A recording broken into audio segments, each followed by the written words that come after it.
Fox Sports. We are the Fourth. We are Ohio.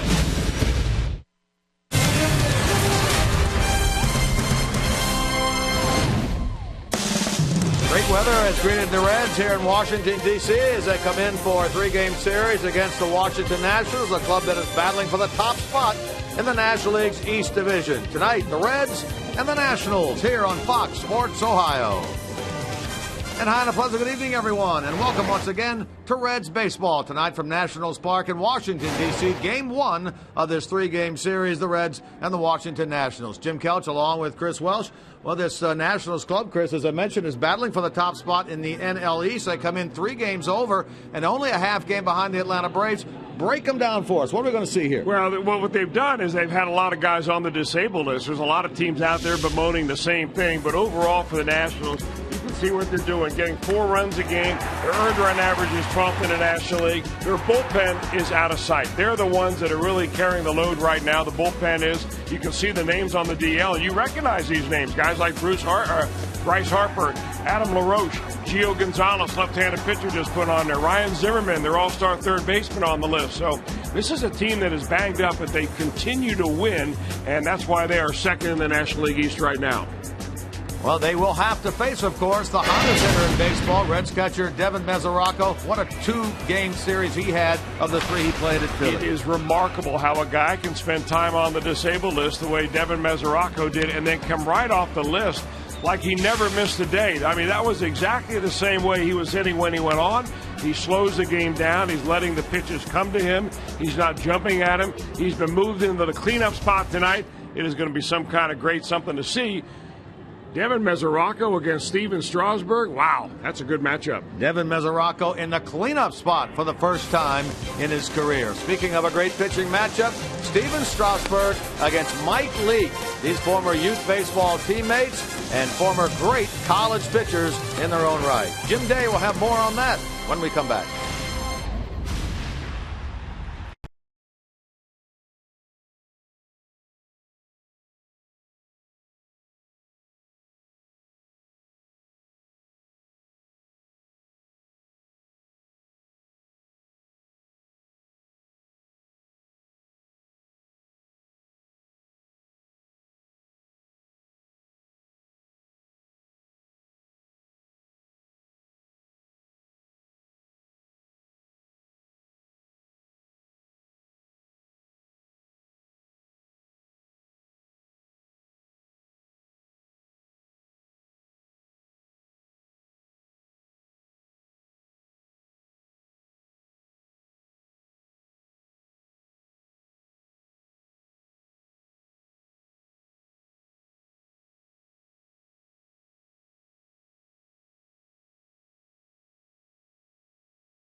Game one of a 3-game set coming up on Fox Sports Ohio. Jim Day with you on the field. It is Leake versus Strasburg, and these two have quite the history. In fact, it goes way back to Little League in San Diego. In fact, the two were battery mates. Leake used to catch Steven Strasburg on a traveling Little League team. Now, in 2010, you can see him spot shadowed right there. In 2010, Leake did an interview with USA Today and had something very interesting to say about Steven Strasburg. He said, quote, he was overweight, pouty, and used to cry. He did a complete 180. It's just amazing how he changed. Now, Eric Castro was the catcher for Strasburg at San Diego State, ended up being his best man in his wedding. Castro called Strasburg and said, did you see the quote? And Strasburg told him yes. And according to Castro, said he was steaming mad and said he got so fired up, I couldn't believe it. Can't wait to face Leake. And he wants a piece of that kid, according to Castro. Is Strasburg steaming 4 years later? We're about to find out. Let's go back upstairs. Jim Kelch, Chris Welsh. All right, thank you, Jim Day. Brian Price's club trying to get even on this road trip, having lost 2 of 3 in Philadelphia against that Phillies ball club. Here's the lineup that Brian will put out there tonight, brought to you by Meyer. Billy Hamilton in the leadoff spot, then Schumacher, then Brandon Phillips. He's done pretty well against the hard-throwing right-hander Strasburg. Devin Mesoraco for the first time ever in the cleanup spot. Todd Frazier, Brian Payne is at first base, and Chris Heisey is in left. Cozart at short, Mike Leake on the mound, and on the mound for Washington is 25-year-old hard-throwing right-hander Steven Strasburg. Well, we'll see who is crying at the end of the night. That's what we'll find out tonight. Will it be Steven Strasburg or will it be Mike Leake? Strasburg has faced the Reds twice. Leake has faced the Nationals 8 times, but this is the first time the two have hooked up together. Hamilton jumps in there. He's ready to go. And the bunt is fouled, and what an effort right there by Wilson Ramos. What a way to start the game. Hamilton bunts, Ramos extends, 1 pitch, 1 out. Well, that is some kind of athletic move by the catcher Wilson Ramos as he comes out of his catcher's box fully extended. Knowing full well if you're going to get an easy out like that from Billy Hamilton, you might as well take it. Yeah, the first pitch hit Billy Hamilton has ever seen from Steven Strasburg. He tried to bunt it. Ramos has just been off the disabled list not long ago at all. He's only played, 9 games with this club this year. Made a great effort and made the play. Well, the Reds are getting Strasburg when he is on some kind of a roll. His last 5 ball games, his earned run average is under 2. He's only lost 1 of those last 5, and it was the last time out. That was when he pitched against the Arizona Diamondbacks, 7 innings, a 3-run ball.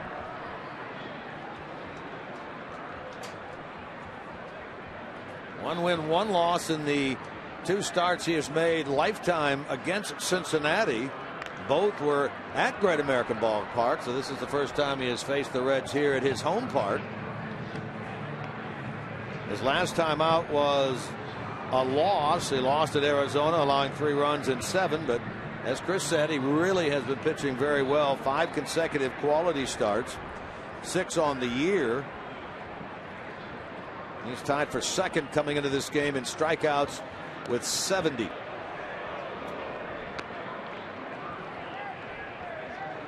Skip Schumaker did not start in the game yesterday for the Reds. It was Chris Heisey out in right field. Ludwig was in left. Ludwig out of the lineup today. Heisey moves over to left. Schumaker gets the start here today. And like most of the Reds, particularly with Votto and Bruce out of the lineup, most of these Reds players have never hit against Steven Strasburg.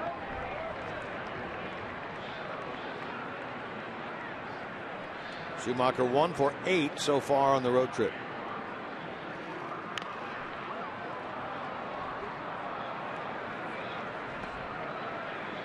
Brandon Phillips waits on deck.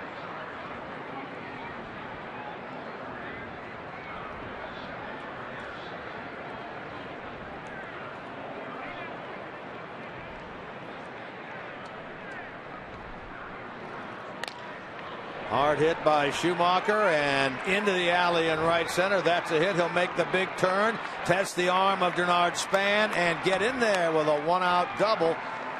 Good effort by Schumaker, and they know that Span does not have a very good arm at all, and Schumaker took advantage. Well, Skip Schumaker is telling Steven Strasburg, you cannot throw your fastball by me.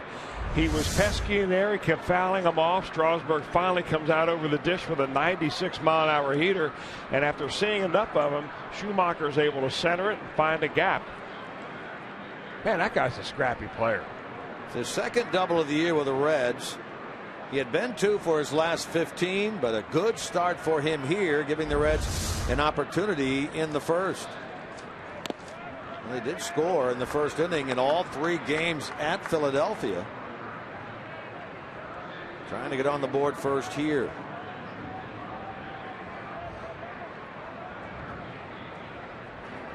Brandon Phillips now. 282 with 3 home runs. He's driven in 14. One of those 14 in that series at Philadelphia.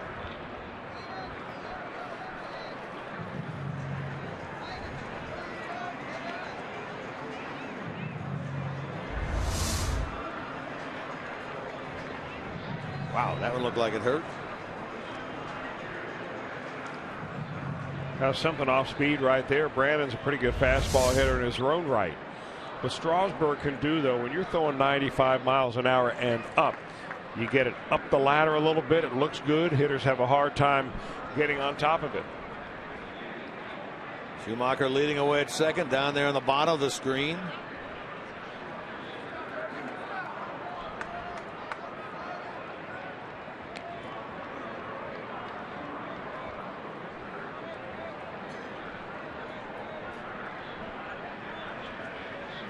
Phillips trying to continue what has been a very good month of May for him. We chronicled the fact that he hit just .255 in the month of April, but he's at .340 so far in May. Here we are on the 19th, a little over halfway into the month.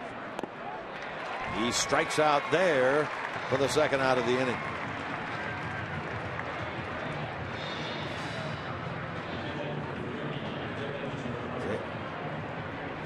Here comes Devin Mesoraco. How about Devin this year? Unbelievable. Comes into the game at .500. Hit a home run in his first AB off the disabled list on Friday. That 3-run shot at Philadelphia. Had a career high 4 hits yesterday. 2 singles, 2 doubles. Comes into this game 27 for 54. Well, he's been all about hitting the fastball, and I was interested to see right there what Steven Strasburg and Wilson Ramos would figure out what to throw him on a first pitch. I mean, he doesn't foul him back. He has been right on them. Of course, Strasburg's is a fastball of a whole different dimension. Yeah, Brian Price was talking about Mesoraco before the game, and he said, you know, it's not like he's feathering hits to right, chopping one over the third baseman's head. He is really hitting them hard. And he's pulling a lot of them, too. I mean, you know, you can play him to pull, but as hard as he's hitting the ball, it doesn't matter. Most of those balls are landing into the outfield, or as they did in Philadelphia, up in the seats. He has a hit in 14 of the 15 games in which he has played. He rips that ball to third. Nice play by Rendon. Low throw to first, but Dobbs digs it out, and Mesoraco retired. Top of the first comes to an end here at Nationals Park.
Baseball on Fox Sports Ohio is brought to you by your local Ford dealer. Ford, go further. By Cincinnati USA Regional Tourism Network. Stay close to CincinnatiUSA.com. By AT&T, mobilizing your world. And by Skyline Chili, feeling good. It's Skyline time. Matt Williams in his first year as the skipper of this Washington Nationals club. He has them just one half game behind the front-running Atlanta Braves in the NL East. They had a shot, it looked like, to win yesterday, but Atlanta came from behind, won their game, so the Nationals stay a half game out of the first spot. Here's Denard Span to lead it off against Mike Leake, former longtime Minnesota Twin. Comes in at 236. He's driven in 7. Span, of course, is not having the kind of year that they would envision him having. Simply put, he's not really been able to get on base as much as they had hoped. He's under 300 in terms of his on-base percentage this year. He's way over 3 in his career. He had a decent year with them in his first year last year.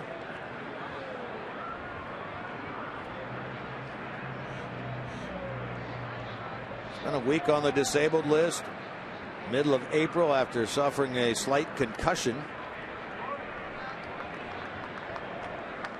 Meanwhile, Mike Leake, 2 wins, 3 losses, 3.09 ERA, 9th start, 5 quality starts, 3 of them in a row. His last 3 starts, an ERA of under 2. Yeah, and you can add all those up, and guess what? The Reds have lost each of his last 5 starts.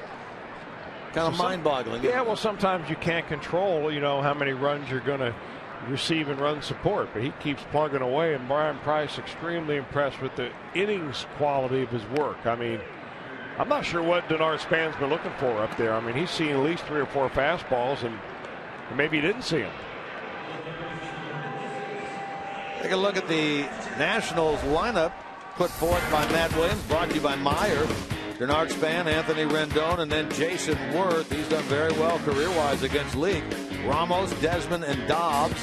Danny Espinosa, the 7-hitter, then Nate McLeod, and then the pitcher, Steven Strasburg. Here's Rendon. He has, in effect, taken over down at third base for Ryan Zimmerman. Zimmerman, of course, is on the disabled list with a right thumb fracture. He had x-rays a little less than a week ago, and the thumb is healing, but not nearly as quickly as they had hoped it would. So Rendon, who was going to battle for the job at second base out of spring training, ends up being the everyday third baseman. Well, for Zimmerman, the problems are really deeper than just the thumb. He's had shoulder problems for a long time. He's had trouble throwing, and it's too bad because a player the quality of Zimmerman, you want to see stars in the major leagues, and unfortunately he's been injured. But there is talk of moving Ryan Zimmerman to left field when he comes back off the disabled list from this thumb injury. And if they do that, Rendon will be the everyday third baseman. They want to get this kid in the lineup somewhere. They really like his ability, his swing. Yeah, I read the story in the Washington Post yesterday that talked about the possibility that Zimmerman's been taking fly balls out in left field, shagging during batting practice. Well, no one will come out and say, yeah, we're thinking about that. Everybody has a coy look on their face, I guess, when they're asked.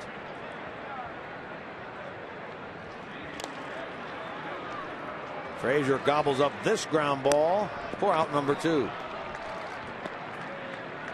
Reds defensively behind Mike Leake look like this, brought to you by your Ford dealers. The outfield tonight includes Heisey, who started in right field yesterday, in left tonight. Hamilton in center, Schumacher in right. Frazier, Cozart, Phillips, Pena third to first. Mike Leake throws to Devin Mesoraco.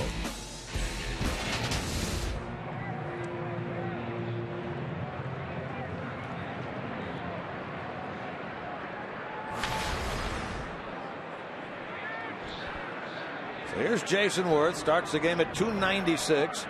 5 home runs. He's driven in 19.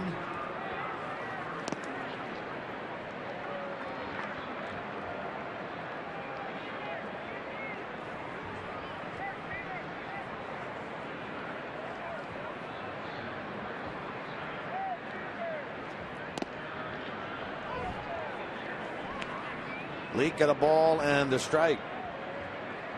Worth, of course, signed that big deal, 7-year, $126 million deal. And he still has, after this year, 3 years remaining on that contract.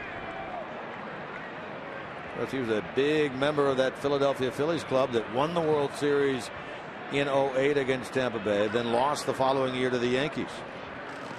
Well, for Jason Worth in that particular ball club, and really in his tenure with the Phillies, he was more of a complimentary player. There were other players like Chase Utley, for instance, or Jimmy Rollins and Ryan Howard, who were the main guys, and he was a complimentary player and really excelled. But when he had to come over here, he was the main guy, and it took him a while to get adjusted to that. He had a great month of May, as you saw with that stat, over 320 batting average. But they need him really to carry the ball club now while some of these other hitters are out. He's going to get a look here at a 3-2 pitch that he fouls away. Well, there were many, though, that questioned the signing of a guy to a 7-year contract at 32 years of age when he signed it prior to the 2011 season. Well, the Nationals at the time were flush with money. They needed a good big name free agent, and he was the one guy that they had pinpointed. There weren't a lot on the market at that time.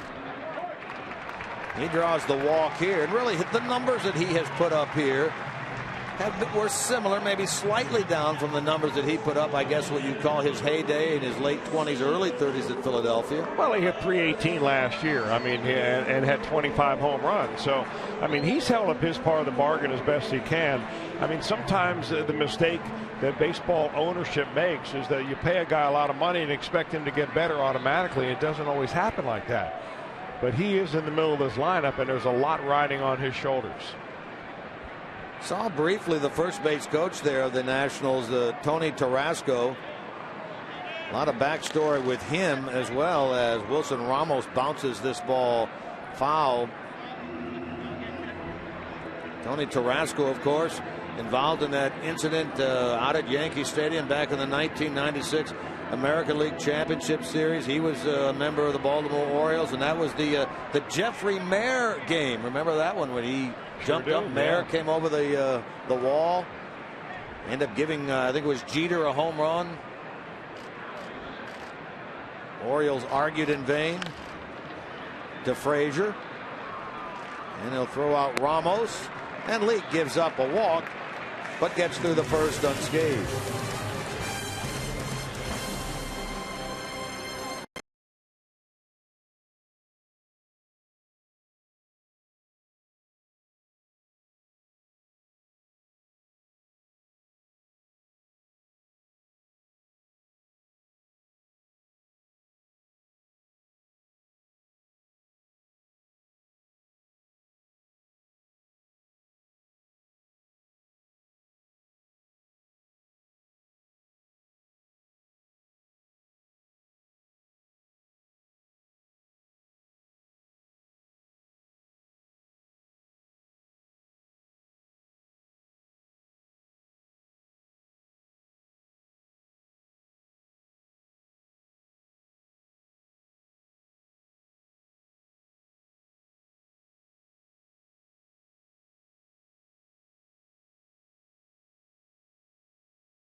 Cincinnati Reds. It may not be reproduced or retransmitted in any form, and the accounts and descriptions of this game may not be disseminated without the express written consent of the Cincinnati Reds.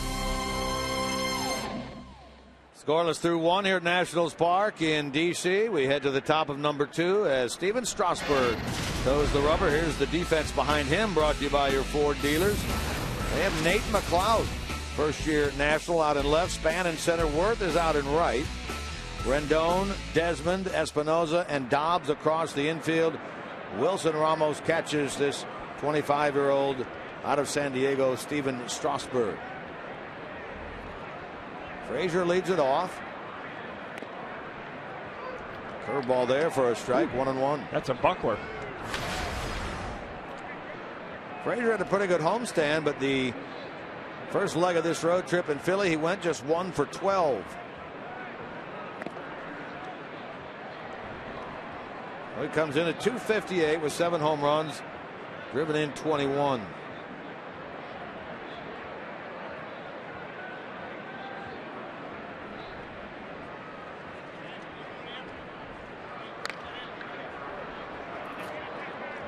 Worth moving to his left for this ball by Frazier. Jason dropped the ball. How about that? He dropped that ball out in right field.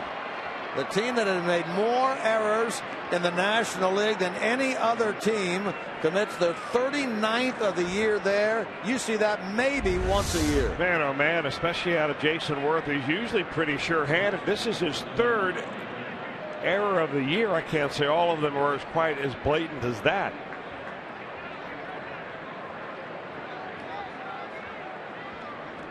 Yeah, you could see it hit the heel of a glove, but wow. So a golden opportunity for the Reds. A 2-base error on Worth.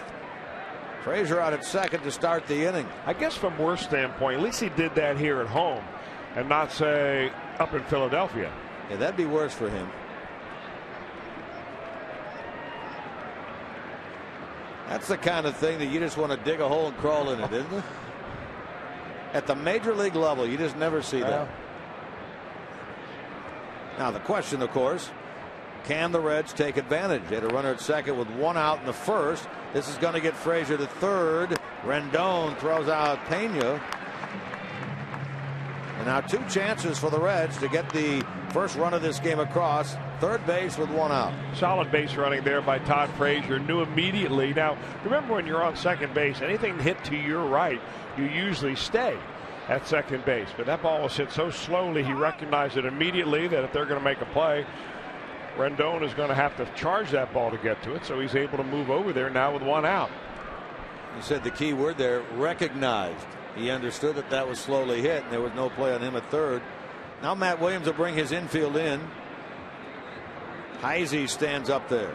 You know, this is kind of out of respect as to how well Mike Leake is pitching. A lot of teams, you know, if they figure their teams are scoring some runs and you're facing a guy that you might get some runs off, you let him have a run early in the ball game.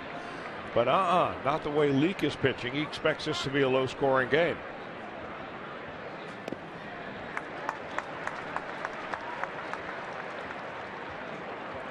Look at the difference here. Fielding comparison between these 2 clubs. Reds the best in the major leagues, and the Nationals, other than the Cleveland Indians, the worst in the big leagues.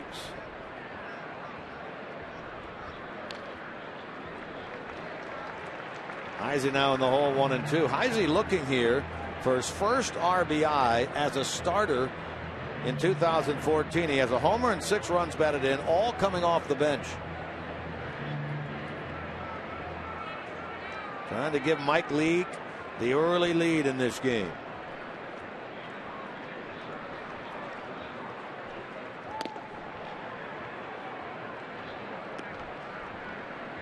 Heisey, like Billy Hamilton, like Schumacher, like Pena, like Mesoraco, all seeing Strasburg for the first time in their careers.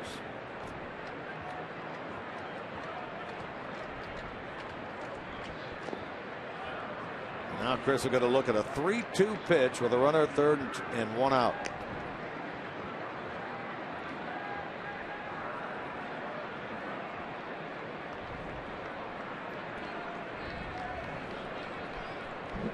Nationals a winner yesterday, 6-3 over the Mets. They took 2 out of 3 from that New York club. Strike three call over the inside corner. Well, that's almost unfair, isn't it, for a guy that averages over 95 miles an hour on a fastball? He gets to a 3-2 count. What's he do? He drops the old curveball on him. That is a dandy. You gotta have a lot of confidence in that pitch to throw that there, don't you? Well, I mean, he figures also he's getting down the bottom of the order, and if he loses Heisey, he's got the number 8 hitter and then the pitcher coming up. But of course, as Strasburg well knows, Mike Leake, no ordinary hitting pitcher. So now it's Kozart's opportunity with 2 men out.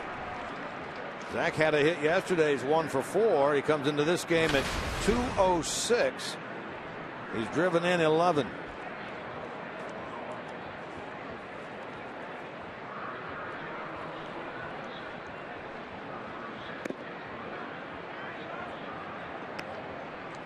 He has been hitting the ball better as of late, Cozart. 2 hits in the Philadelphia series, but Zach in his last 16 just under 300 at 293. Looking for something here to give the Reds the lead.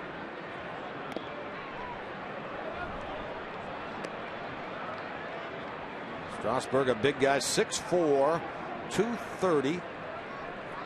Big time collegiate career, San Diego State. First overall pick in the 2009 draft. 2-2 now to Cozart.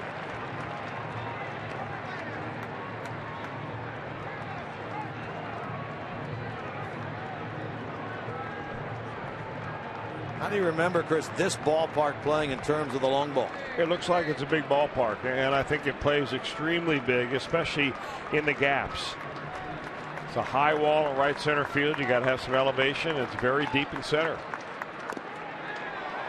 Cozart now, like Heisey, we're going to look at a 3-2 pitch. Let's see if he does the same thing to the Red shortstop that he did to the left fielder. Of course, that said, neither of these two teams really live and die much by the home run ball. Right. Nationals a few more, but not a ton more. To third, Rendon will gobble it up and throw high, but a good stretch down there by Greg Dobbs. So the Reds fail to get that run across and take advantage of the drop fly ball by Jason Worth.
Serious lawyers for serious injuries. Call 1-800-ELK-OHIO. Let's talk runs, a record when you score first. Reds over 500 by 1, but that's not very good in the National League.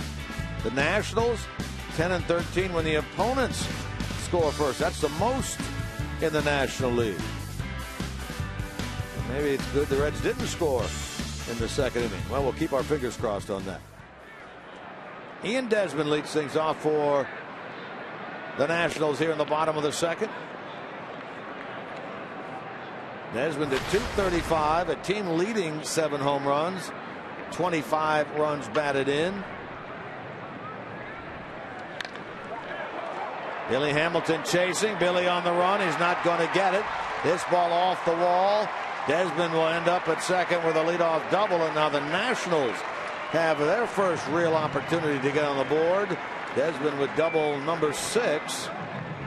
Even Billy couldn't catch up with that ball. Well, Desmond hits it hard, and what he seemed to have done this year and last year is really get stronger and stronger and hit the ball harder. His slugging percentages are way up over the last couple of years than when he broke in. And he's rounding himself in one of the more complete shortstops around the National League. Reportedly turned down a big-time extension in spring training to eventually sign a 2-year deal to avoid arbitration. But he'll be a free agent after 2015, and he's putting some numbers up. Offensively, he is everything you could hope for. It's the other end of the game that they are worried about him. Fly ball to right. Schumacher nearing the line, makes the catch. That'll easily get Desmond over to third. So Greg Dobbs, the veteran, doing some of the fill-in work at first base with Adam LaRoche out due to injury, moves the runner to third.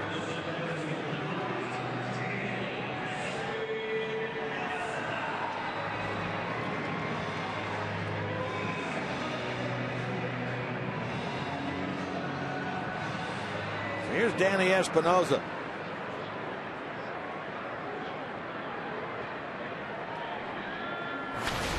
He's at .221 with 6 home runs, 10 runs batted in. This is a guy who spent half the year last year down in the minor leagues. Espinosa, a very good fielder, but he's had his troubles offensively. Switch hitter batting from the left side. Leak gets ahead. Yeah, but you know, most general managers will take a shortstop with defensive problems who can hit rather than a shortstop with a great glove and arm who can't hit. Those guys are sitting on the bench. Complete opposite how it used to be. Hitting. 5th batter this year that Leak has plunked. That's the 7th hitter in the lineup, so Espinosa slowly goes to first. I would much rather see Mike Leake do this right here. He wants his pitch in, right? It's going to be a cutter or a slider inside. And if you're going to miss your spot, you miss it inside, not out over the center of the plate where there's a guy standing on third base. I mean, unintentional, but the bottom line is the pain received there is by the hitter. If you leave it out over the center of the dish and the guy hits a 2-run bomb, it's painful for the pitcher. So now it's the veteran Nate McLeod. Guy had some tremendous years, really one very good year, and a second year that was pretty darn good as a member of the Pirates years ago. Went to Atlanta, didn't live up to expectations. Had an opportunity really last year due to injury to play on a semi-everyday basis with Baltimore. Signed as a free agent this winter here with the Nationals. Nate McLeod. He's getting a chance to play out in left field due to the injury to Bryce Harper. Zimmerman's right thumb we were talking about earlier. It's Harper's left thumb that has sidetracked him.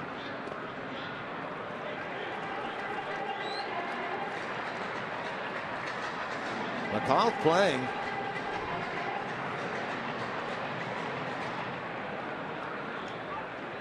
He was a full-time player last year for the Baltimore Orioles. He batted over 500 times, actually 531 at bats for McLeod. Hit 12 home runs and drove in 36. Talking about those big years he had with Pittsburgh. He had a 26 homer, 94 RBI year in 08. Followed that up with a 20 homer, 70 run batted in year in 09. That was the year he was at Pittsburgh and then was traded to Atlanta. Never really matched those numbers at all anywhere down the road.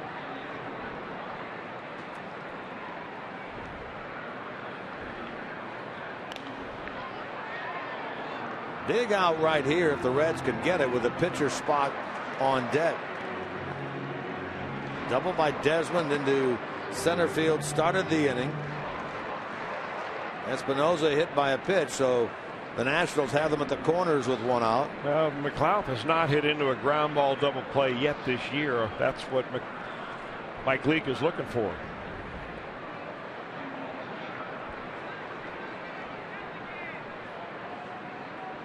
Leake, a ground ball guy, but not like he used to be, I guess. Numbers will tell you.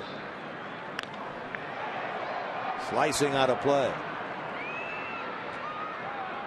What was the number that you said if you reach this percentage, you're considered a ground ball pitcher? Well, it's about 50%, and most guys hover between 45 and 50%. Fly ball pitchers are down around 40 to 45%, sometimes even low as 30 to 35. But Mike Leake will get you a lot of ground balls when he needs them. His ground ball rate this year is right at 50%. Trying to induce his 10th. He can get it right here this year. And Mesoraco need to confer. Actually, check that. Mike Leake's ground ball percentage this year is more like 57%. So it's up a bump. But he's so good about not giving in to hitters.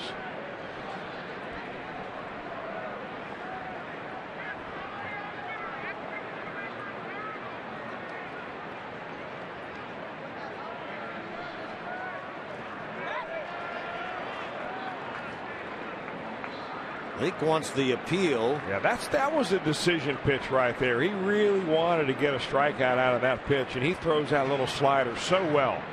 Wants to drop it right on the back foot of the left-handed hitter, and he nearly had McLeod looking for it and getting out there and over swinging on it. There's the crew chief to the right of your screen, Joe West, Cowboy Joe. They appealed down to him. He said no. McLeod didn't go around. Looking pretty good, Joe is. Mm-hmm.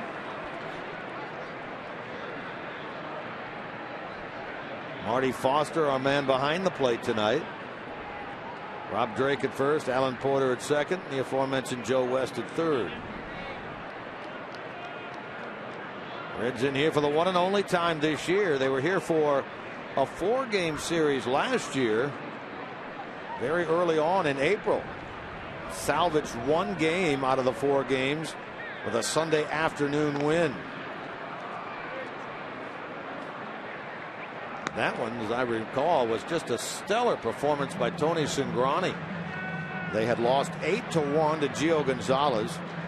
They had lost 1-0 in the second game of that series. And a great effort by Jordan Zimmerman. Then lost 6-3 to Danny Herron, who beat Mike Leake. Before finally Cingrani, in a brilliant effort, the finale won 5-2. Got it. Over the outside corner. Well, that's one of the toughest pitches in baseball to throw right there. You feather a little backdoor slider or cutter. It looks like it's going to move the other way, but alas, to Mike Leake's delight, it catches the outside corner, held right there by Mesoraco. That is a dandy pitch. If you can throw that, and right now there are 2 pitchers on this Red staff that are in a groove good enough to throw it, obviously the other being Johnny Cueto. That can be one of the best pitchers in baseball. Problem is, it's very difficult to just get it right on that edge. Cueto, of course, will pitch here tomorrow night, the second game of this series. He'll go against Doug Fister, another one of the many players that spent time on the disabled list for this Washington club. Former Detroit Tiger. Had some success over there.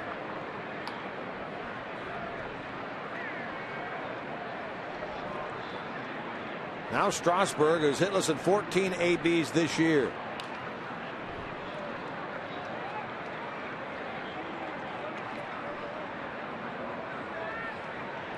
Career-wise, a 154 hitter, Strasburg. Leake will try to get him. And if he can do that, then the 2 will flip-flop, and Leake will face Strasburg in the top of the 3rd to lead things off.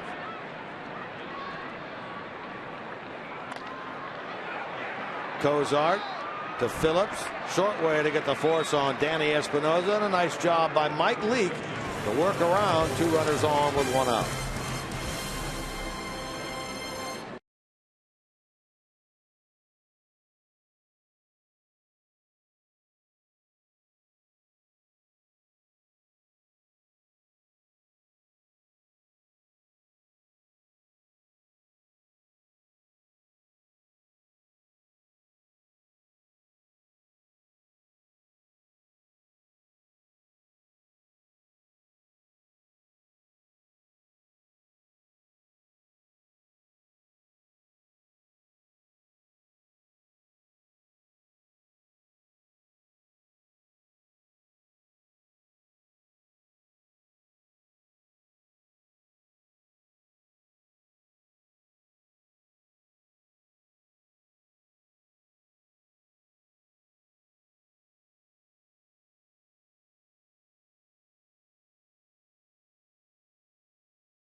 Strasburg was the talk of baseball coming out of San Diego, where he was hitting 100 miles an hour.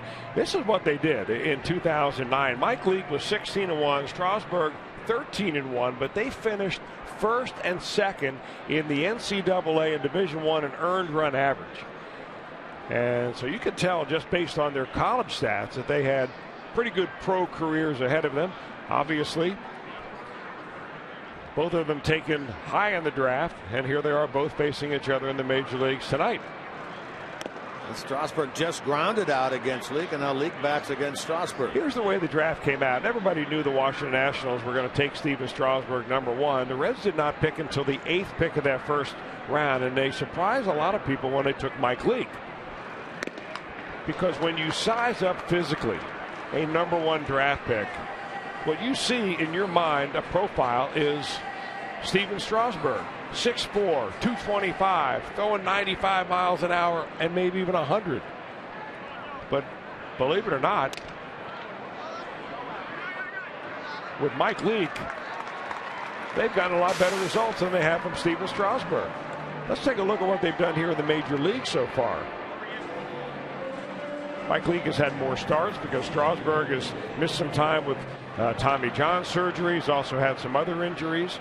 They're both about 10 or 12 games above 500. Earned run average is very close. But as far as overall picks and starts and so on, you got to give the edge to Mike Leake. And the other part of it is this. Steven Strasburg, as the #1 pick in the nation that year, received $7.5 million. That is more than $5 million more than what Mike Leake got. So if you talk about return on investment, Reds are going way ahead of what the Washington Nationals have gotten. Well, and as you said earlier, they go about getting guys out in a totally different manner. Here's Hamilton, tried to bunt his way on to get this game started, and a good effort by Wilson Ramos to rob him of the AB. I figured it'd be a way, you get in Washington, a lot of talk about finances and budgets and so on, to just slip in that ROI, return on investment. You're always thinking. No question about it. Hilly will get a look at a 3-0 pitch. Corners, of course, pinching in at the edge of the grass. That's Rendon and Dobbs.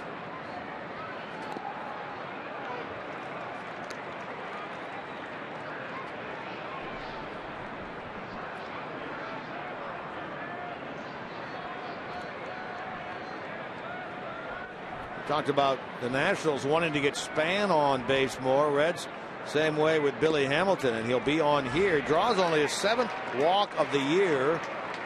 And the leadoff man off of the runner on. Each now the first 3 innings in this game for the Reds. Time now for you to tweet your photo using hashtag #OhioFanPhoto for a chance to have it shown in an upcoming game. Brought to you by AT&T. That's our fan photo of the game. We'll show you one for tonight a little bit later on. All right, let's talk about the move now of Stephen Strasburg as he tries to hold on Billy Hamilton. Not good. Gave up 13 stolen bases last year. I think threw out 5. Has not had one throw him out yet this year. He's given up 3. So this is one area where the Nationals have really been negligent in trying to shut down the running game, which seems to be making a comeback in baseball. Reds have 35 as a team. That's second in the National League behind the Dodgers. Billy has 15 of those.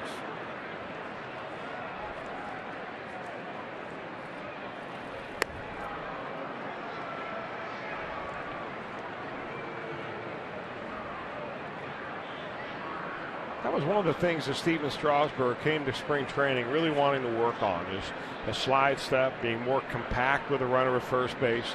It was a track meet last year against the Nationals. They've improved a little bit this year, but he's still a big guy with kind of a long delivery. And no matter how you try to tighten it up, he's still going to be a big guy with a long delivery. And if you're a Nationals fan or a coach, you certainly do, or Steve McCatty, the pitching coach, you don't want him to be so worried about not giving up a stolen base that he loses some of that stuff that he has going to the plate.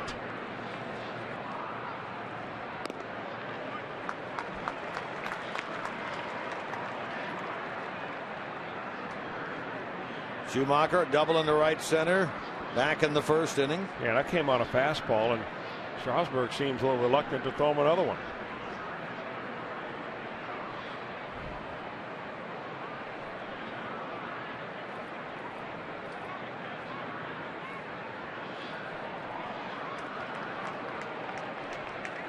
He's in his head, I can tell you. I can guarantee you that.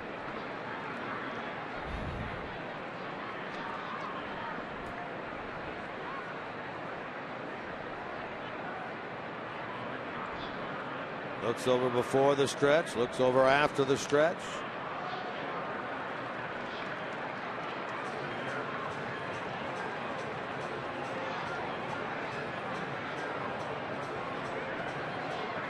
He's reading Hamilton. Hamilton reading Strasburg. Brian Price taking it all in from the Reds dugout third base side.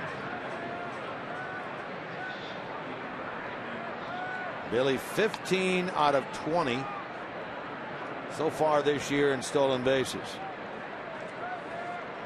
Mentioned he's tied for second in the league in that department. D. Gordon of the Dodgers at 25. There goes the runner. One hopper to the second baseman, Espinosa. But with Hamilton on the move, the Reds have still another opportunity with a runner in scoring position. Now there are 2 out.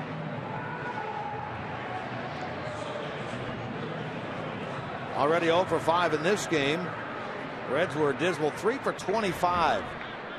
Runners in scoring position in the Phillies series. So they're trying to get it done here with Brandon Phillips. Brandon struck out his first time.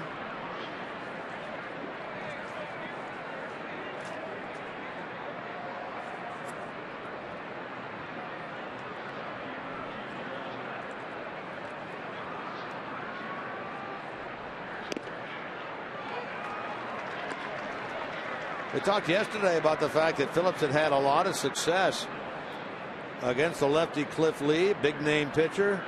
Same can go, but in a more limited number of ABs against Strasburg. Comes into this game 3 for 7 against Strasburg.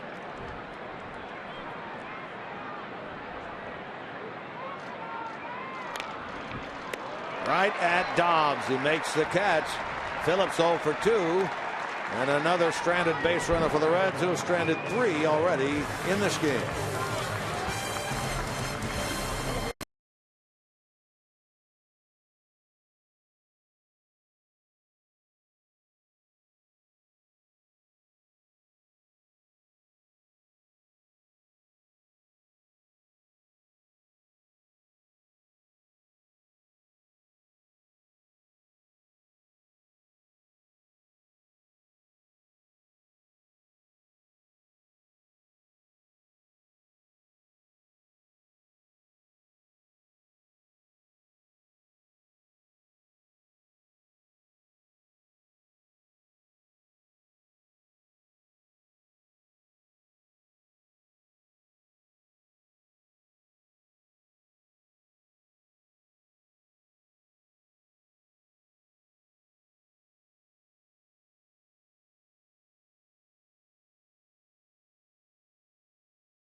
ballpark, take advantage of the Memorial Weekend offer. That's purchase 2 tickets for only $22 and see the Reds and the Cardinals. Plus, don't miss a weekend full of fireworks, giveaways, and fun. Head to GABP this weekend. Take advantage of the 2 for $22 ticket deal. If you'd like tickets, 513-381-RED. Select Kroger locations or Reds.com. Scoreless into the bottom of the third. Top of the Nationals order, Denard Span. Leak quickly ahead of him. 0-2. Span career-wise just shy of .350 in terms of his on-base percentage. That was down a little bit last year in the high 320 range. As we mentioned earlier, he's under 300 at 288 at the start of this game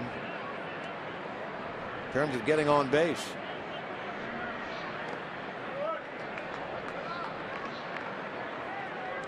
So I guess if they're talking about the potential of putting Zimmerman in left, meaning they would probably then shift Harper to center, they're not going to supplant Worth out in right, so that would leave this guy kind of as the odd man out.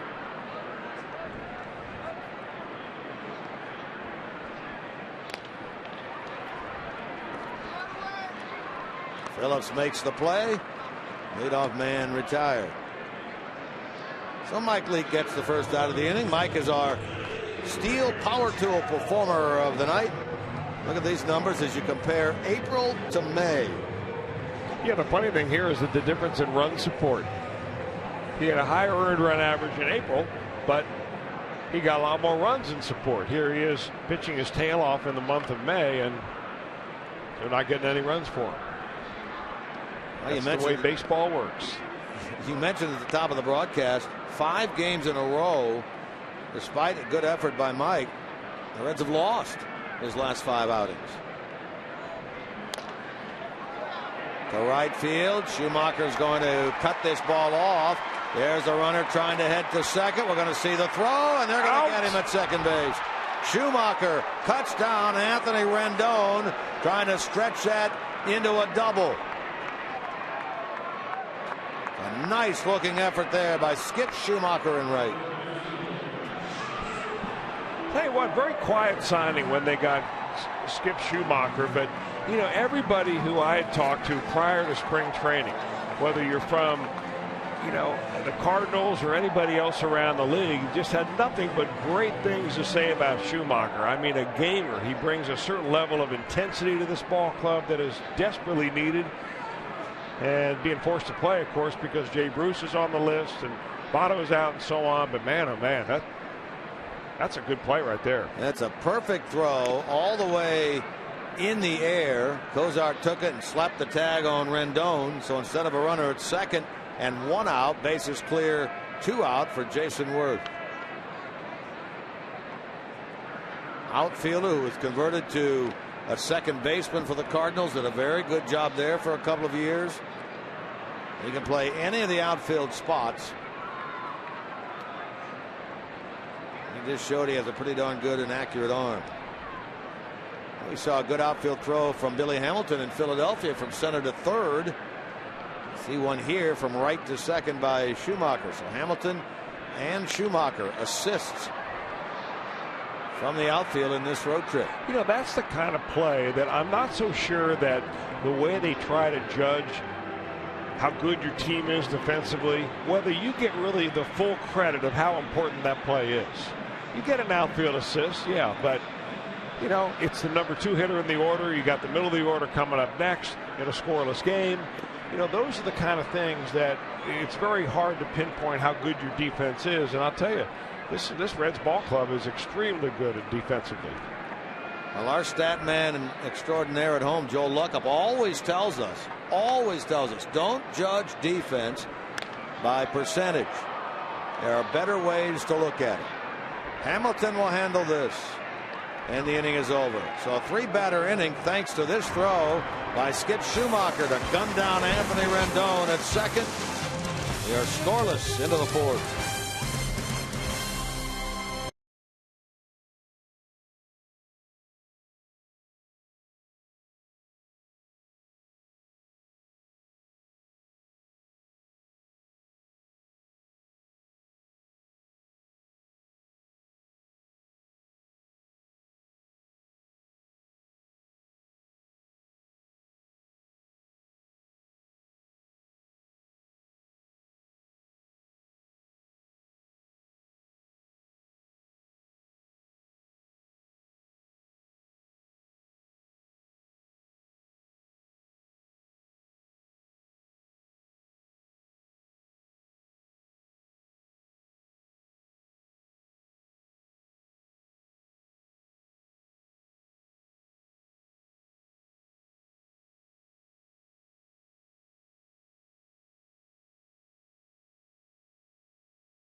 Rockets forward Nick Foligno. Sam Amico's latest NBA column, in which university in Ohio has a baseball team that made it to the College World Series. Keep up to date on everything in Ohio sports. It's FoxSportsOhio.com, brought to you by 1-800-SAFE-AUTO. Drive safe, spend less.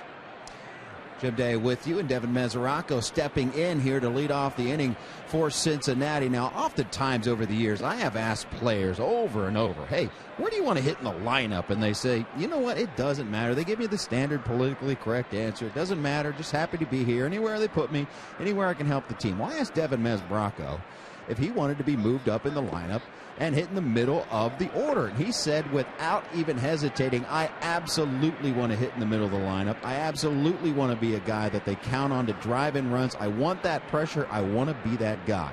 And I don't know about you, Jim Kelch or Chris Welsh, but I was refreshed with the answer. I want a guy in the middle of the lineup with a confidence, maybe a little cockiness. Devin Mesoraco has it. Yeah, I agree, Jim. I've heard him say the very same thing. I spoke with him today as well, and he said, yeah, I'm thrilled to be in the number 4 spot.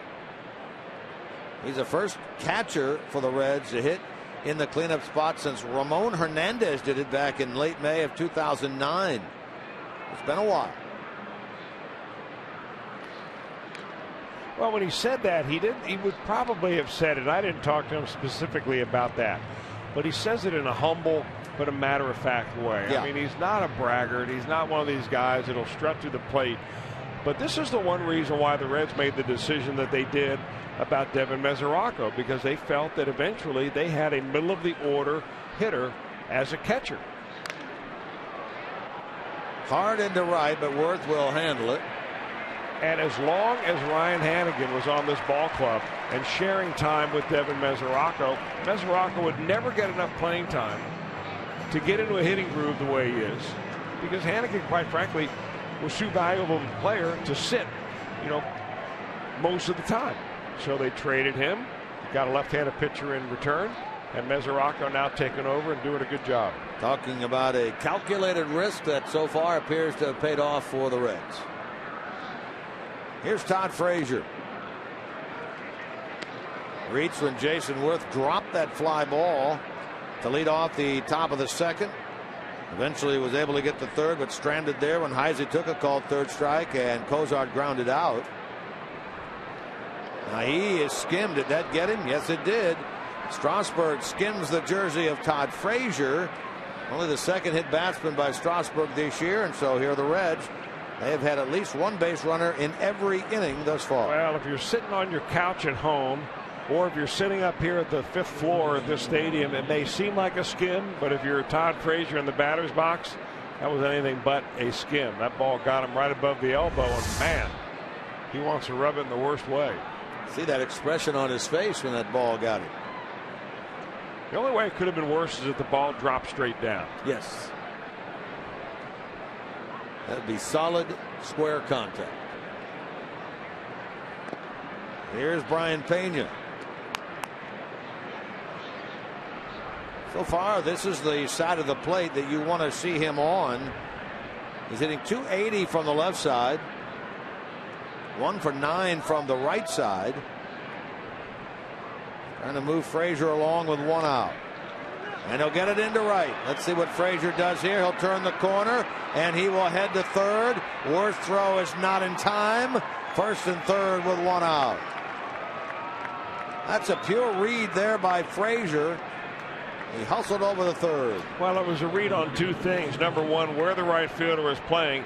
Number 2, how slowly that ball was hit. And once it gets down on the ground like it was, it's going to slow down immediately in the outfield, and Worth had to come a long way to get it.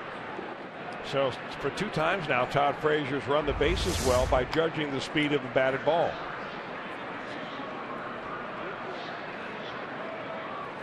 All right, here the Reds are now with another opportunity. Heisey had one with a runner at third, 1 out in the second. He has one in the fourth. Runners at the corners, 1 out in the fourth. Shows bunt. Ball 1. Well, you got to be aware of this. And Zach Cozart has been the guy who's been on third base several times over the years when Chris Heisey's done this. And Steve Smith knows it because we've seen it happen before.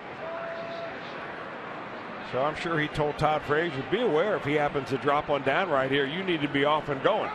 Runner from first takes off. Now he's going to try to hustle back to the bag, and he does. Well, Brian Pena's been watching those Billy Hamilton highlights.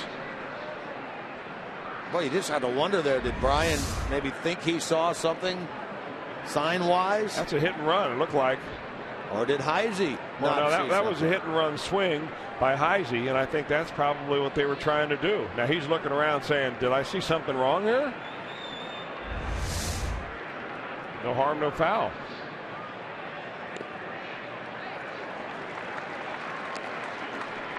One and two now to the Reds left fielder. I think Chris Heisey felt so bad about missing that last pitch on the last swing, fouling up what I think was probably a hit and run, that he wasn't ready for that fastball. It looked like it came right down Broadway.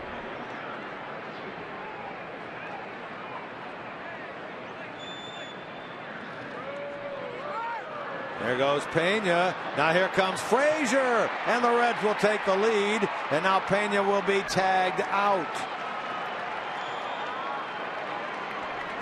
I'll tell you, Brian Price stealing the play right out of a junior high school playbook 2 games in a row. The Reds did it in Philadelphia with Billy Hamilton on the base pass. Here they do with Brian Price, or with Brian Pena and Todd Frazier. Perfect break by Frazier. That's unbelievable. You may go all year long and not see that again. Espinosa twice in 2 days. Yeah, Espinosa held on to that ball. Time he got it over to the first baseman Dobbs. Runner had streaked across the plate. Frazier, and the Reds have taken a 1-0 lead here in the top of the 4th.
Sports fans really know about their favorite teams. Find out tonight on another episode of Beer Money, presented by Yuengling Light Lager, after Reds Live on Fox Sports Ohio. Beer Money. That was an interesting play that right near the end of the top of the 4th inning. No caught stealing on Pena. 2-4-3 put out. Frazier scores in what they deem a fielder's choice, not a steal of home plate, but a 1-0 Reds lead. So they get the run in that inning without the benefit of a hit with a runner in scoring position. So Leake has the lead with which to work as he pitches here in the bottom of the 4th. Ramos grounded out to Frazier at third, his first time. Chops this from third base side. Leake does a great job to get off the mound and throw Ramos out easily. Yeah, I'll tell you, there aren't too many pitchers in baseball, right-handers especially, who can get over there and make that play. I mean, he sets himself perfectly to be a good defender. You can see how he squares up. I mean, he's a cat-like coming off the mound. Those are the little things that Mike Leake does that oftentimes get overlooked. You know, we talk about his hitting, but he runs the bases well, he fields well, he keeps runners close. All those little things together make Mike Leake the whole package. That's why he's such an exceptional pitcher with what you may say is sub-exceptional stuff as far as fastball.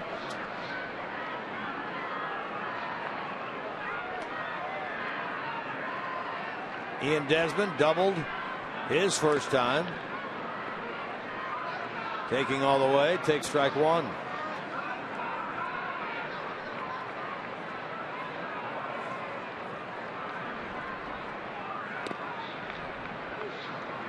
Desmond, the longest tenured member of the Nationals organization, was actually drafted when they were still the Montreal Expos. We were talking about a player yesterday like that, Cliff Lee.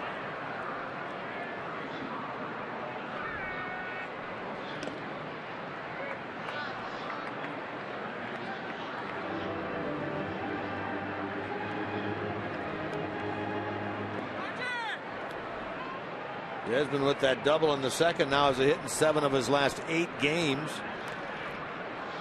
Has reached base in 21 of his last 22. That's a pretty aggressive swing right there from the shortstop. Desmond has never been a guy that'll walk a lot, but he's chasing more pitches. He's much more aggressive early in the count now than he's ever been before. Young man from the Sarasota, Florida. Used to come around and watch the Reds do a little spring training. He is caught looking there for the second out of the inning. Third strikeout by Lee. Just a reminder, coming up a little bit later on in tonight's broadcast, our Miller Time moment of the game. Brought to you by Miller Lite.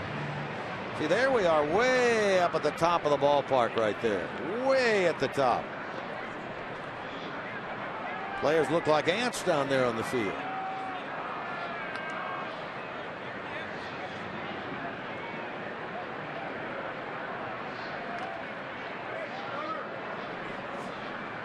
There we are. See, there's Chris. Look how far away from the action. Keep going, keep going. Still way down there. You know, on a clear night, you can see the Great American Bank Building from here. Not quite clear enough tonight. It's a little bit of haze. See, now that's a funny line. Schumaker moving back. Schumaker leaps up. It tipped his glove. Greg Dobbs is going to end up at second with a double.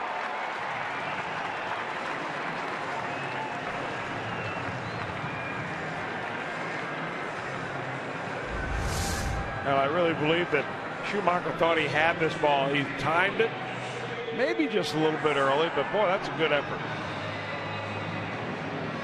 That long outfielder's glove, he just couldn't quite corral it. He needs a little stickum right there at the top of the fingers in that glove. Dobbs is playing in just his second game with his Nationals team. After starting the year with Miami, he's been down in the Marlins the last couple of years. They released him in early May. He was signed by the Nationals and brought him here right after Adam LaRoche went out with that right quad strain.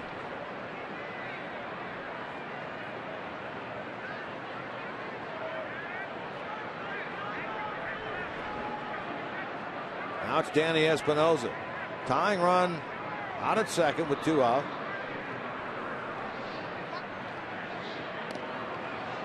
Great pitch there by Leake.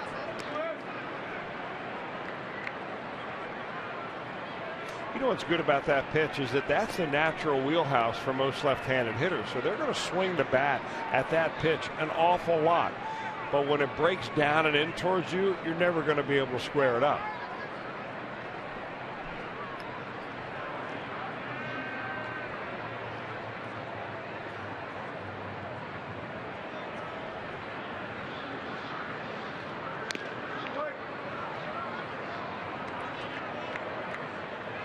Good setup pitch there. You throw the ball as hard as you can, eye high.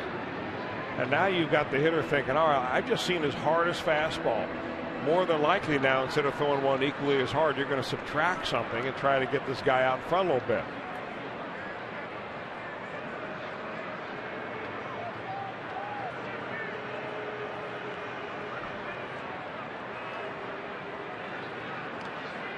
That came right back with the heat.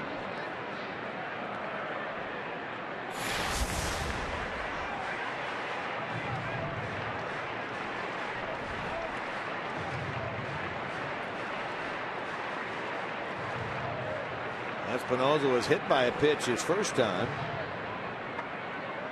There's the tying run. Dobbs out at second. Leake trying to hang a 0 here in the bottom of the 4th.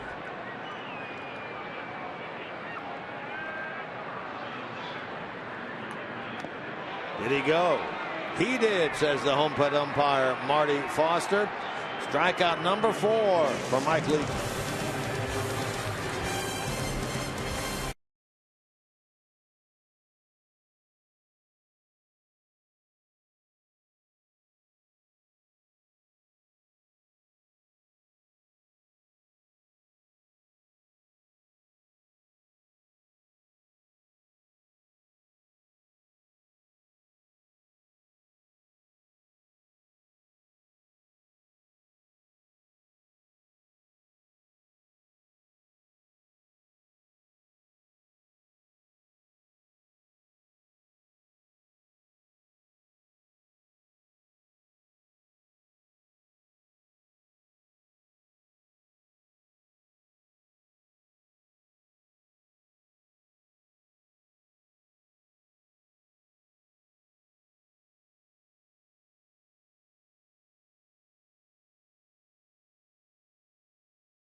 Sports Ohio is brought to you by the JTM Food Group. Let's create great dishes together. By Toyota. For over 30 Toyota offers, visit buyatoyota.com. And by B-Dubs. Spend $30 on a gift card for dads and grads, and they'll give you a $5 bonus. That's Buffalo Wild Wings. Wings, beer, sports. Washington Monument, you know, that just reopened. It had been, a 2 or 3 year project to fix that. They had some issues with a Washington Monument. And it just reopened to the public earlier this spring. Drive right by that. Coming to the ballpark. Up and in there on Zach Cozart, and he's plunked. Strasburg had hit only one batter this year in 54 1/3 innings. He has hit 2 in 4 innings plus a batter here tonight. Yeah, but he already got Todd Frazier on the elbow. This one really gets away.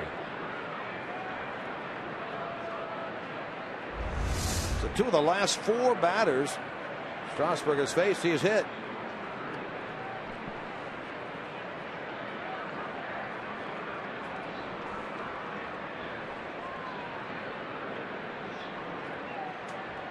And now Leake will show bunt and miss for strike 1. We're told that damage to the Washington Monument was due to an earthquake, and they had repaired it. Last year when we were here, there were scaffoldings all over the place over there. I thought when you said issues, you had just picked up some Washington vernacular politispeak. Only politispeak I know is from watching House of Cards. The only thing I know.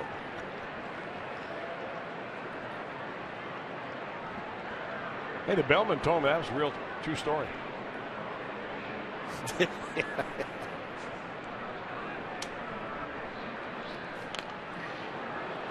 Leak in the hole, 2 strikes.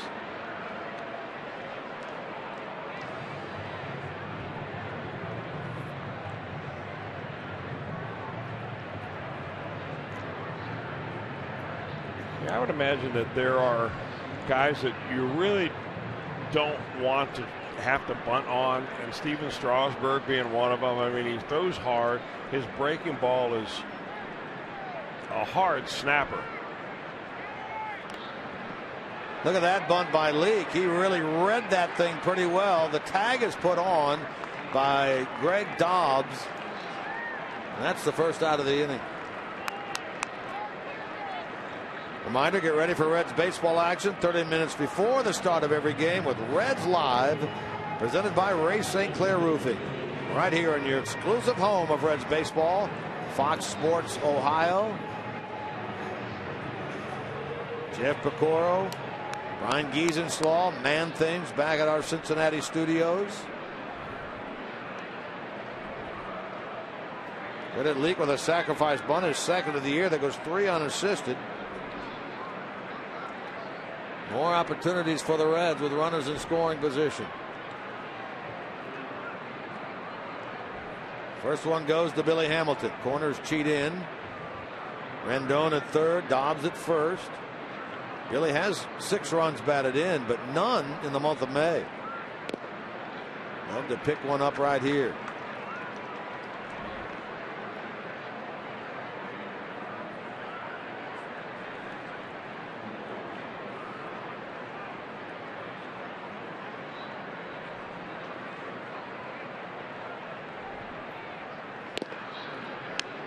Billy drew a walk his last time. Mentioned at the time only the 7th walk he has drawn this year. He, like Bernard Span, has an on-base percentage of under 300. Something certainly out of your leadoff man that you'd love to see changed. By and large, pitchers have come right at Billy here in the first quarter of the season. And he got out to that very slow start, 2 for his first 22. But to his credit, has done a very good job since that time, right up near 300. Swings at a bad ball there, and he's in the hole.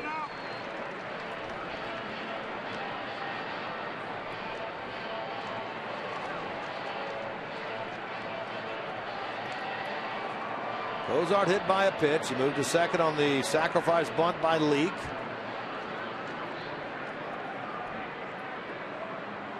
Schumacher waits on deck. Red trying to add to their 1-0 lead.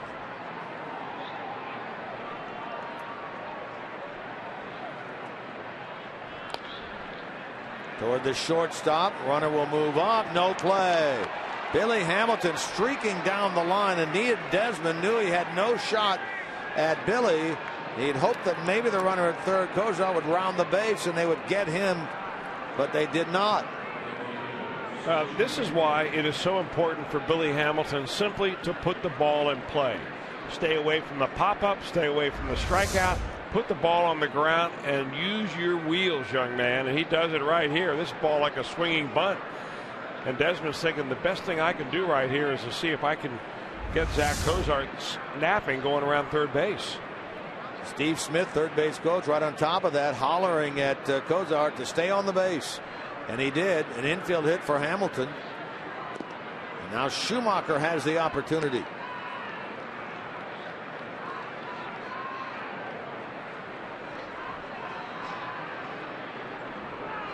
Doubled in the first, grounded out in the third.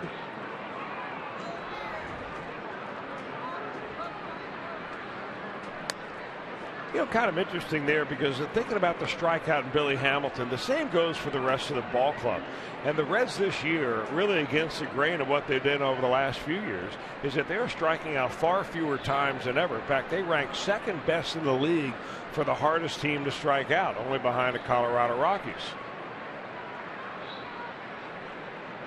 So it changes the complexion of the inning entirely for the Reds right here. Trying to add another run on the game. You got a speedster on first. You got a man on third, 1 out. Will Schumacher give Billy Hamilton another pitch? Maybe try to steal a base. Billy's inching off, got a great jump, and that ball is lined in the center by Schumaker. Cozart will score. Hamilton to third. 2-0 Cincinnati as Schumaker comes up with his second hit. What a jump Hamilton had there. Well, what a jump, and also a good move by Brian Price to have Schumaker in the number 2 slot, because if Billy Hamilton gets on, he's going to see a lot of fastballs, and Schumaker has already proven 2 times in this ball game that he can hit the Steven Strasburg heater. Both of them for base hits. Billy was 4 steps around second before Span even picked that ball up in center.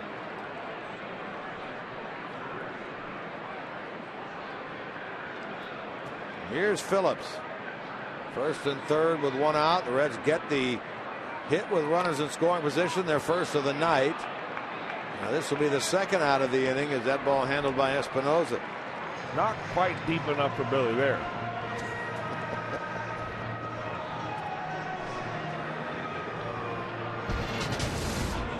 Now here's Mesoraco. This is our IGS bringing the energy feature of the night. Reds catchers at bat 1,000 have 2 or more doubles and at least 1 RBI in a game.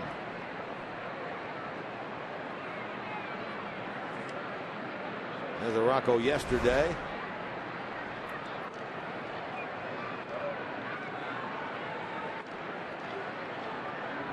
Devin has hit safely in 14 of the 15 in which he has played. Never faced Strasburg prior to tonight. He's grounded out and flied out.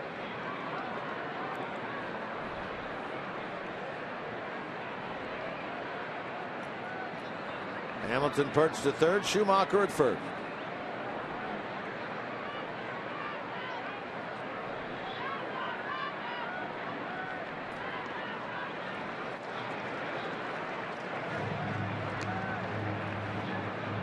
Well, he hit a rocket at the third baseman his first time up. Mesoraco did on a fastball that he got from Strasburg, and he's not seen another since. First pitch in this at bat, a changeup. Last pitch, a breaking ball.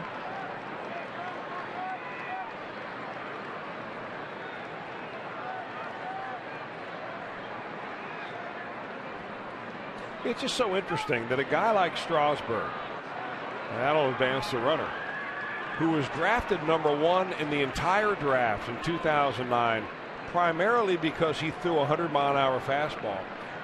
It's his auxiliary pitches now that have made him a good pitcher. His changeup and his curveball. The pitches that are getting hit tonight is the pitch that he's getting hit, the pitch that got him drafted. He throws his fastball, averages 94, 95. Throws it almost 60% of the time. A lot of changeups, a lot of curveballs. It just goes to show you, big league hitters, 95 is hitting speed nowadays. Same thing can really be said for Aroldis Chapman, can't it?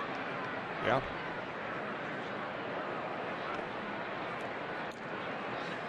Although if he gets it down to 95, you're running out there to find out what's wrong with his arm. But your point taken about hitters ultimately will catch up with a fastball. If you see enough, and if it's in the hitting zone, absolutely. You compare that with the number of balls that have been squared up by the Nationals against Leake. It's because where he puts them.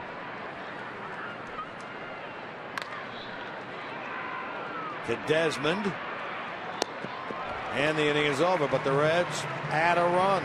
Big hit by Skip Schumaker. And it's 2-0 Cincinnati in the middle of the fifth.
Jim Day back with you, and tomorrow is a big day here in Washington, and one that the Reds have been waiting a long time for, and that is Matt Latos will throw the simulated game tomorrow, and we hope it's his final step in a long road back from elbow problems.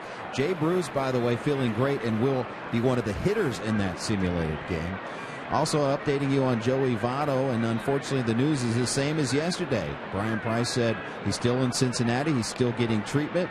No word whether or not he will join the Reds here in D.C. or wait until he gets home, or no word whether he will go on the DL. Brian Price says it's a day-to-day situation. I followed up and asked him whether or not or how long they can go one man short on the bench, and he said that's also a day-to-day situation.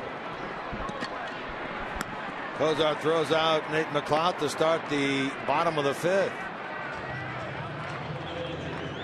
Yeah, the first two games, and we talked about this situation in Philadelphia, those first two games in Philly, even though they technically had the full roster, they only had 24 there, but they were covered because they had the extra bench player there in Tucker Barnhart. That was not the case yesterday when Cingrani was activated.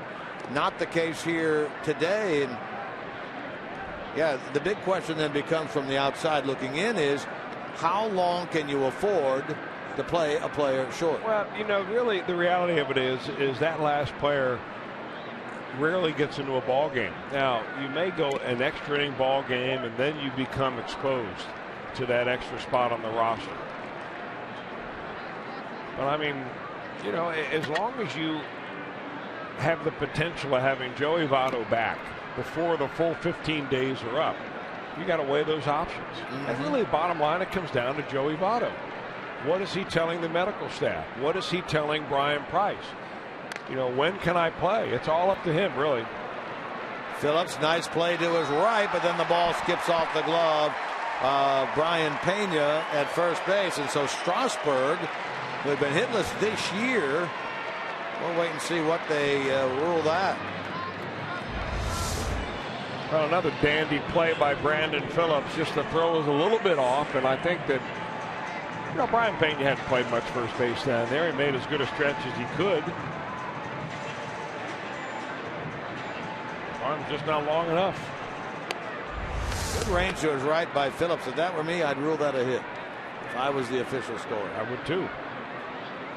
I'm with you. And I'll vote for you for official scorer or any other office you may want. Cozart diving, cannot get it. So back-to-back hits for the Nationals as Strasburg is given a hit on that ball, and now Denard Span aboard for the first time.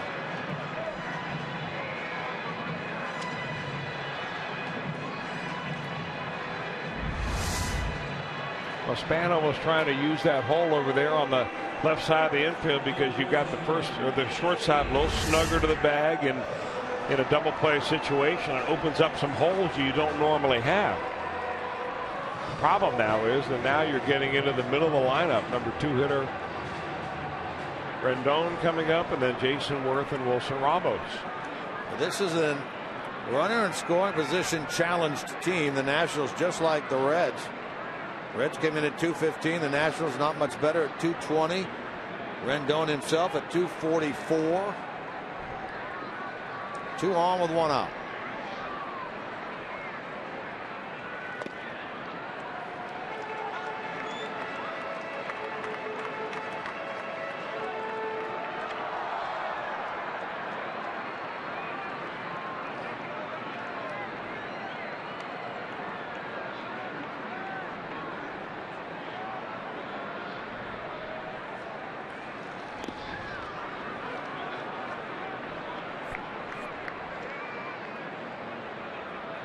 Rendon has bounced out, singled into right.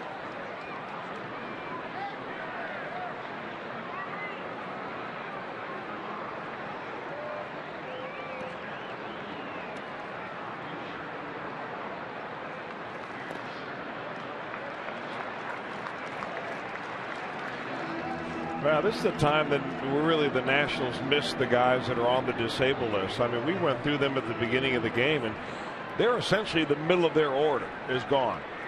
You'd be seeing Adam LaRoche right here, Ryan Zimmerman, both all-stars in the past. Bryce Harper.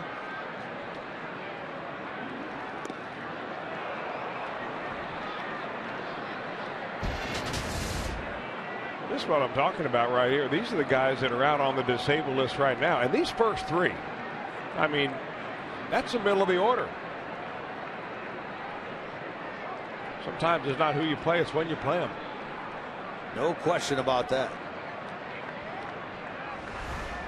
Rendon had a terrible swing at that 2-1 pitch.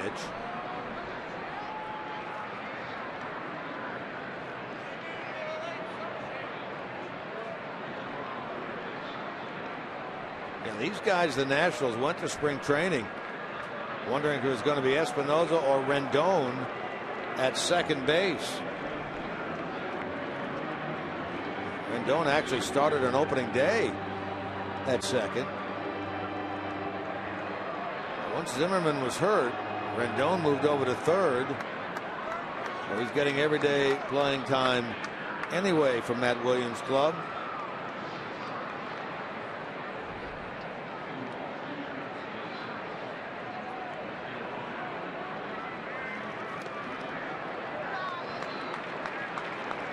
So Matt Williams there, 17-year major leaguer, former All-Star, former Gold Glover. His managerial experience not nearly as low as Brian Price. Brian had never managed anywhere ever before managing the Reds this year. Williams has a little bit of managerial time. Hamilton right on that line drive. The runners have to stay put. There are two out. Matt Williams managed about a month for Double-A Mobile back in 2007. And then he managed in 2012 in the Arizona Fall League. He has been, of course, a coach out at the Arizona Diamondbacks for Kirk Gibson. He was a member of that 2001 World Series championship team. Gets an opportunity here to take over this Nationals club when Davey Johnson retired at the end of last year as a manager.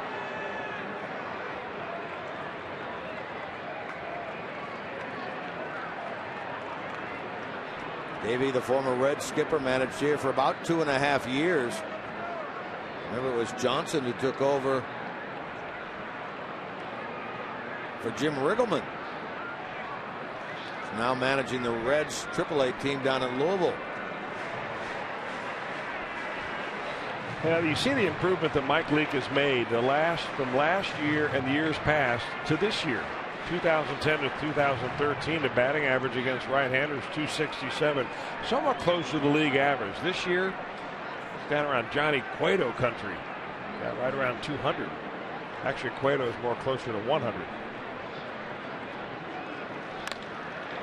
Hammers this ball to left, but right there to make the catch is Heisey. Boy, those are two hard hit balls, one by Rendon, one by Worth. Nothing to show for it.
American Ballpark. Take advantage of the purchase 2 tickets for only $22 offer. Cheer on the Reds on Friday through Sunday. They take on the Cardinals. A lot of baseball, a lot of fireworks. You can get your Memorial Day weekend tickets by calling 513-381-REDS, going to Kroger locations, or log on to Reds.com/tickets. Big weekend coming up against the St. Louis Cardinals. That's Friday night. That's Saturday night. And then that is Sunday night. Don't forget that. Don't come out on Sunday afternoon. That is a 8:05 game Sunday at Great American Ballpark against St. Louis. Hopefully by Sunday, the Reds will be going for the sweep. Mike Matheny's club.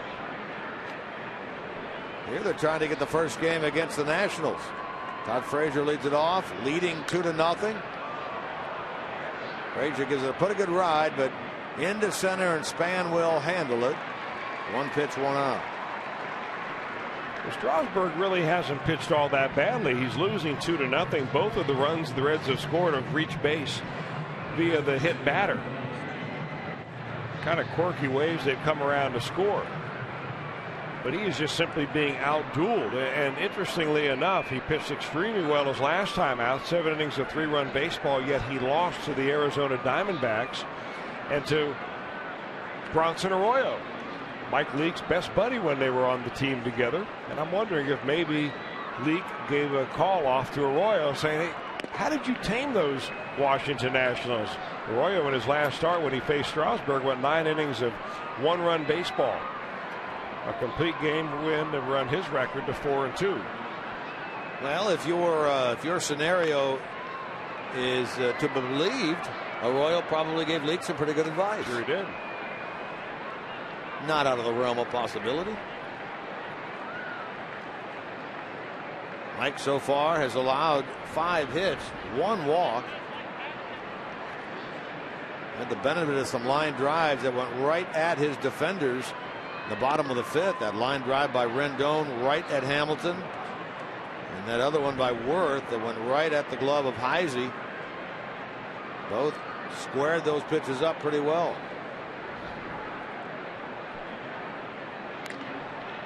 Over the pitcher's head toward Espinosa for the 2nd out.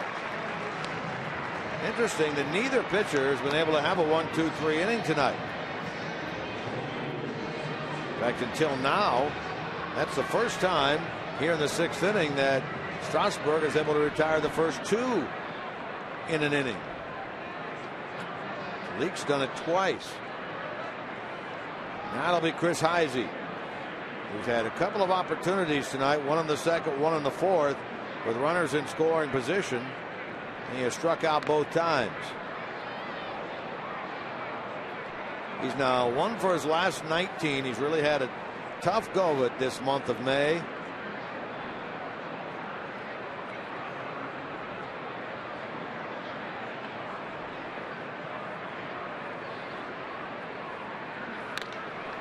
Hits this one hard. That's going to be in to the wall. Cut off the wall by McLeod. Should say he plays it off the wall to get it back in. Heisey comes up with the double. A 2-out hit will give Cozart a chance. Well, Heisey's always been a good fastball hitter, and that one is right up in his wheelhouse. You see the nice relaxed swing he put on it right there. I'm not so sure Strasburg wanted it there. The Reds pick up hit number 5. Hits are even. Now let's see if Cozart can add to the Reds' lead.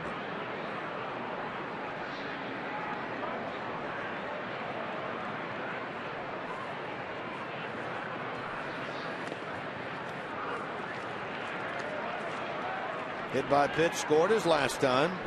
After being hit by the pitch the last time up, you can see why he buckled a little bit on that curveball. Last time he saw one coming in like that, it got him. There's a fastball that he's a little late on, and hits it down the right field line, and it is Jason Worth in foul territory that handles it. So Cozart retired. Reds leave a runner. They're 6.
Tom Brenneman sits down with Reds closer Aroldis Chapman, talks to him about his return to the mound. We'll look at the great start to the season for Johnny Cueto, and it's been a delightful start on defense for the Reds this year as well. That's all on Wednesday following the Reds National Series finale and the Reds Live post-game show, the award-winning Reds Weekly, hosted by Jeff Pecoro and produced by the ruggedly handsome one himself, Ron Melanor.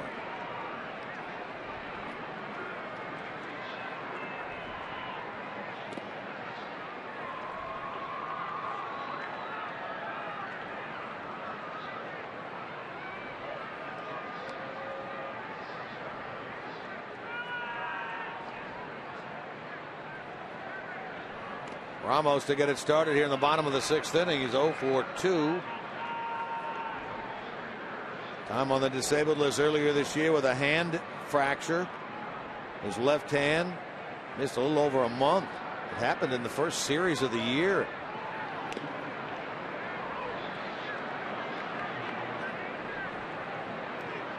Desmond on deck, then Greg Dobbs. Run in the 4th, run in the 5th. 2-0 Reds. Nationals bat here in the 6th. Frazier. And on over to Pena for out number 1. For 3 times he's hit the ball on the ground, and 3 times he has easily been retired. Here's Ian Desmond.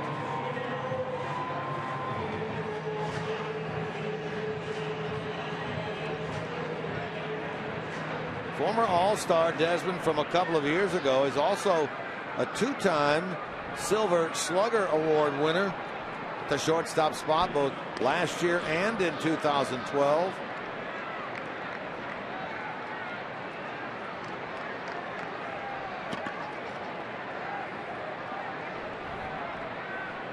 He's doubled and called out on strikes.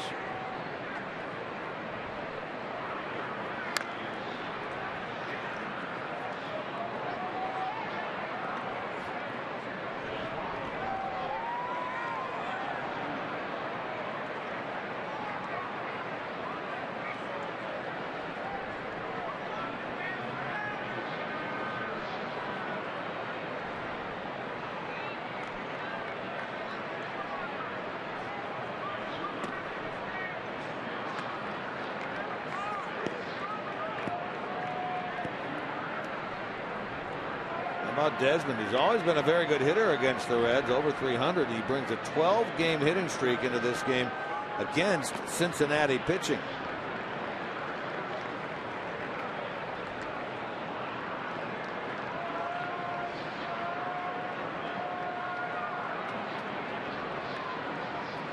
Nichols been able to get the leadoff man in each of the 6 innings, save 1. That's when Desmond led off the 2nd with that double. Now the National shortstop will look at a 3-2 pitch with 1 man out.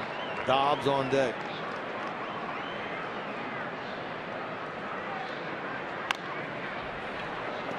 Frazier again. He'll have to hurry, and he does. Look at that nice stretch by Brian Pena on the receiving end.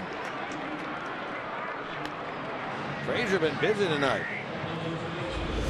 Well, you're going to be busy, especially on the left side of the infield, when Mike Leake throws that low inside slider or low inside sinker to right-handed hitters. They roll over on it, and he's looking for his first 1, 2, 3 of the night. Well, if he gets it, it'll be the first one of the evening on either side. Greg Dobbs is 1 for 2. Talked about Leake and his prowess for the ground ball. He has an 8 ground ball out so far tonight.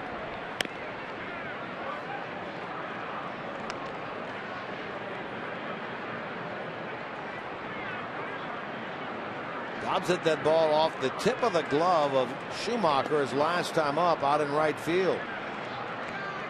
Chris said it looked like Schumaker had it measured, jumped up for the ball, and it just tipped the edge.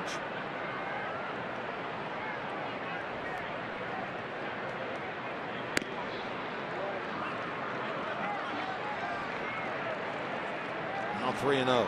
The only walk that Mike has delivered was to Worth on a 3-2 pitch in the first inning.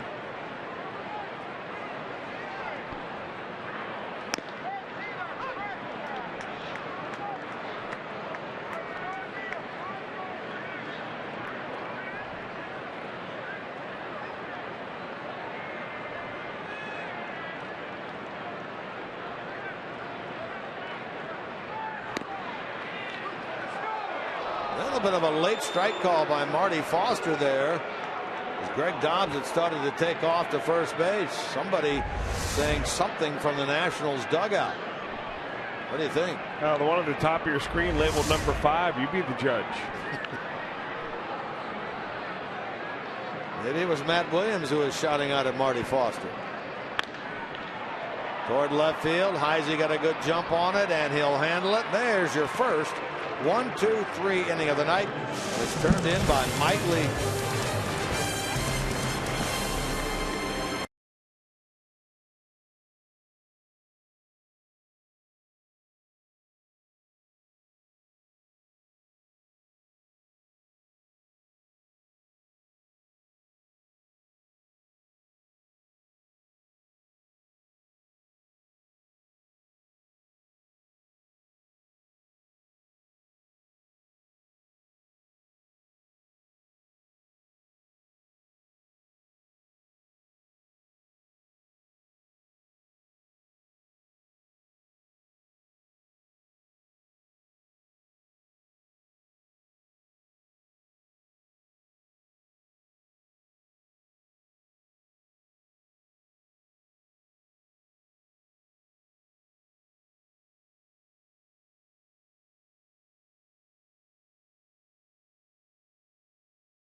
Game summary. Mike Leake has done a heck of a job on the mound. He's struck out 4,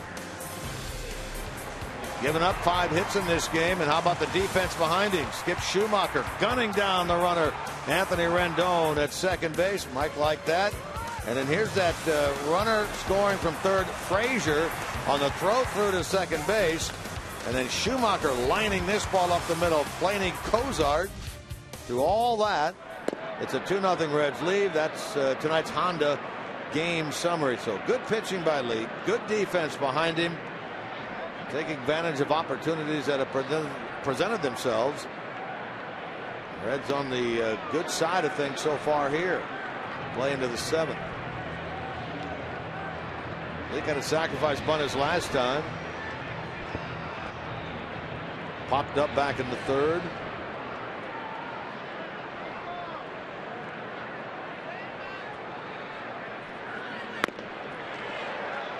And he's a strikeout victim here. Number 4 for Strasburg. Follow every Reds game with the MLB.com at-bat on your favorite mobile phone or tablet. Get live look-ins, instant replay, scores, stats, audio, free MLB.com TV game of the day, and more. Download on the App Store or visit Reds.com today.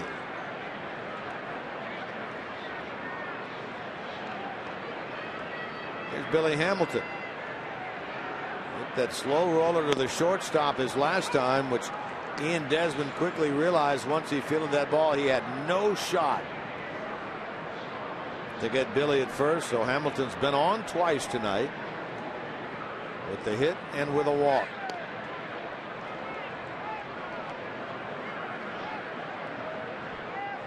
Schumaker on deck.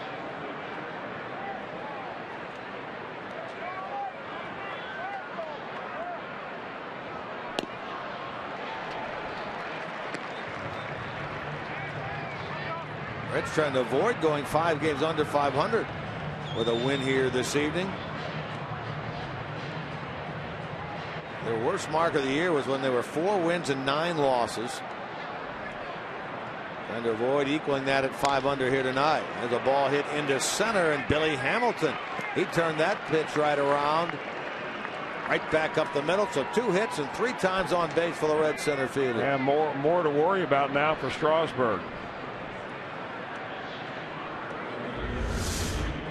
Sounded like a broken bat. Maybe he got it right in on the hands right there. Didn't hit it all that well, but who cares? All we want to see is Billy Hamilton on the base paths. Trademark shot. It was early in his career. I've heard Billy tell the story on the Winter Caravan that he was joking around in the batting cage when he was playing with the Dayton club, taking some hits from the left side. Hitting coach back then kind of liked it. Said, why don't you try switch hitting? He did. Turned out pretty well for him. You know, it's amazing that he took up switch hitting that late in his career. I mean, normally kids, if you're going to be a switch hitter by the time you get to college or in pro ball, you will have done it, you know, maybe when you're a young teen, 12, 13, 14 years old, just about the time they start throwing curveballs. And you have to learn how to hit the ball the other way. That's when you turn over and be a switch hitter. He's going. Here's the throw. It's high and late. And stolen base for Billy Hamilton. Number 16.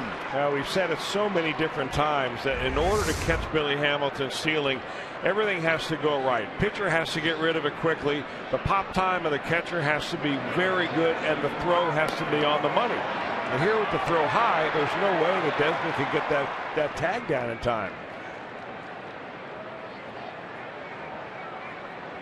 See Desmond, though, he's got his foot in front of the bag right there. He's like partially blocking the second base bag, knowing that Billy Hamilton's going to go in there head first. We might get another shot at looking at that and see what sometimes fielders will do. So get the runner over to third as Schumacher rolls out to the right side 4-3. Take another look here. Here's another look at that. Look where Desmond's foot is, right here, right in front of the bag right there. So Billy Hamilton's got to reach around it in order to get it there. And it's really dangerous for a couple of reasons. One, you can get stepped on. The other two, you jam your fingers not into the bag but into his hand. Of course, he's got that little hand protector there. Remember, it was a man that's standing right behind him there, Joe West, who initially made him take that off. Out at Great American Ballpark. Hamilton got caught off the bag now at third. Ramos will send it to the shortstop, and they put the tag on. Desmond does that. Inning is over. Billy's arguing down there about something.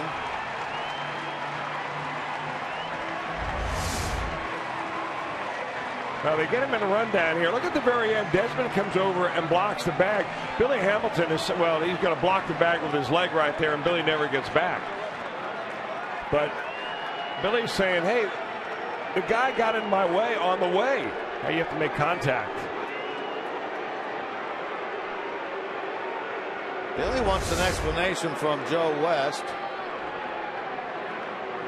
He's still down there talking with him. There's Steve Smith. It's not an argument. It's more of a discussion to maybe clear things up. Now, Brian Price can ask for a replay on this, and I'm not sure what the point of contest is here.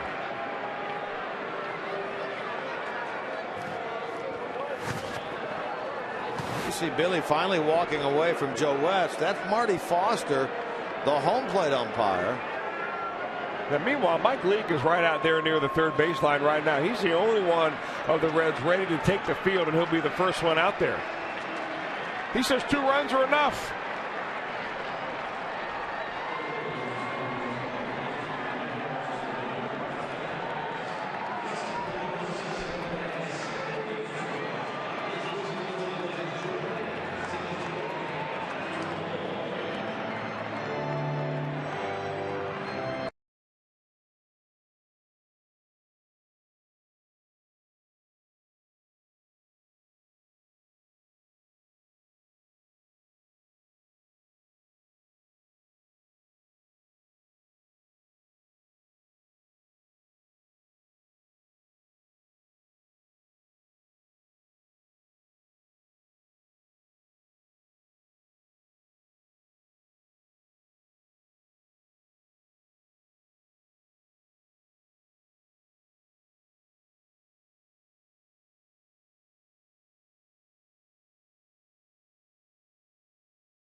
a strange ending, Chris, to the top of the 7th.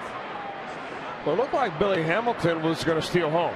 And then he realizes about 3/4 of the way he didn't get a good enough jump. And I'm still not sure what the point of conversation was down there between Billy Hamilton and the third base umpire Joe West, and then eventually Brian Price and the home plate umpire Marty Foster. I mean, did they think that maybe the third baseman Rondon had gotten in the way of Billy Hamilton? I mean, without the baseball, if he did that, Billy should have instigated contact, and then it would have been So you're saying not call. Desmond who took the throw, but right before that. Right.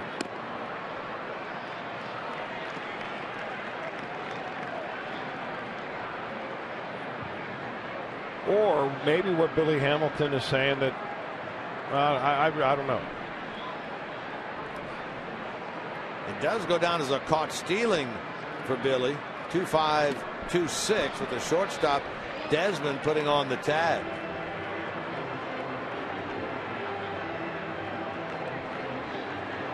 He had his leg right there by the base. Billy reached around it looking for the base. Desmond clearly had the tag on in time.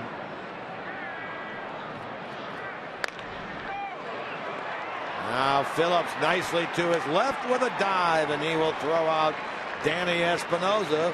Leadoff man gone here in the 7th. Boy, this defense is just, I mean, that defensive play right here goes down as a simple 4-3. So if you're judging it by, well, how many errors the Reds have had, you don't get extra credit for that play right there. That's an extra credit play because it robs a guy of a base hit, a leadoff hit in the inning in a 2-run game. This defense, man, something else.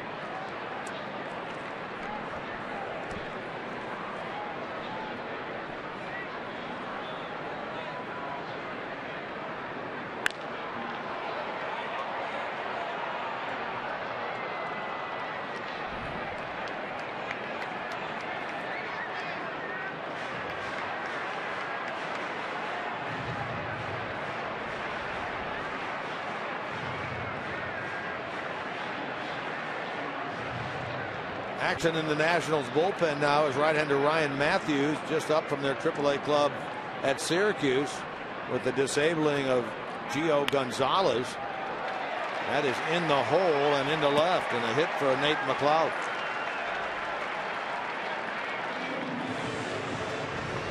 Well, make sure you get out to the Holy Grail Friday night before the Reds and the Cardinals start that 3-game series. Answer our Reds trivia questions, and you'll win great prizes and be featured on Reds Live. Join in the fun. That's Friday at 6 at the Holy Grail at the Banks. Strasburg due up, but a pinch hitter now is Zach Walters, who comes off the bench to bat for Strasburg, finished after 7.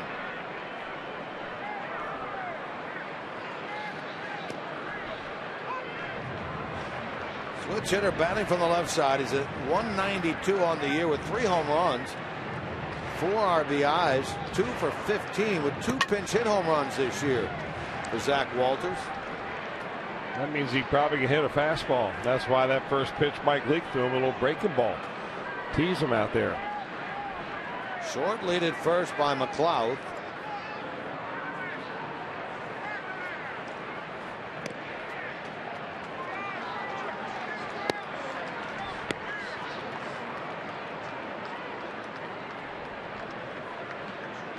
Guy's got some power. He had 29 home runs last year at the AAA level. Used to be in the Diamondbacks organization, acquired in 2011 by the Nationals.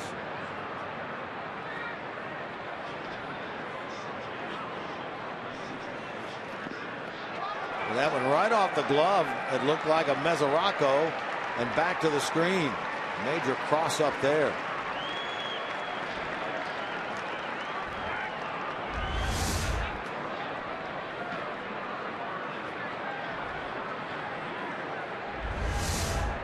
Definite cross up.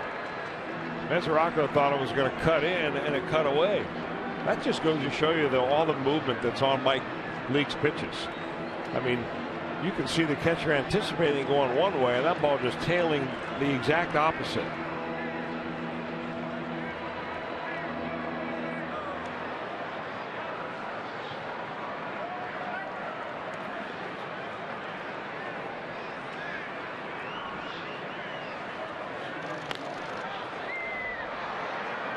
Fouled on a play by Walters. He has 5 hits with this team this year. 3 of them have been home runs.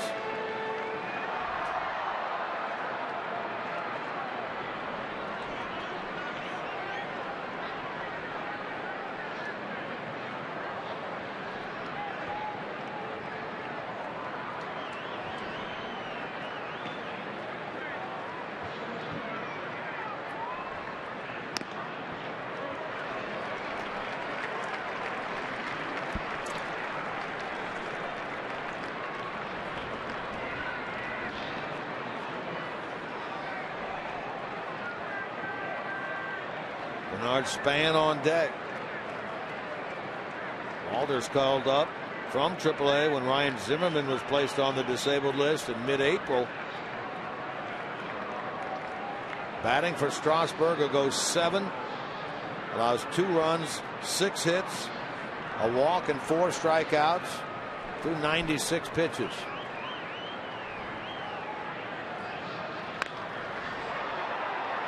Into left. Heisey is there for out number 2. Back to second base goes McLeod. The pinch hitter taken care of, and now back to the top of the order. Neither of these teams have been very good now with runners in scoring position in this game. We talked about how poorly they have done this year in that department. Nationals now 0 for 7. Well, I think it's also a testament to how good these 2 pitchers have been. We caught Strasburg on a night when he had pretty good stuff. Not necessarily strikeout stuff, but he's been throwing the ball very well. And Mike Leake, as you know, has been throwing the ball extremely well also. And they toughen up a little bit with runners in scoring position. Here Leake is making his 9th start. He had pitched into the 7th inning in each of his first 8. He's done that again tonight. It's really remarkable. If he can get through this inning, he will have pitched at least 7 in 7 of the 9 starts.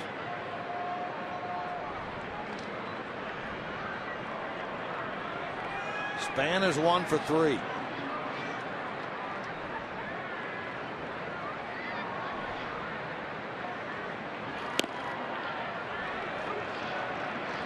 painted that one. I mean, that's exactly right. He painted it.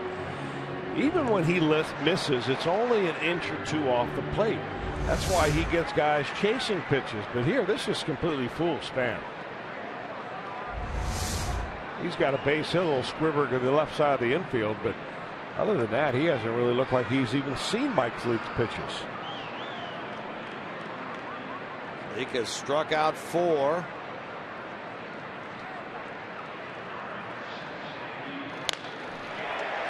Into right field, going to produce the Nationals' first run. On an 0-2 pitch, a base hit into right by Span. Scores McLeod, and the tying run is on. It's now a 2-1 game. Well, he saw that one. It was a curveball that he kind of hung out over the plate a little bit. I think he wanted to drop it right on the back foot of that hitter off the plate, and Span gets his foot down and keeps his hands back and puts a nice stroke on this ball.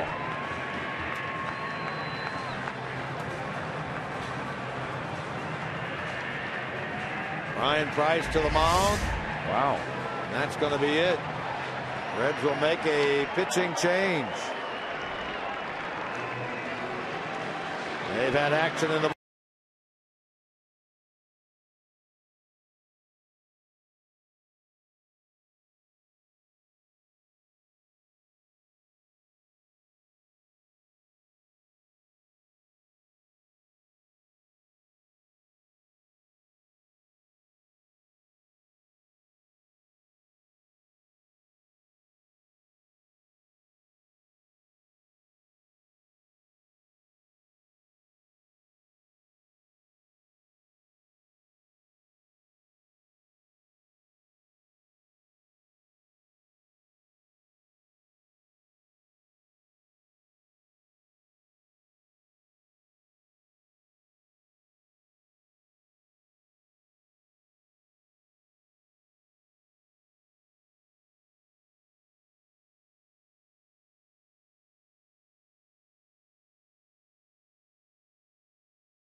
Hashtag Ohio fan photo, but let's take a look at tonight's fan photo of the game, brought to you by AT&T. How about Samantha at Wilson's M04 or M04? Wilson's M04. They are obviously Aroldis Chapman fans. That's our AT&T fan photo of the night. Mike Leake, 6 2/3, a run on 7 hits, a walk and 4 strikeouts. The runner at first, Span, is his responsibility. Sam LeCure will come on, try to get the final out here in the bottom of the 7th. That out, hopefully, would be Anthony Rendon. Well, the good news about this part of the Nationals lineup is that they're right-handed. I mean, if they had Adam LaRoche in there, you'd be thinking about a different strategy as to who you get out of the bullpen. Sam LeCure, 63 games last year. This is game number 16 for Sam this year.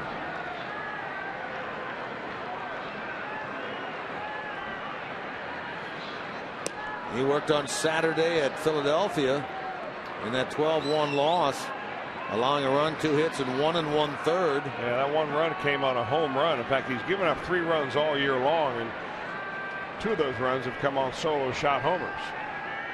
Tries to get Rendon here. He represents the go-ahead run.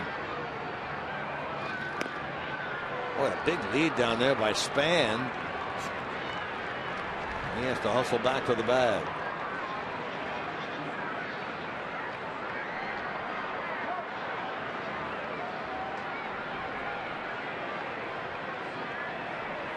Span can steal a base. He's 5 for 5 this year. Held over there by Pena.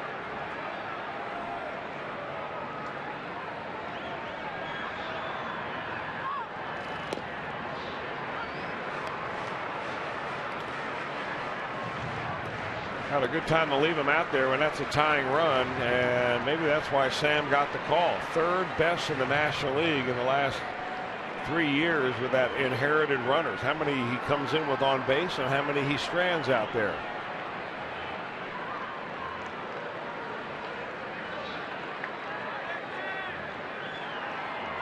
There goes Span. Had a good jump there. Sure did.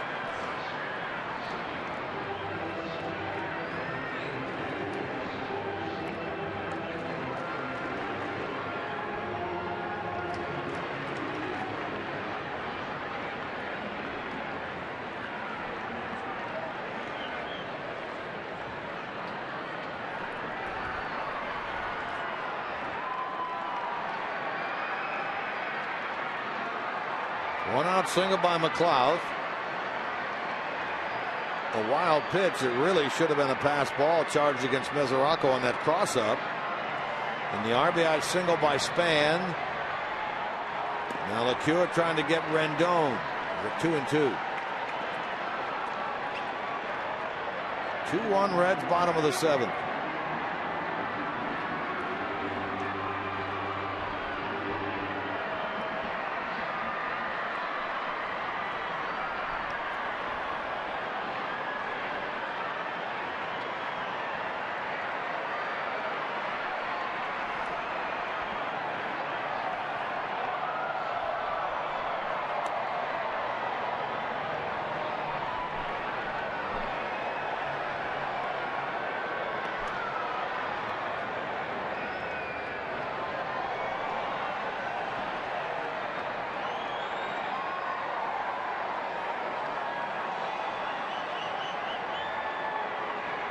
Sam trying to close out the bottom of the 7th against Rendon.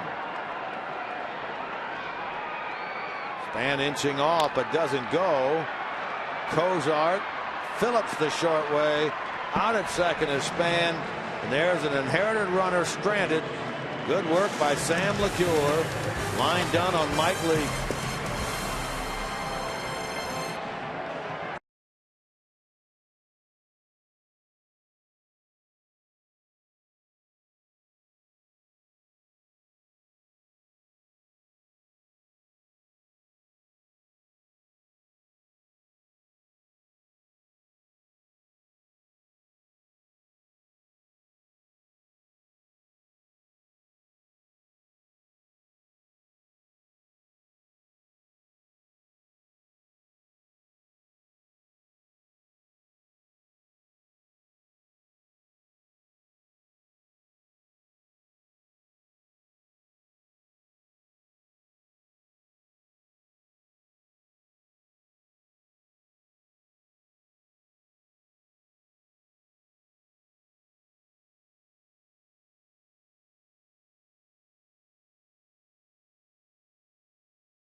See your Red Legs take on St. Louis. Plus Friday, stick around after the game for a spectacular post-game fireworks show. It's presented by PNC Bank. For tickets, call 513-381-REDS. Visit select Kroger locations or log on to reds.com/tickets. Jim Day down here by the Reds dugout. Let's go back to that play with Billy Hamilton. Indeed, he was trying to steal home, guys, and Steven Strasburg altered his windup, and Billy thought that he actually stepped off the rubber in the process. You take another look at it as Billy, with Strasburg working out of the windup on third base, he sped up his windup. Billy thought that he balked, and that's what they were arguing about. As it turned out, Strasburg with a heads-up play, and they got him out. Thank you, Jim. That's good work down there. Chris, what do you think of that? No, I agree with Joe West. And explain. Nothing wrong. You can speed it up the same way you can slow it down. I mean, what you can do is start and stop. But I mean, it was still a delivery. I mean, he's on the rubber. He's taking a sign. He never checks Billy Hamilton. That's just, and then he receives him out of the corner of his eye. He throws it right in there. There's no rule that you have to have the same leg kick every time. Okay, that's good. All you got to do is step to the plate and throw. I mean, you can't step towards third and throw to the plate. Now, what Jim mentioned, he could have stepped off and then thrown home as well, right? Yeah, but he had already started his delivery, okay. And Billy Hamilton didn't start running towards home until he saw him start his delivery. That is not the starter, Steven Strasburg, on the mound. That's Ryan Mattis.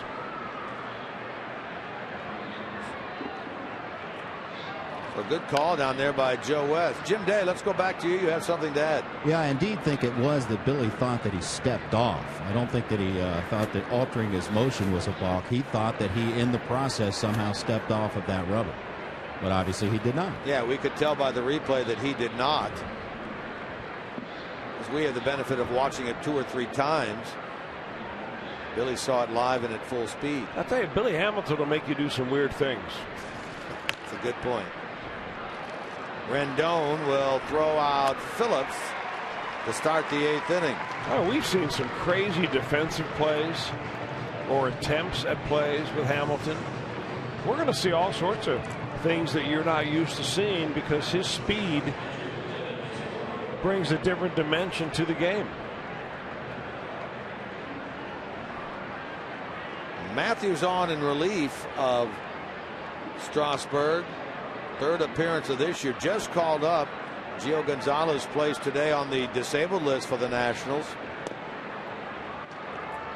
Well, he's been up and down for a while. I mean, he was in 66 games for the Nationals in 2012. Had a really good year, too.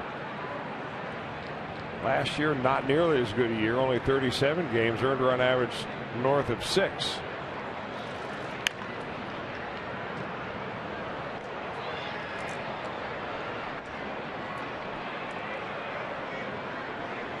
Dealing with Devin Mesoraco, who so far tonight, nothing out of 3. He's grounded out, flied out, grounded out.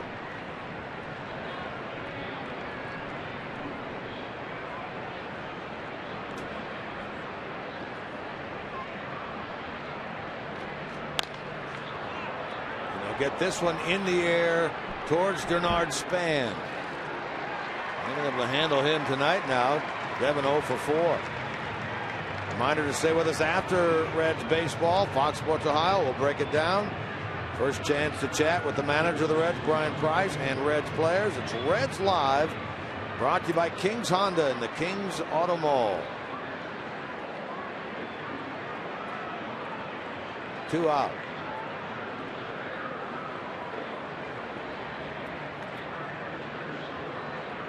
Jonathan Broxton up and throwing in the Reds bullpen. Big man threw in yesterday's game a 1-2-3-8. There's a look at JB.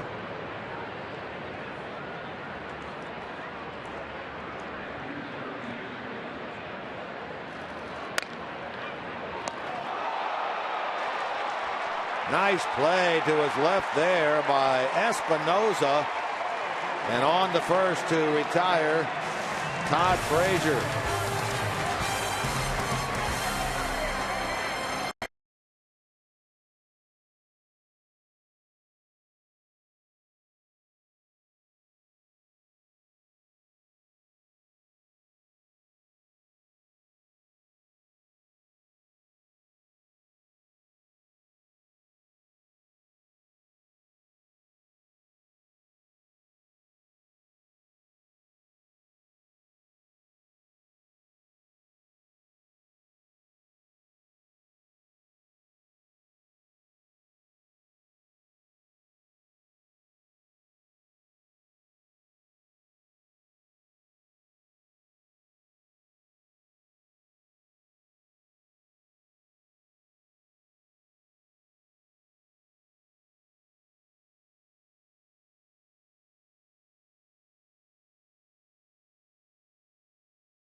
Brought to you by Miller Lite. How about this defensive gem by the right fielder, Skip Schumaker, and the ball hit by Rendon. He looks at it, says, I think I can test the arm of that guy. And how about the throw? Schumaker dead on the money to Cozart, who puts the tag on the sliding third baseman Rendon. Mike Leake, he likes it a lot. That's tonight's Miller Time moment of the night. Meanwhile, on the mound, third pitcher of the evening for Brian Price's club, the big man, Jonathan Broxton, is in. Now, the big man already has 5 saves on the year. Not a save situation on the 8th inning. It'll probably be Chapman if we get that far, but he is in now for the 11th game. Has thrown the ball extremely well. 121 batting average against. Earned run average under 1. He's allowed only 1 run all year. He gets Jason Wirth to lead things off, trying to protect a 1-run lead at 2-1.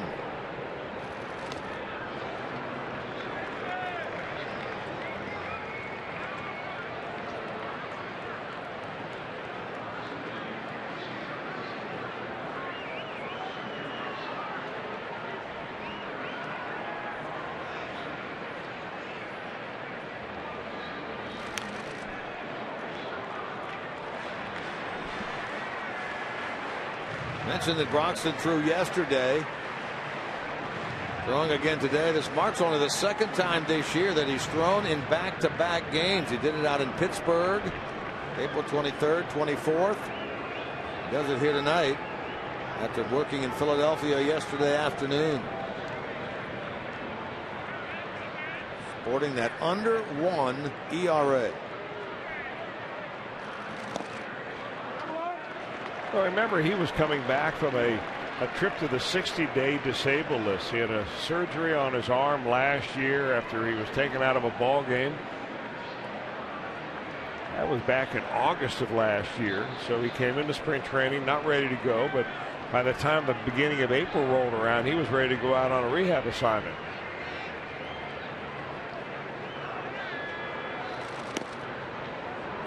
Correct me if I'm wrong, but didn't he have that flexor mass surgery similar to the injury that Matt Latos suffered, a strain of that flexor mass, wasn't it? Yeah, I'm not sure if the surgeries were similar or not. I think Matt Latos had the strain, more of some bone chips taken out. But I thought this recent setback was a flexor mass strain. Well, that, could be wrong. I kind of boil it down like this: your elbow's barking or your shoulder's barking. Or in his case, his knee was barking too.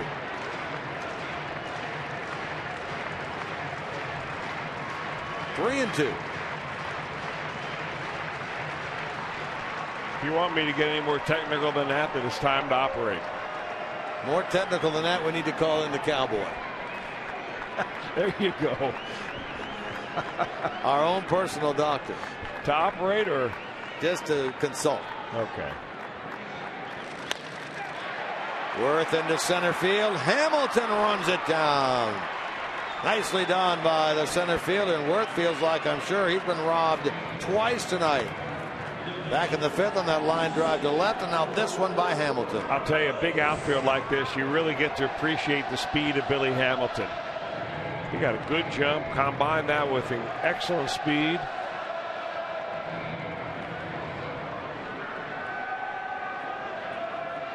So 1 out. Wilson Ramos.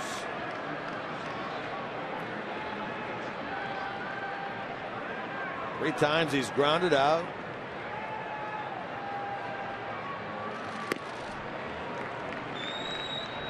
Ramos had a career best year last year, although he had that left hamstring injury that allowed him to only play in about half their games.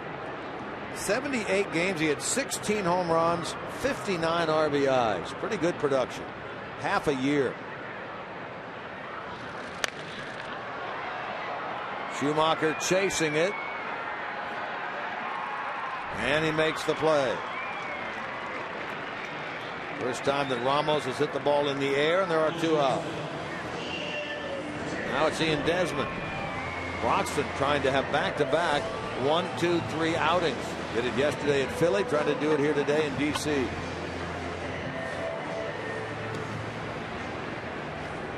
loads up that splitter every time, doesn't he? You can see him pushing that ball between those fingers.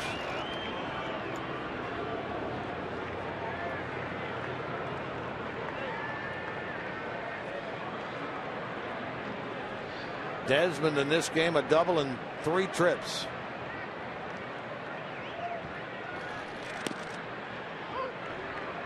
That's the first pitch strike.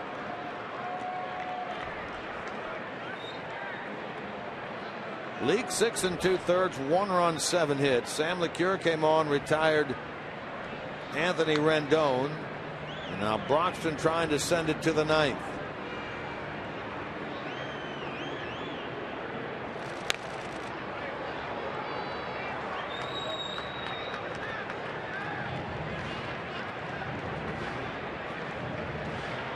Desmond's double back in the second means he's reached base now in 21 of his last 22 games.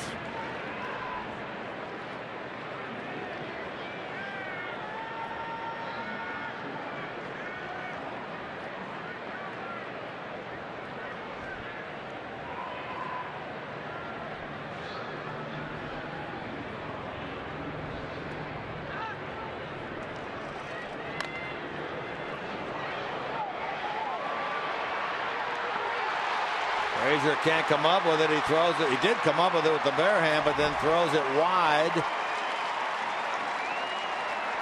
Tying run down at second base with 2 out.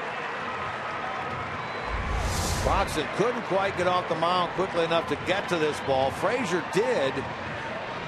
Even if he made a perfect throw, I'm not sure he's going to get Ian Desmond.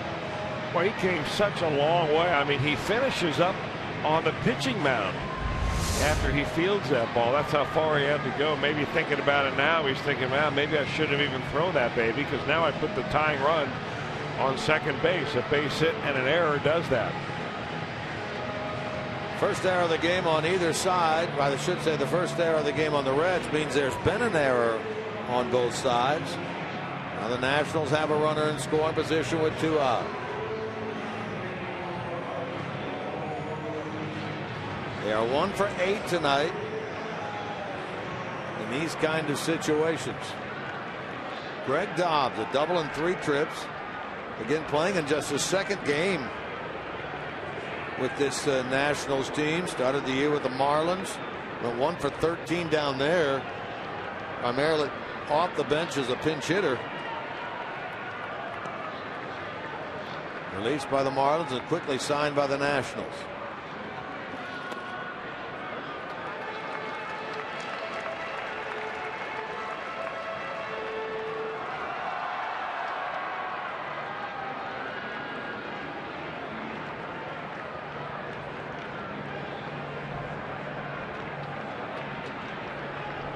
Both managers watching intently from their respective dugouts.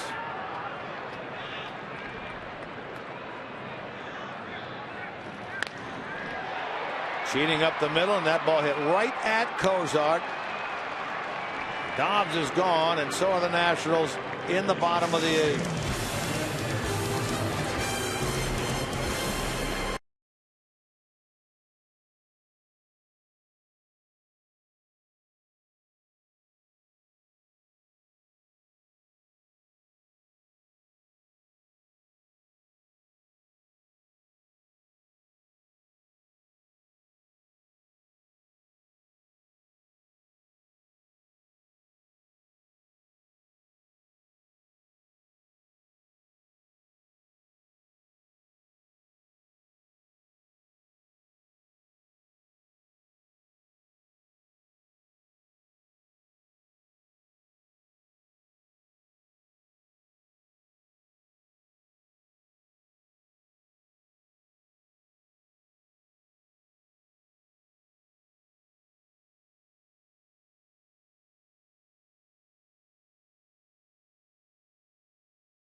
at our Mazda pitch by pitch of the night. The 2-pitch at bat for Greg Dobbs as he eventually grounds out to the shortstop. But the important thing right here is the fact that there was that tying run at second base, and out of the inning it goes. And again, the Nationals runner in scoring position, unable to get the job done, as Jonathan Broxton explains how he did it. And the Reds are the same way. They're 2 for 12. The Reds are with runners in scoring position. The Nationals tonight 1 for 9.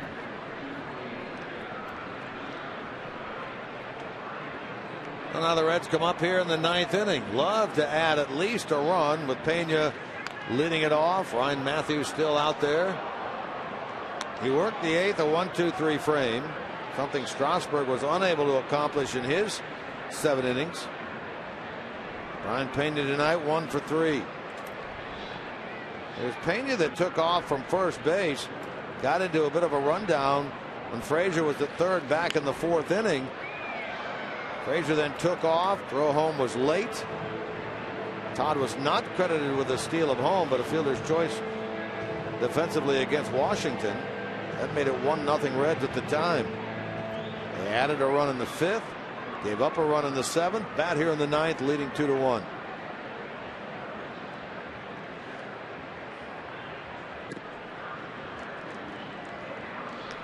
Chapman throwing in the Reds bullpen. Saved the game on Friday at Philadelphia. And we'll try to do the same thing here tonight in Washington.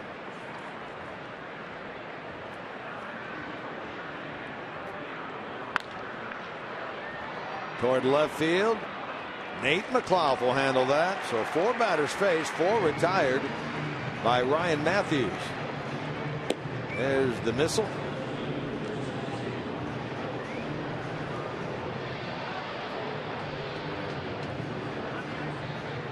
Here's Heisey. Double in the 6th inning. He had been 1 for his last 19 before that 2-base hit.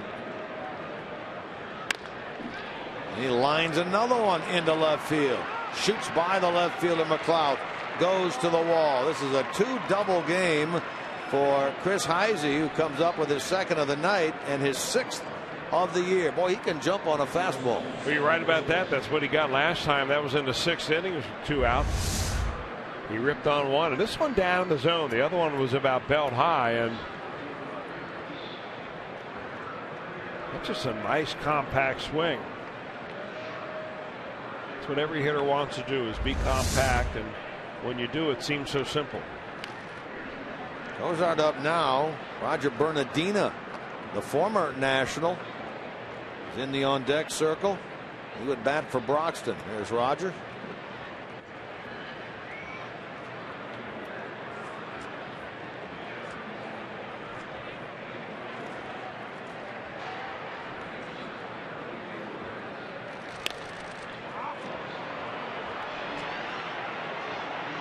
McLeod, long way to go, but he gets there and makes the catch. Reds fans celebrate Memorial Day weekend here at the ballpark. Take advantage of the Memorial Weekend offer. That's 2 tickets for only $22 as the Reds and the Cardinals hook up. Big weekend of fireworks, giveaways, and more. Come on out to GABP. Take advantage of the 2 for $24 ticket deal. You can do it by calling 513-381-REDS, going to select Kroger locations, or going to Reds.com. Steve McCanny out of the dugout. The pitching coach will talk it over with Matthews. Well, to be sure, they know Roger Bernardina.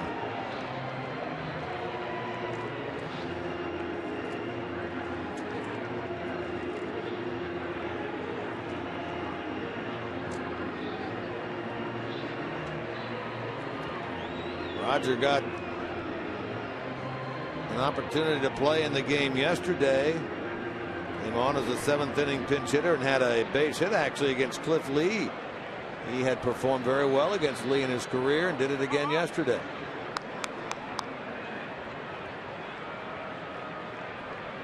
Steve McCanny reminds them how they want to pitch to this guy.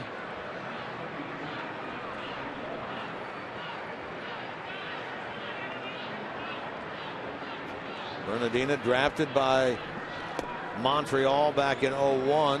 His entire big league career until last year had been spent with the Nationals. He was traded to the Phillies and then signed as a free agent with the Reds this offseason. His best year here was 2 years ago, 2012. He hit .291 with 5 home runs, 25 RBIs. Pretty good year with them power-wise in 10 when he hit 11 home runs and drove in 47.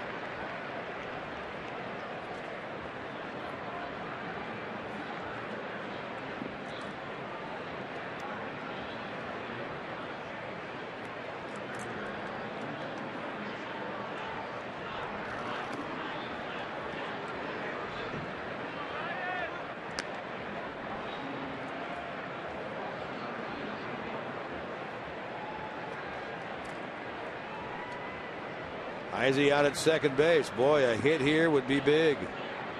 Bernardino will more likely than not stay in the game. Move on into the outfield.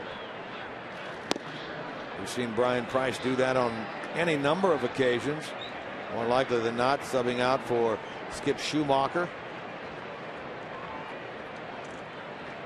Broxton goes an inning, gives up a hit. Unscathed on the scoreboard. 2-1 Reds, 9th inning.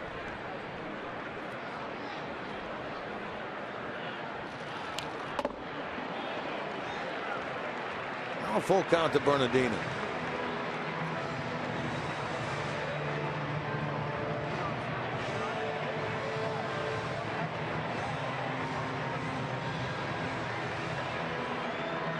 His former teammates Matthews and Bernardino have never faced one another, so they square off for the first time ever here in this game tonight.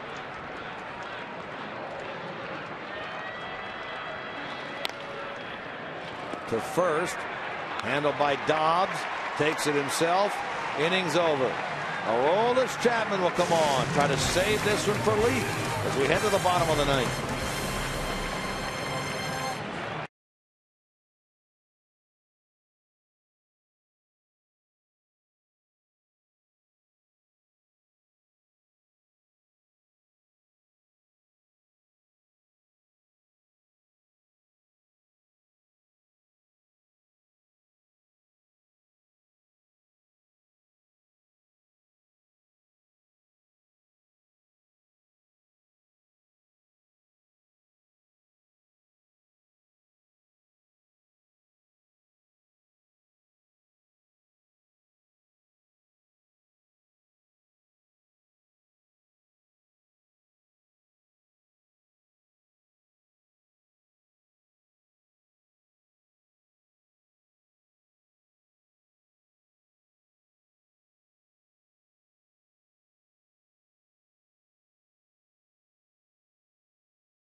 Brought to you by Chevy.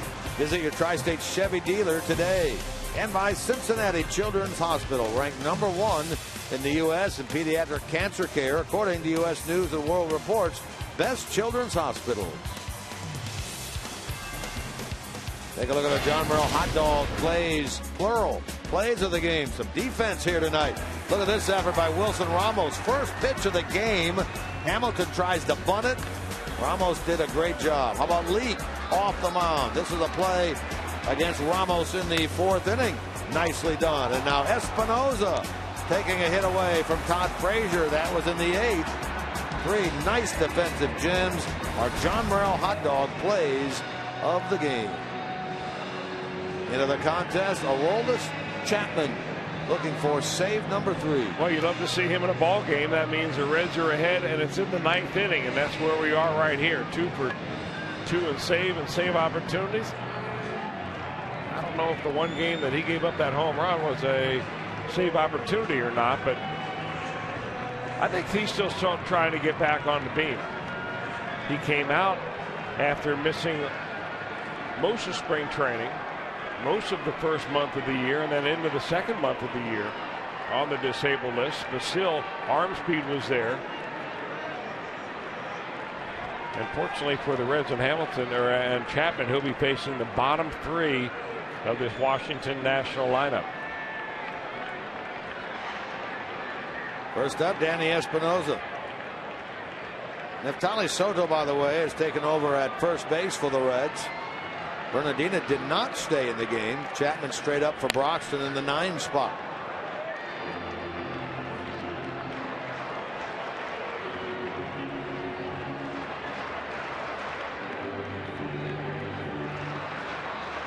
There's Soto.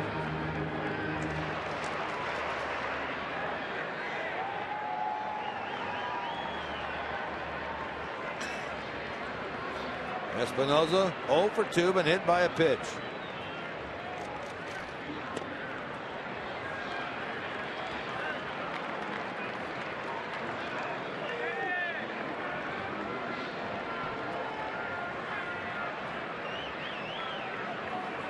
Kevin Franzen, the former Philly,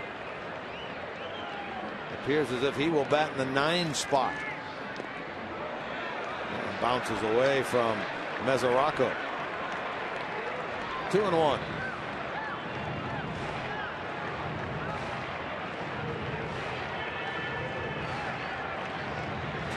Reds, bottom of the 9th. Reds trying to repeat what they did in Philadelphia here in Washington. That is to say, win the first game of the series. It would get them to 2-2 on the trip.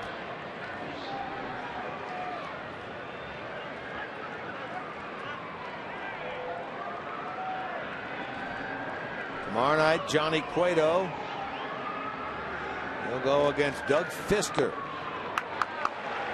All 3 misses low.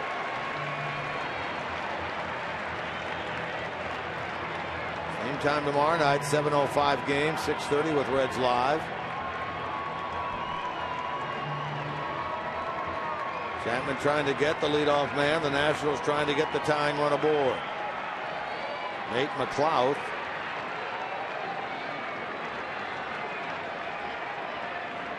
Do next. Down the left field line. That's a fair ball for Espinosa. Into the corner. Dies at the 3:36 mark. And the Nationals second baseman gets his first hit of this game. And the tying run in scoring position to start the bottom of the 9th. How about that? 99 miles an hour. That is hitting speed. That was the speed at which Chapman gave up a home run last week. And that was the speed of this pitch as Espinosa rips it down the left field line.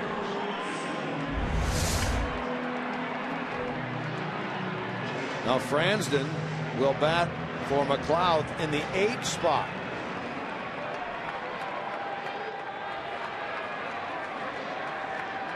Kevin Franzen, the former Philly. Pinch hits for Nate McLeod. He's hitting .250 with his club with a homer and 6 RBIs. That home run was a pinch hit shot.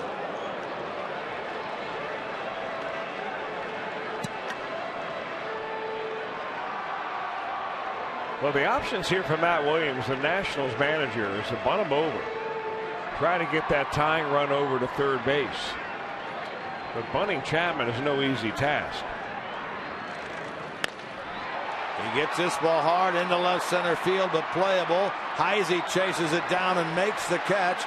Tagging from second and moving to third is Espinosa.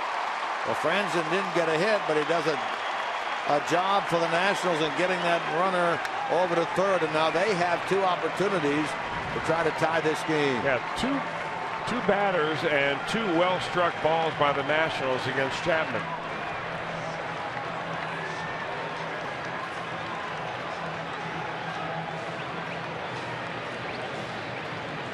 Pitcher spot now is due up. Scott Harrison. He's had a pretty good year. Will pinch hit. He's hitting .444, 8 out of 18.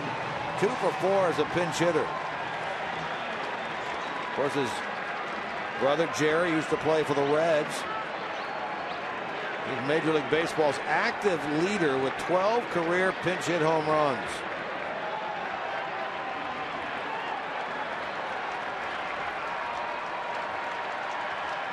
Infield in.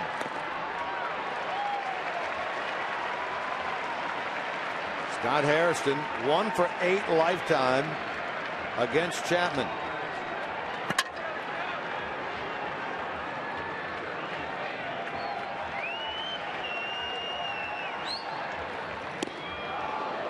Put it in a good spot there, right in on his fist.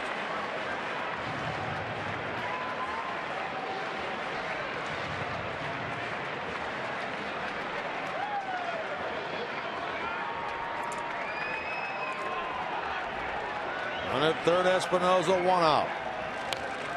Same spot, this one he fouls back. Bernard Span is on deck. They can get Harrison here without a run scoring, then that infield will move back to normal depth. Take their chances lefty against lefty.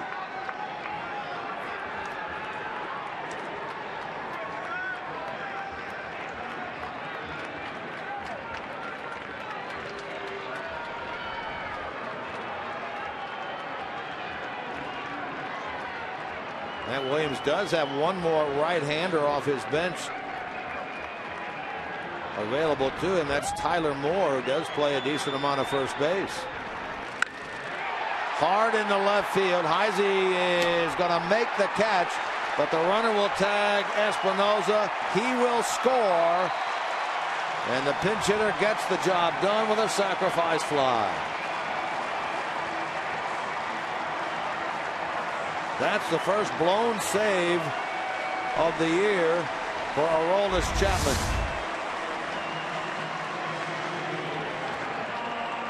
I think the entire Harrison family can hit a high fastball. You get 3 hard hit balls in this inning, and they produce the tying run. We're 2-2.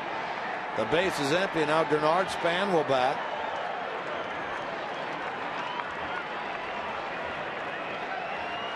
Base is clear, 2 out. Well, the Reds now could only win this game by extra innings. Another one off the hook by Mike Leake.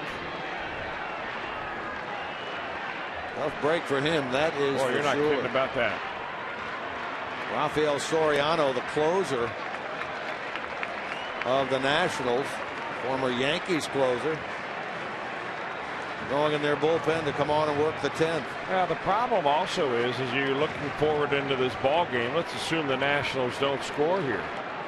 You know, you've used up your last 3 guys in the bullpen that you normally go to. Right. Chapman, Broxton, and Sam McCure. Those are your 3 go-to guys right now. You can put Parr in that, but those are your 3 main guys.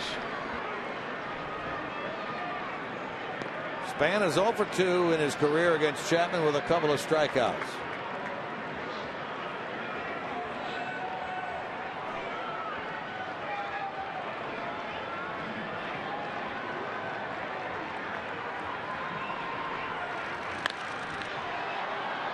Into shallow left. Heisey handles it. He gets all 3 putouts, but unfortunately one of them, the ball hit by Scott Harrison, was deep enough to get Espinosa home. Reds will have the top of the order up. We play into the 10th.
Link's Beef Jerky all season long. Jack Link's Beef Jerky.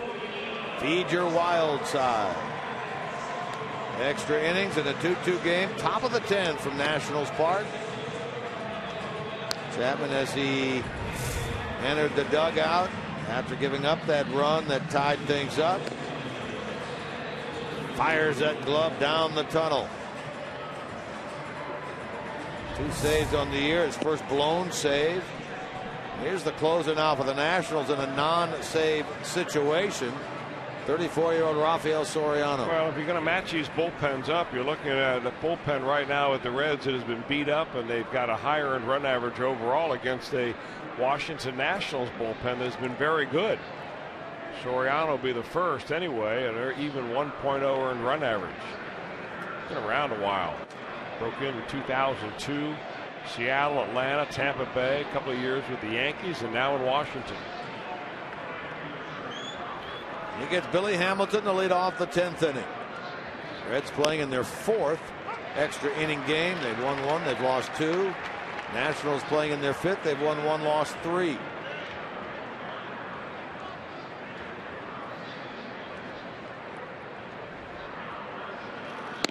These two teams hooked up in an 11-inning game in Cincinnati last year. The Nationals won that one 7-6.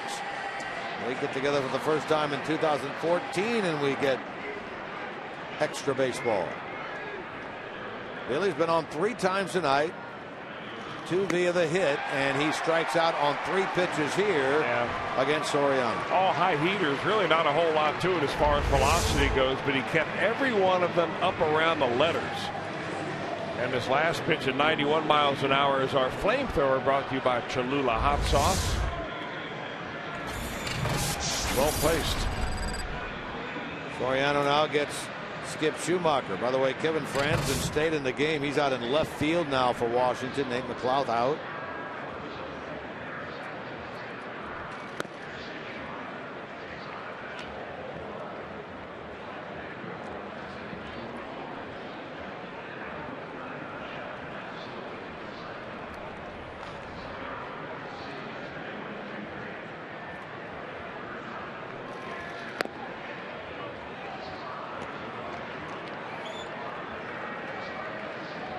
No action at this juncture, Chris, in the Reds bullpen. Well, which would lead you to believe that Aroldis Chapman is in for at least 1 more inning.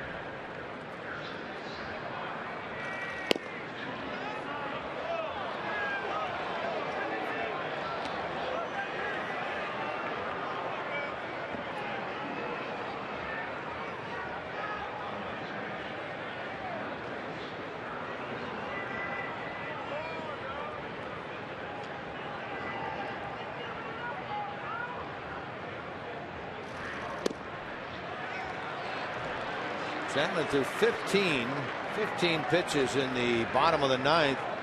The Reds get a base runner here. Chris was talking about the bullpens, the respective bullpens of these two teams. Here's the ranking. 207 for the Nationals, the best. Reds 540, the worst. The Reds with the fewest number of innings out of their bullpen, but the 3rd most home runs. Yeah, I mean, the Nationals have a good bullpen. There's no question about it, but I'm not so sure the Reds bullpen is the worst in the league. I would disagree with that. The numbers say that early in the year. All it takes is a couple of blowouts, really, against your bullpen to run that earned run average up there, especially given the fact that the Reds have probably pitched fewer innings out of the bullpen than any other team out there. That's what that graphic showed us. 95 innings out of the Reds pen coming into this game, the fewest in the National League. There's a couple of the Reds lefties right there, and Parra and Marshall.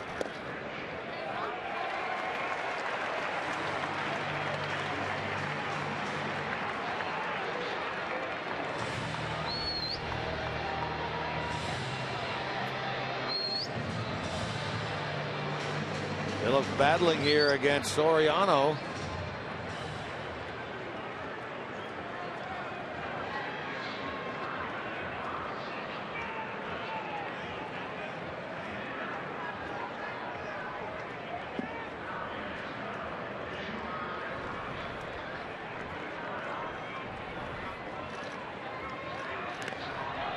Stays alive with that foul ball.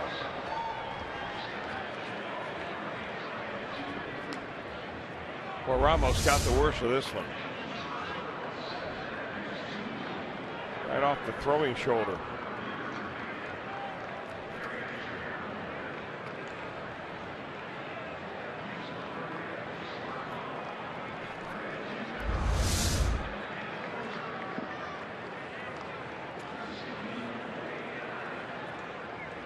Another 0-2 forthcoming now to Brandon.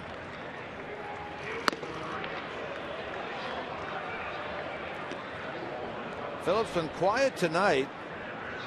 A strikeout, a line out, a pop up, and a ground out.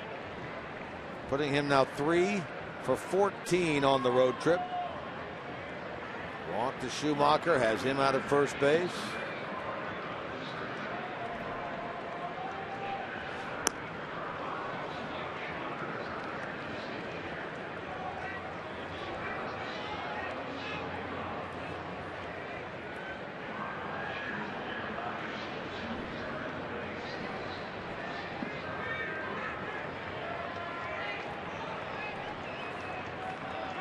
Great jump by Schumacher.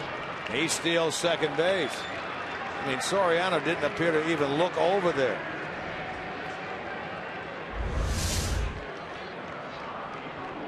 Well, the Reds certainly aren't going to sit around and wait for a home run. I think they figure that they've got to make it happen. First steal as a Red by Schumacher. Second steal of the night by Cincinnati. Good time for it. Yeah, now a little hit could give the Reds the lead back.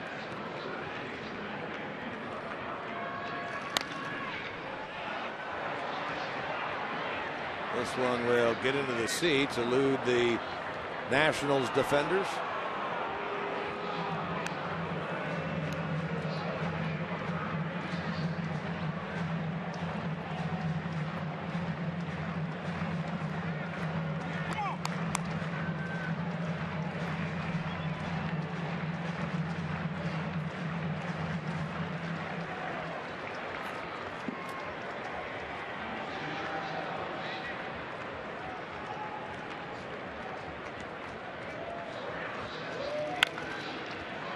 Down the line at third. Good stop down there by Rendon. And an out at first base. Good stretch to the outfield side on the receiving end by Dobbs. But boy, credit Rendon with a heck of a play. That looked like it was headed to the corner. Well, National fans here are used to some pretty good glove work, normally turned in by Ryan Zimmerman at third base. But this time, Rendon does a great job. I mean, that is a game saver right there. Backhand comes up throwing. Phillips has done that so many times to other hitters. He has it now turned around on him. Well, Mesoraco, he's had a quiet night tonight, 0 for 4. What a big chance right here for his first hit of the evening.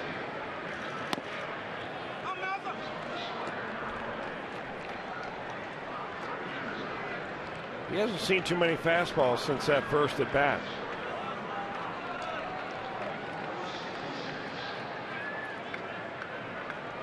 Only faced Soriano one time. He lined out. It's one in the air to left field here. Back goes Franson to the wall, and he makes the catch. He didn't look good on that ball. He's an infielder playing a little outfield, but he caught that one. We'll head to the bottom of the 10th, still even at 2.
Every goal in every game with America's pregame only on Fox Sports 1. Tune into America's pregame weeknights at 6 p.m. Eastern, only on Fox Sports 1 and Fox Sports Go.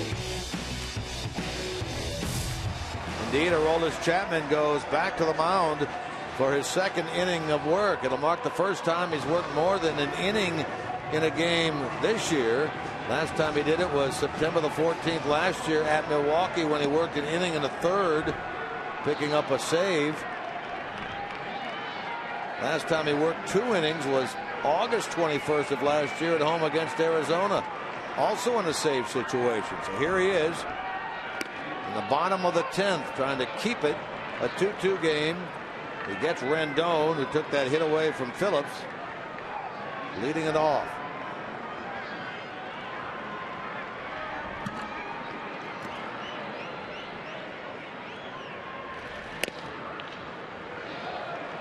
Quickly gets ahead, 2 strikes. Rendon, then Wirth, then Ramos. 2, 3, 4 in this Nationals lineup.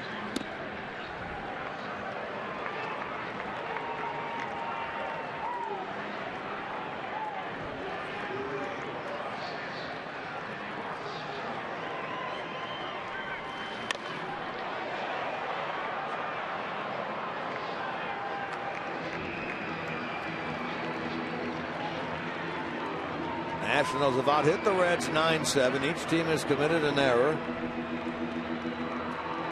Reds had a golden opportunity in the 9th inning to add to their 2-1 lead. A 1-out double by Heisey. Cozart flied to left. Bernardino grounded out. Bottom of the 9th inning, leadoff double by Danny Espinosa.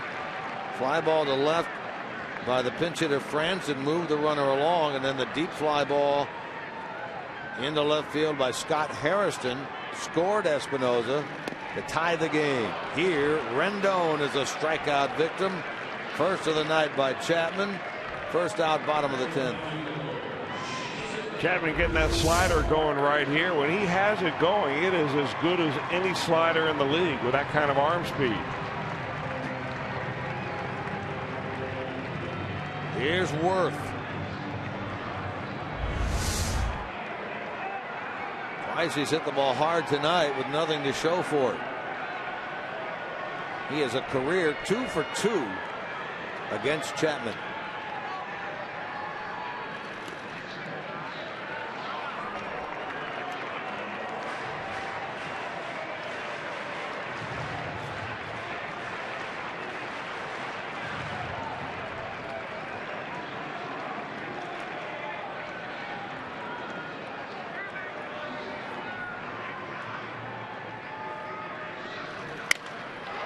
Broken bat to short, and Cozart will handle it. So there are 2 out. Reds in the 11th. Frazier, Soto, and Heisey.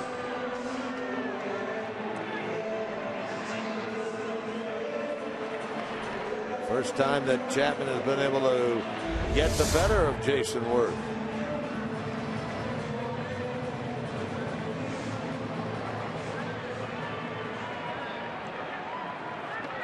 Action out of the Nationals bullpen is 22, Drew Storen.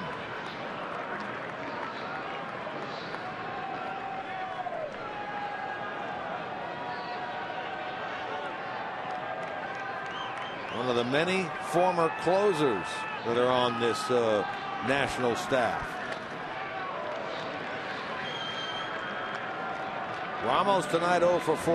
That might be one of the secrets of their success as a relief corps, is they have so many former closers down there, guys that are used to pitching tight ball games late in the game.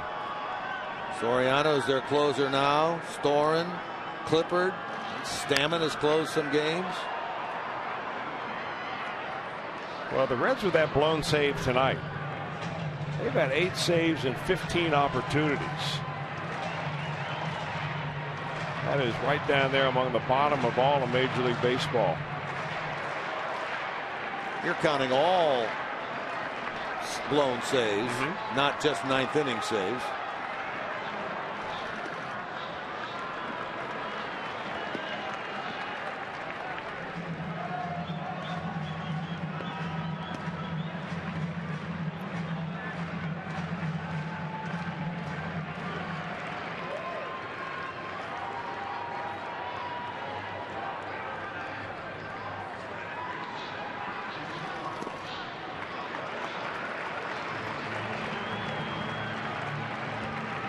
3-2 to Ramos.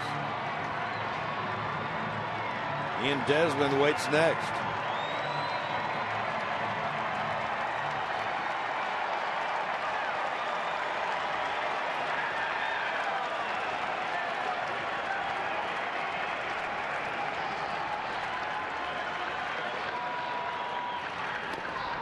Got him on strikes. Took something off. 2 strikeouts in the inning for Chapman.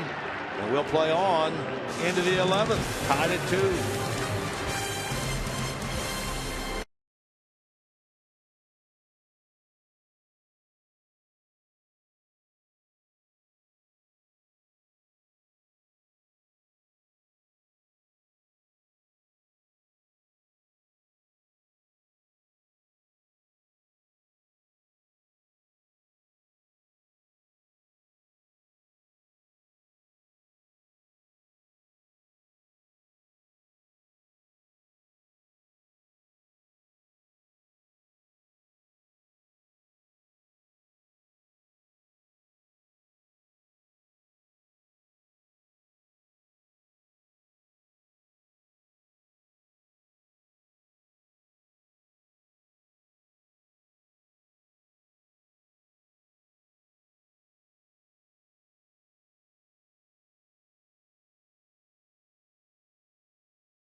Beef jerky all season long. Jack Link's beef jerky. Feed your wild side. We go to the 11th. Reds have played a 12-inning game this year. They've not been in extra innings very long. They went 12 innings in that game out at Boston, which they lost. There's Chapman, and look at Jay Bruce talking things over with Aroldis Chapman in the dugout. That's interesting.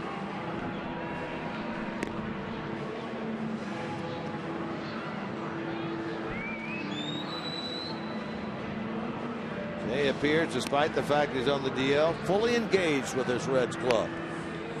Fully conversant in some language, not sure which.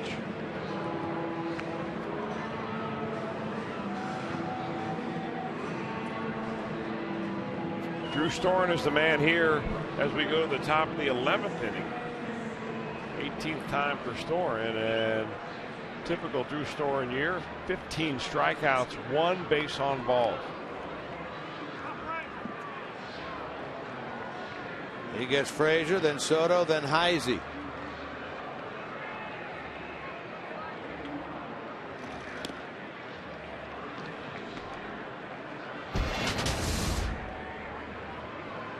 Yeah, he was in that draft pick that we were talking, or that draft that we were talking about in 2009. Those are the top 10 that were taken in that draft that was highlighted by Steven Strasburg, Mike Leake, and Storen. Good start for the Reds. Frazier with a base hit, his first of the night. He's been on 2 other times via an error and when he was hit by a pitch. He gets the hit here, so the Reds get the leadoff man on. Now it's Neftali Soto.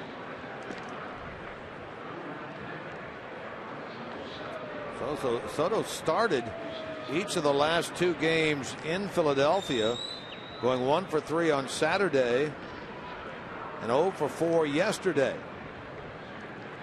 He's showing bunt. Oh, bunted strikes. You know, the problem is when you go up there and bunt, if you square around too soon, you lose your perspective of the strike zone. And you start bunting at pitches that are well out of the zone, almost impossible to lay down.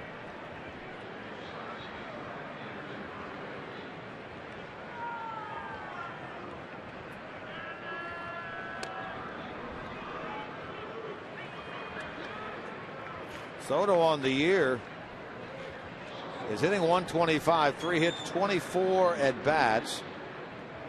2 of his 3 hits have been as a pinch hitter, but he's 1 for his last 20. He is asked to move the runner along here.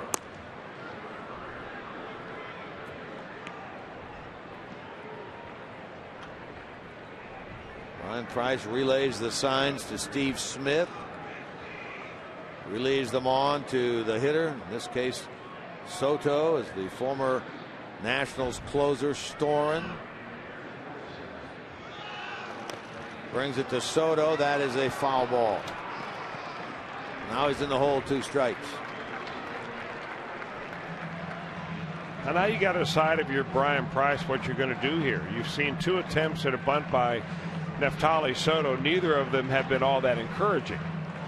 So do you ask yourself, all right, do I ask this guy to bunt again with 2 strikes and risk a foul ball strikeout? Do I ask him to swing away and he hits into a ground ball double play?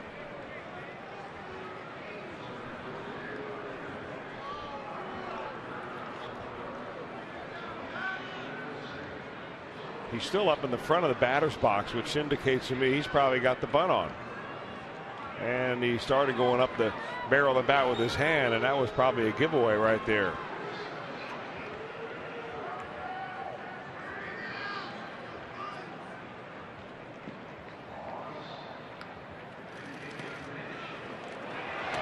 There they throw to first, and Frazier took off for second base, and the Reds moved the runner along without the benefit of a bunt by Soto.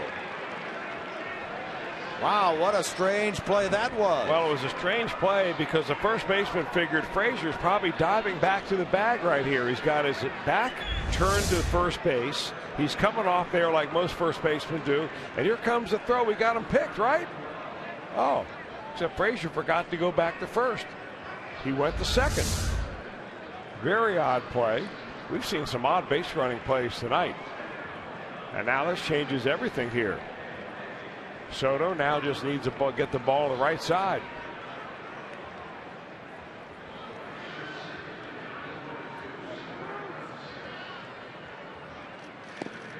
Check swing, and the appeal says yes. Soto is rung up by Rob Drake down there at first base.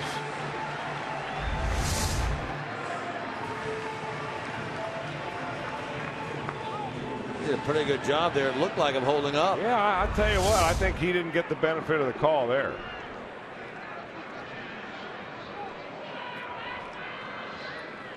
Still a couple of other opportunities here.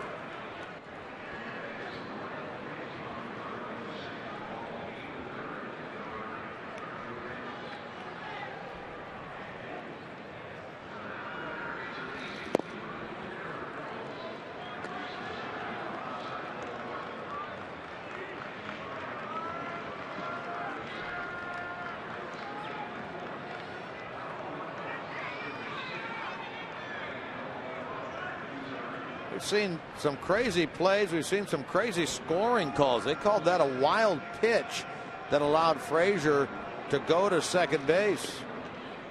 A ball that never got away from the catcher Ramos. In my mind, that's a stolen base because he had been moving off of first. I'm with you.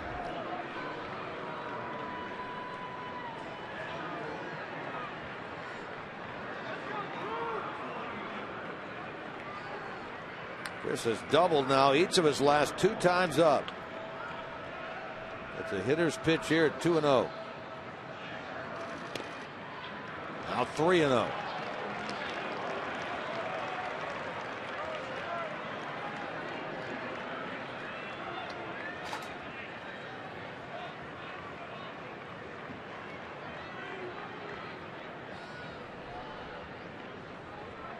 Go ahead run, Frazier.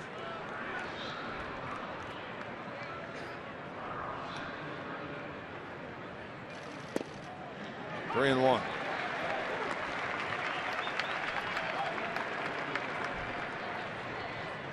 Manny Parra up and throwing in the Reds bullpen.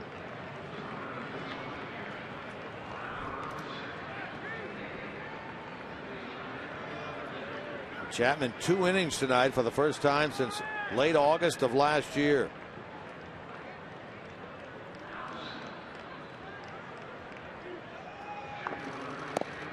Ball 4. So Heisey draws the walk, meaning he's been on 3 consecutive times, joining Frazier on the bases. Cozart, and then a pinch hitter. Ramon Santiago is now in the on-deck circle for the Reds.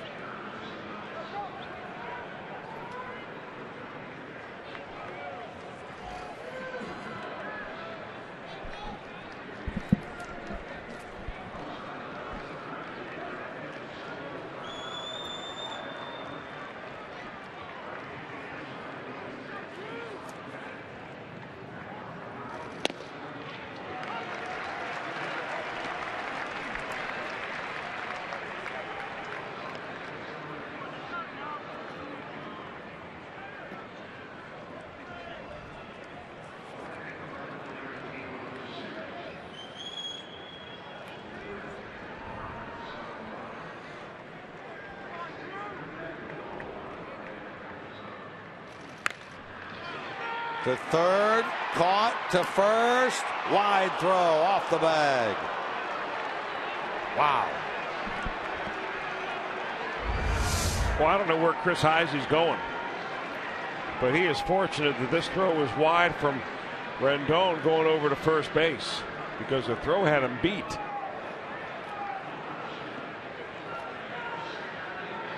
Matt Williams out to take a look, and they're going to review it. He wants this to be reviewed. We haven't had one of these in a while. Matt Williams says to Rob Drake and Joe West, we want to take a look at that play. So this one is under review.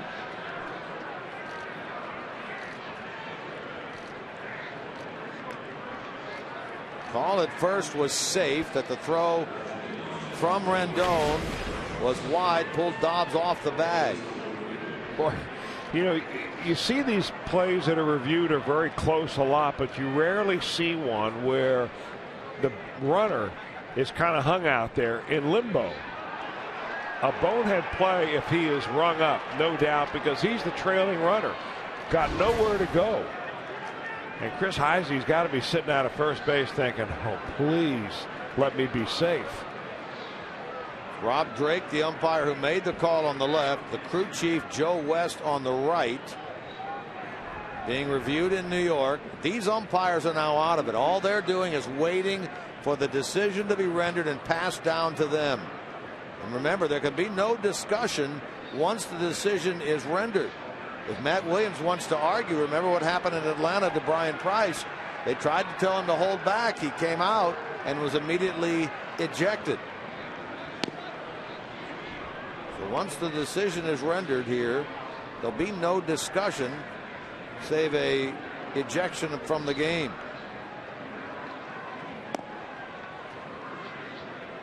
Replays that we have seen were very inconclusive.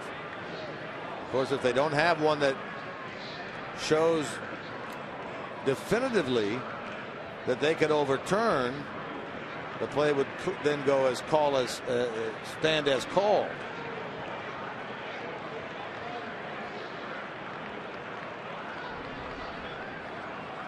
Taking a while, isn't it?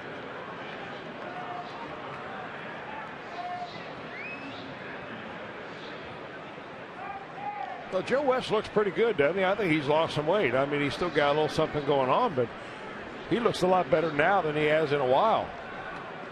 I mean, why we have a chance to take a look at him and talk about him. It's all that country music he sings. This is what they're going to try to take a look at least one of the angles. Gets to be some air in there, doesn't there? Well, I can't see. My monitor's smaller than yours, but maybe back in New York they've got a bigger screen. That certainly wouldn't be a replay that you could overturn on, though. Well, do you think? Not on the monitor you're looking at. Or yours. We've seen no replays on the big board here in which they can show, meaning they probably don't have much to look at. Yeah.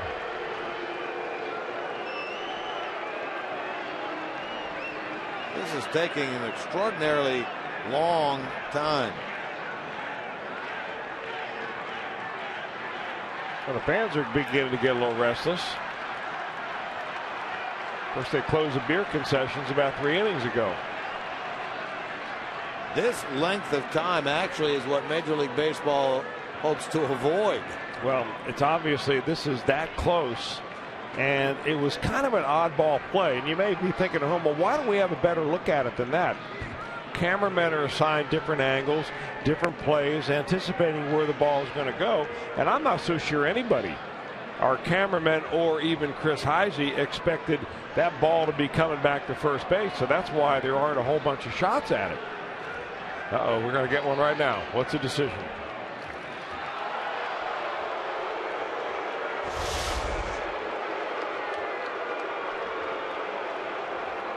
The play will go as called on the field. He'll stand safe at first base.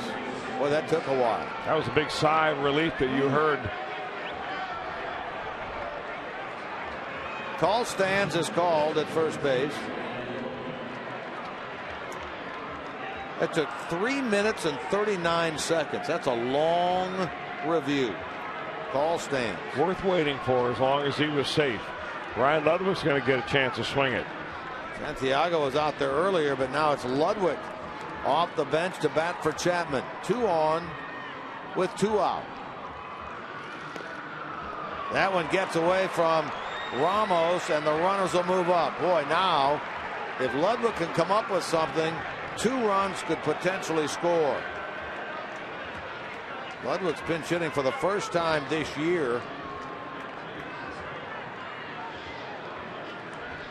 Look at those numbers. 2 out runners in scoring position. Very, very good this year. That'll go down as a pass ball, by the way, on Ramos.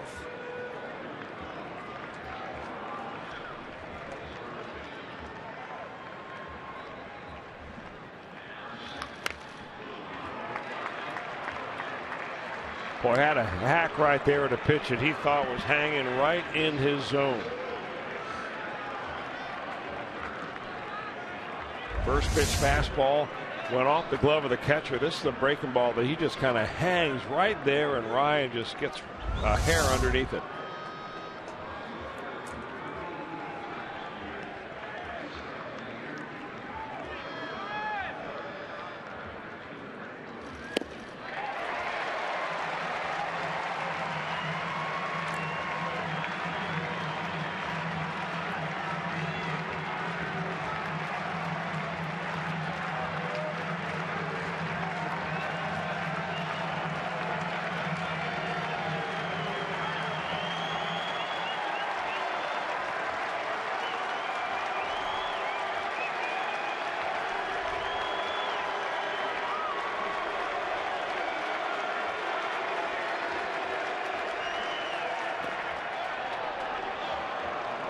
Good eye by Ludwig there. Didn't take the bait and go for that pitch, which dipped low. You know, the Nationals don't really do a lot of shifting, and they don't have that shortstop right here moving over into this area. That's where Ludwig hits a lot of those pitches, in that 5.5 hole.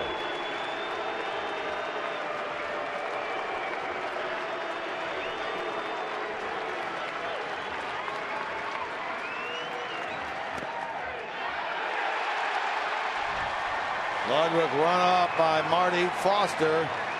Reds leave 2 on. They've stranded 10. We'll take another look at that play. Called third strike on Ryan, putting an end to the top of the 11th inning.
Tonight in this 2-2 game in the 11th inning, the Reds get a run here on a rundown between first and second. And a heads-up play by Frazier took a 1-0 lead in the top of the 4th inning. Then a base hit by Schumacher against Strasburg in the 5th. Played at Cozart to make it 2-0. This base hit made it 2-1. That's a single by Denard Span in the 7th. And then the sac fly in the bottom of the 9th inning by Scott Harrison. Scored Danny Espinosa. Blown save. 2-2 game. Reds had a chance in the 10th. Left a runner at second. Left runners at second and third in the 11th. And now Manny Parra will come on after a 2-inning outing by Aroldis Chapman to come on and pitch the 11th inning for the Reds. Parra is pitcher number 5. It all started with Mike Leake, and another great outing by Leake. 6 2/3 of one-run baseball. Desmond bats first, then Dobbs, then Espinosa. Parra trying to send it to the 12th. Reds can only win it, obviously, if this game moves forward. Desmond tonight 2 for 4.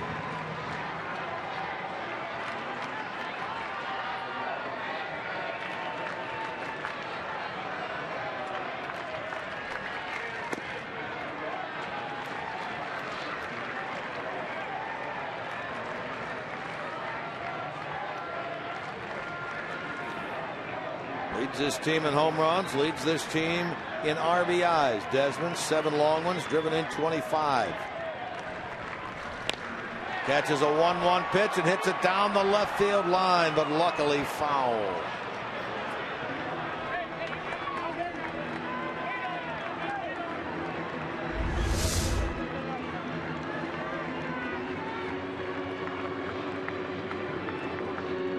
Looked good off the bat. Luckily it went foul. Reds tonight, following a game yesterday in which they went 1 for 16 with the runners in scoring position, tonight are 2 for 19.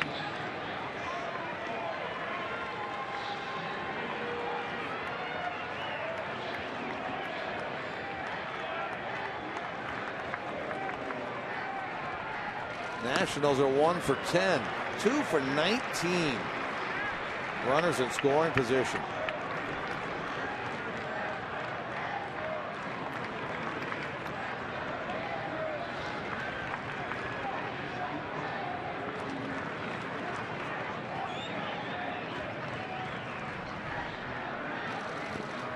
Chase that breaking ball in the dirt. As Arauco will throw Desmond out, and a good start to the bottom of the 11th.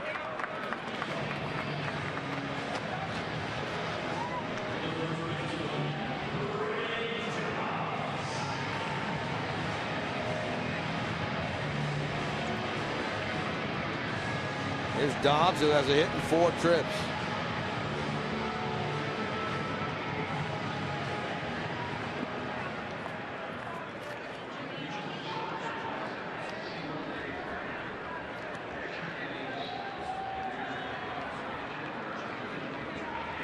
Parra worked twice in the Phillies series.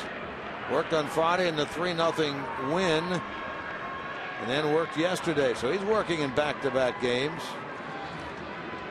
Remember, he had that tough outing yesterday. 4 runs, 2 walks, 2 hits in 1 inning. Ballooned his ERA up over 6 from 3.95 to 6.14.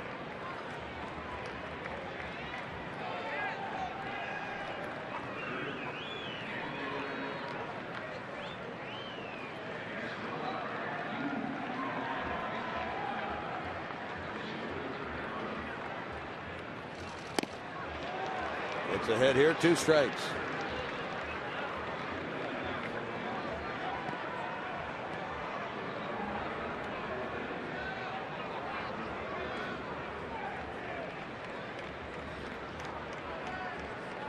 Danny Espinosa next.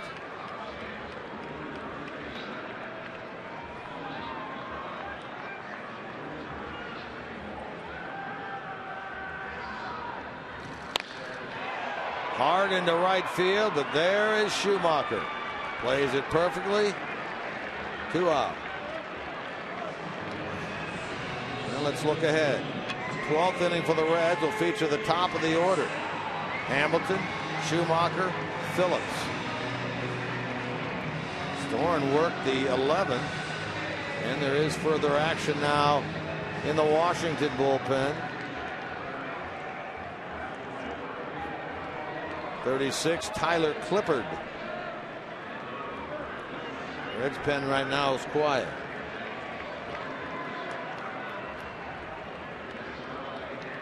Espinosa, he scored the tying run in the bottom of the ninth. He doubled against Chapman to start that inning. Moved up on a fly ball by Fransden. Scored on a fly ball, sac fly by Hairston, Scott Hairston. That's why we're in extra innings.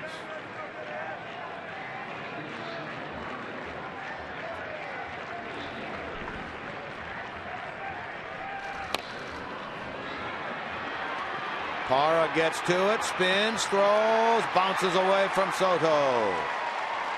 Not sure if that hit him in the glove. We'll probably get another look at that. Yeah, I'm wondering if maybe Brian Price might have a reason to go out and talk to the umpire about that. That looked like the runner was running in fair territory and not in the line that is designated for him to run in, which is in foul territory. See where he is running here? That's fine as long as you don't get hit with the ball or have the fielder alter the throw. And I think they would call him on that.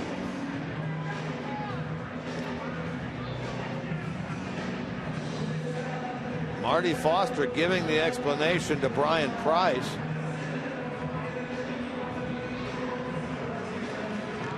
The running lane is the one that you see right here. That is the one designated by that line just outside in foul territory. That's where, when you get within 45 feet of first base, the runner should be running in that line.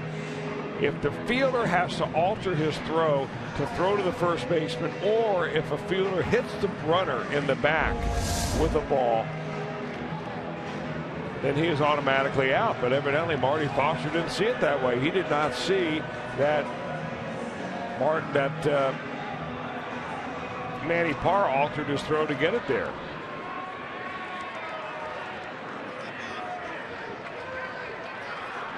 I don't agree with that call.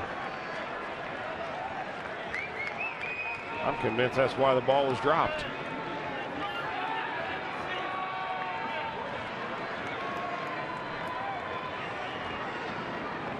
I think that's a reviewable call. Are you checking that out? Well, I'm looking at that here.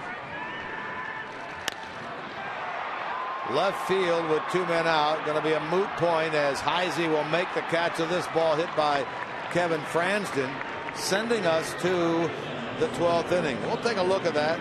Let you know when we come back.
The reviewable play sheet that I have doesn't list whether that play is reviewable or not. It has a list of most common plays. It has a list of boundary plays and base running plays, but on base running plays it does not specify whether that play is a reviewable play or not. Just by the way that was discussed down there between Brian Price and Marty Foster would lead you to believe that it is not, because it would appear that Brian Price could simply say, I want it reviewed. So that may be a play that is not reviewable. We'll try to find that. Out. Meanwhile, Tyler Clippard has entered the game as the 5th pitcher for the Nationals.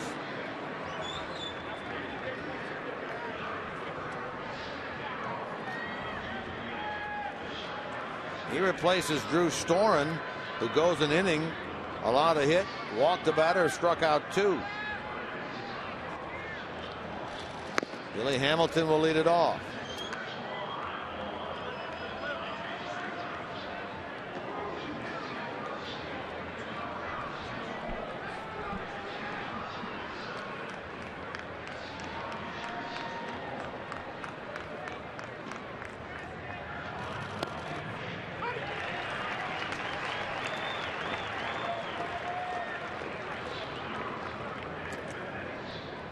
Hamilton been on base 3 times. Schumaker to Fottle, then Phillips. Shows bunt, takes a strike.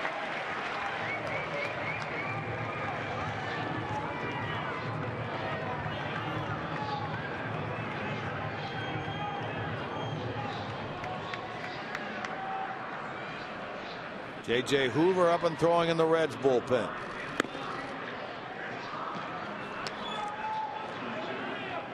Shouldn't come into play in this inning. There's Schumaker.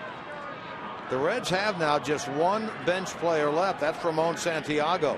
Yeah, that was the instance that we were talking about. When you do play short, normally it doesn't ever show up, because normally you play through 9 innings. You pretty much stay according to your schedule of who you're going to use and so on. But when you play extra innings, that's that one extra guy. When you're playing with 24 and the other team is playing with 25, that could make a difference. Reds, of course, short a man, with Joey Votto not with the club.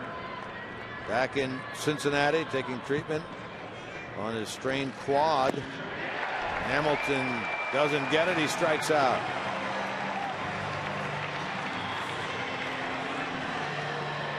So with Pena out of the game and Soto at first, he becomes the backup catcher on this team. Yeah, and the other part of it, you think of it as a secondary strategy, is you lose Mike Leake as a potential off the bench pinch runner or pinch hitter, because he was in this ball game as a starter.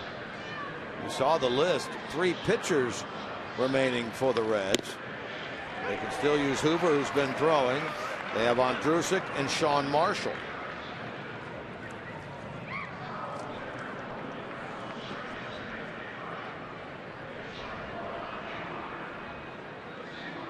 Nationals have 3 remaining also. Aaron Barrett, a right-hander, and then Jerry Blevins and Ross Detweiler are lefties.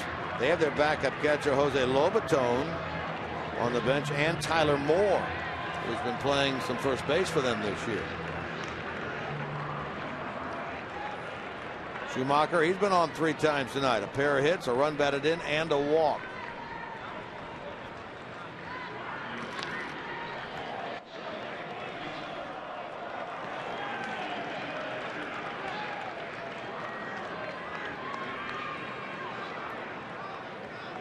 This will now equal the longest game on both sides. Nationals went 12 innings in a 4-3 loss here to San Diego back on the 24th of April. And the Reds went 12 innings in that game at Boston on the 6th of May in a 4-3 loss. Play to the 12th here tonight.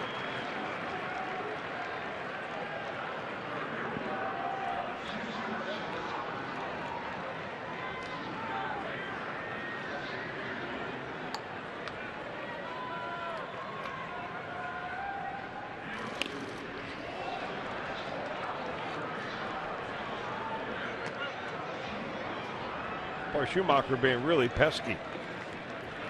Short swing, tough to get that fastball by him. The pitches that he has struggled with here, at least in this at bat, is that big curveball the Clipper throws in there.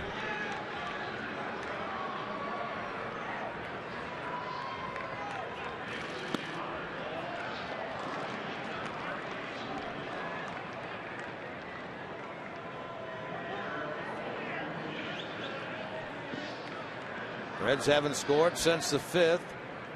They led 2-0 at the time. Nationals won in the 7th, and then they run in the bottom of the 9th to tie it. Hard to the shortstop, but played by Desmond. 2 out.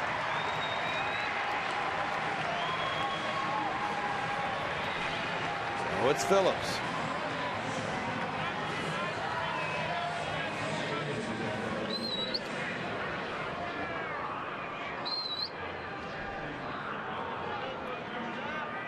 Brandon been very quiet tonight, 0 for 5, following a 1 for 4 performance yesterday.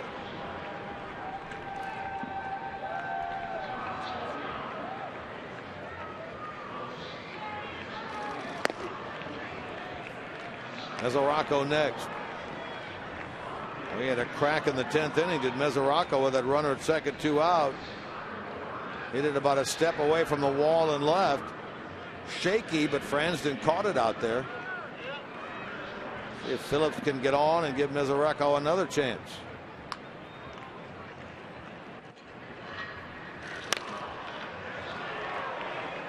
Foul ball. Dobbs. Inning over. Only the second time tonight the Reds have been retired. 1, 2, 3. Nationals come up, bottom of the 12th.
They had remaining coming into this inning. JJ follows Manny Parra.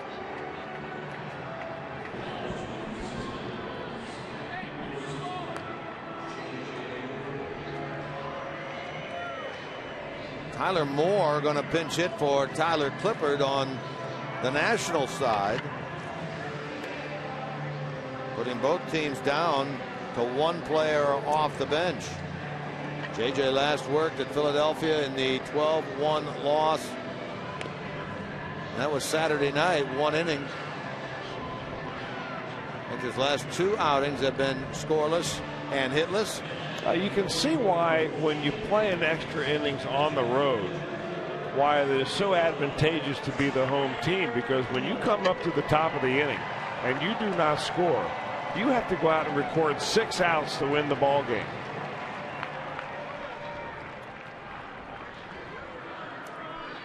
So Moore leads it off here in the bottom of the 12th. There are his numbers for the year. He's 0 for 8. 0 for 8 as a pinch hitter. He's been getting a decent amount of playing time down at first base, with Adam LaRoche having been placed on the disabled list on the 11th a week ago.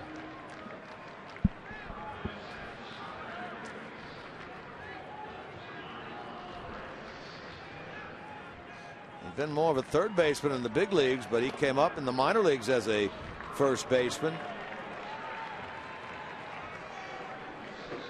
Batting here against Hoover to start the bottom of the 12th. Nationals have out hit the Reds 10-8. Hoover falls behind 2-1. Top of the order, featuring Denard Span, is next.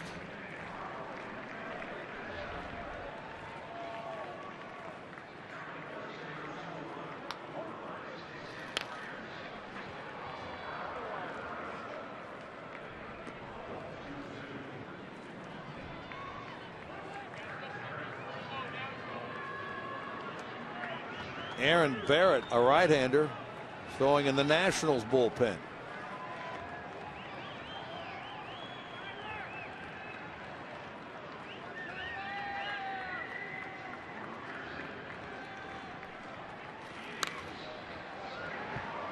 Popped up by Moore and out of play.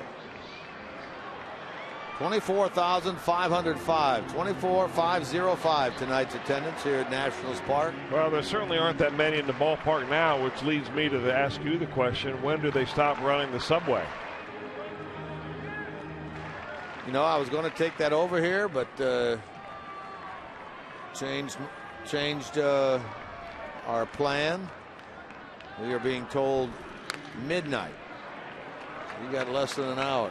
All right. There's always, of course, the bus going back. You can hop on that. I know you don't like to wait, but you might have to tonight.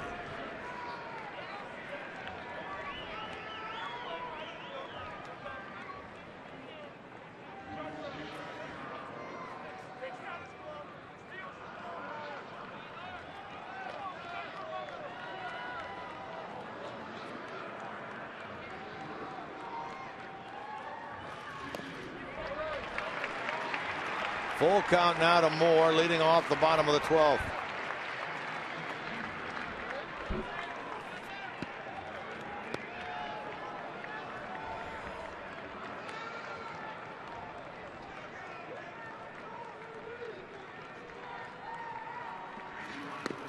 And ball 4. A bad start to the home 12th inning if you're the Reds. Only the second walk issued all night by Cincinnati. Mike Leake walked Worth in the first.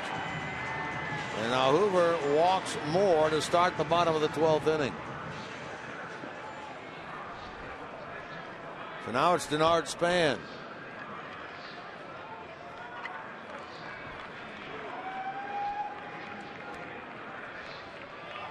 He is showing bunt. Takes ball 1. 2 hits and an RBI tonight for Span.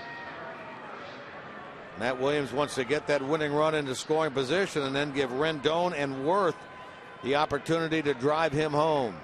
Frazier is a quarter of the way in down at third.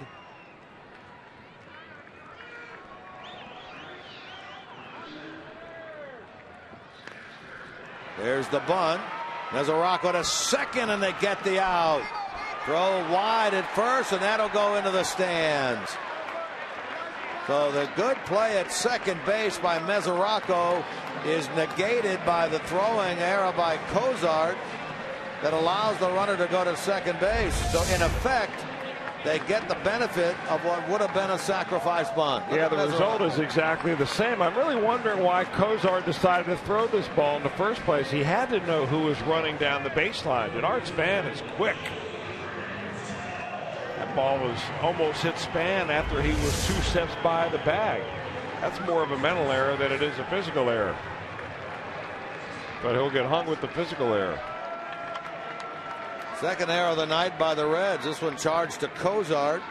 That's really too bad, given the fact that you mentioned it, Jim, that was a terrific play by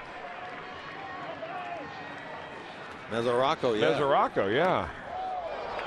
Second error of the year by Cozart. So even though the Reds, as we said, played it well and got the lead runner, the bad throw negates that. It's just as if Span moved the runner along with the sac bunt. So Rendon gets the first chance to win it for the Nationals. Span at second, 1 out. Keep an eye on him.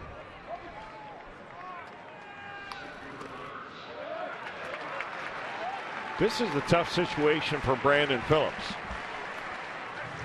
Because you've got to be close enough to second base to keep him somewhat honest. And Art Span can really run. And if you give him the idea that you're going to leave that area, he's going to get a walking lead.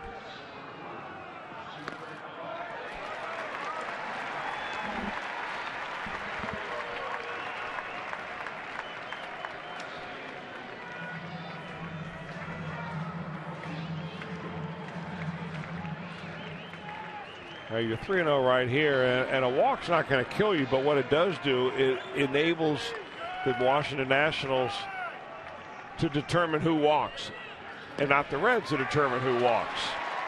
I mean, for instance, if you're able to get out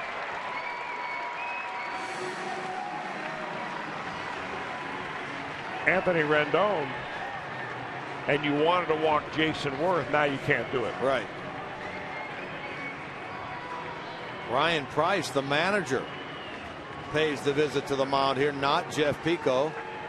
Well, the problem is there's 2 walks in the inning. And this is the one thing that has been kind of a bugaboo for J.J. Hoover really since spring training. He walked a lot of batters in spring training. He started the season off, his first 4 ball games, he walked 5 batters in those. And then he went through a period of time where he didn't walk very many batters. His last couple of outings have been good. One against San Diego, the other day against Philadelphia. Good, strong outings. That's more of a vote of confidence deal right there by Brian Price. Saying, hey, I've known you for a long time, and you've thrown the ball real well. It's time to snap back into it right here.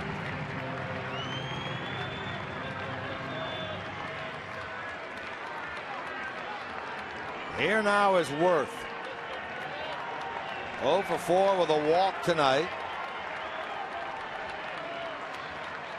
Winning run, Span at second base, 1 out. And a strike. Boy. Look at these Rizzup numbers tonight. 2 for 19 for the Reds, 1 for 10 for the Nationals.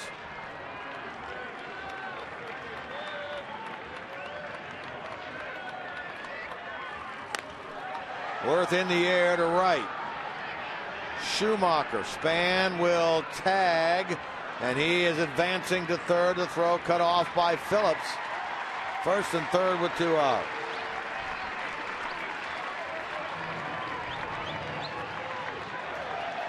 Now J.J. Hoover 1 out away from working around 2 walks here in the 12th inning. Ramos another one. Quiet tonight, 0 for 5.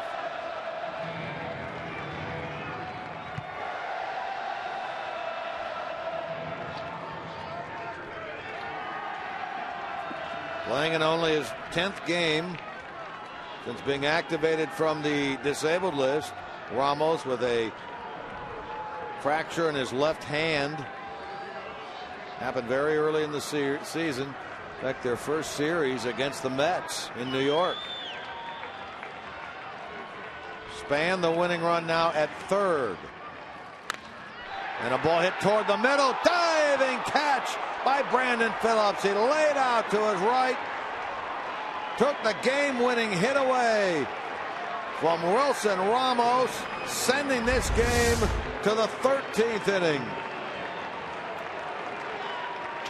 You just talked about Phillips earlier when Span was at second base. He stayed cheated up the middle, and that pays huge dividends right there.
extending that play in the dugout.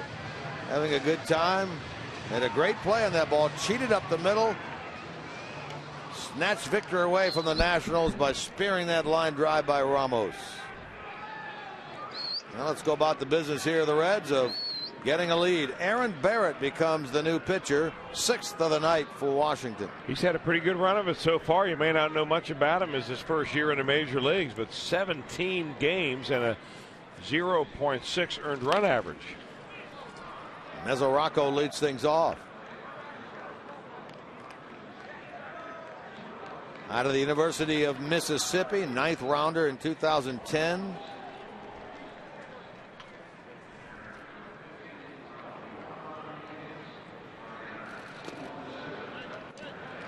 Devin tonight 0 for 5. Longest game now of the year on either side.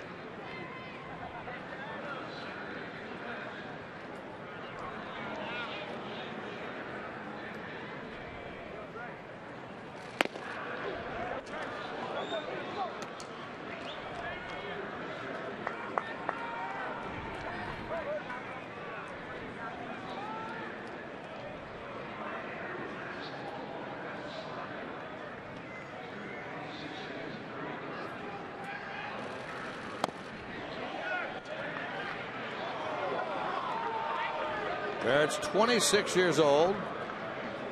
He's from Evansville, Indiana. That might fall within the realm of Reds country. Yeah, right on the cusp there, I would think. Used to have a minor league team there, the Evansville Triplets. They may still, I'm not sure what league they're in. Well, years ago, they were a Detroit affiliate. Years and years ago. They had an independent league team most recently. Walk gives the Reds a base runner. Let's take a look back at Brandon Phillips. He's made some plays in this game. Espinosa there. Ramos here. Full extension by the Gold Glover right there. Game saver.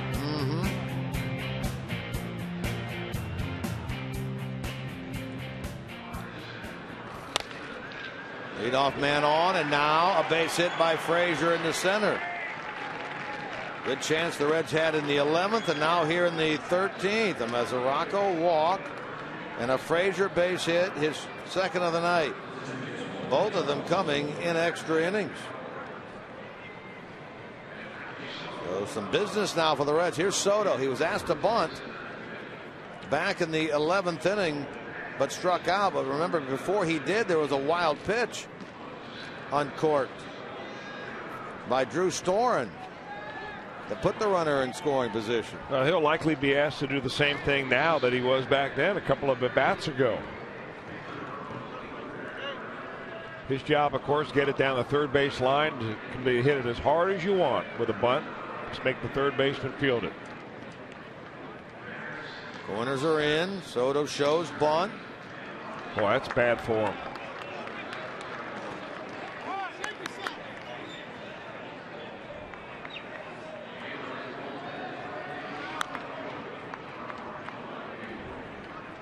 All right, you keep telling yourself you can do it. Get your head right down near the bat. Watch that ball hit the barrel.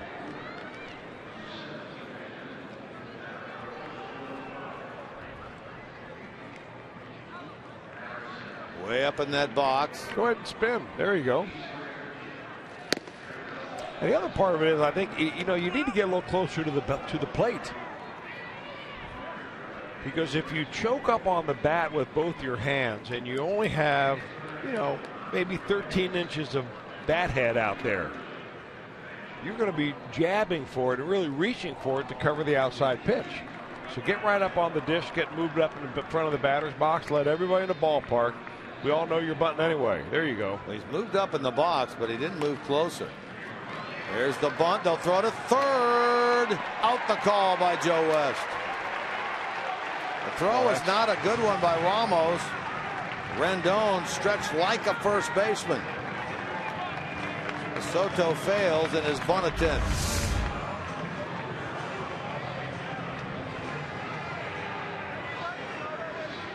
That's not good at all. So Mesoraco is out. 2-5. Brian Price out at third. Our replay clearly showed that he stayed on the base. And he got the thumbs down from Jay Bell, so he'll be back into the dugout. Frazier's now out at second base. On the failed sacrifice bunt, Soto runs at first. It's Heisey, after striking out his first 2 times up, had back-to-back doubles, then a walk. I'd love to see him get a hold of one right here.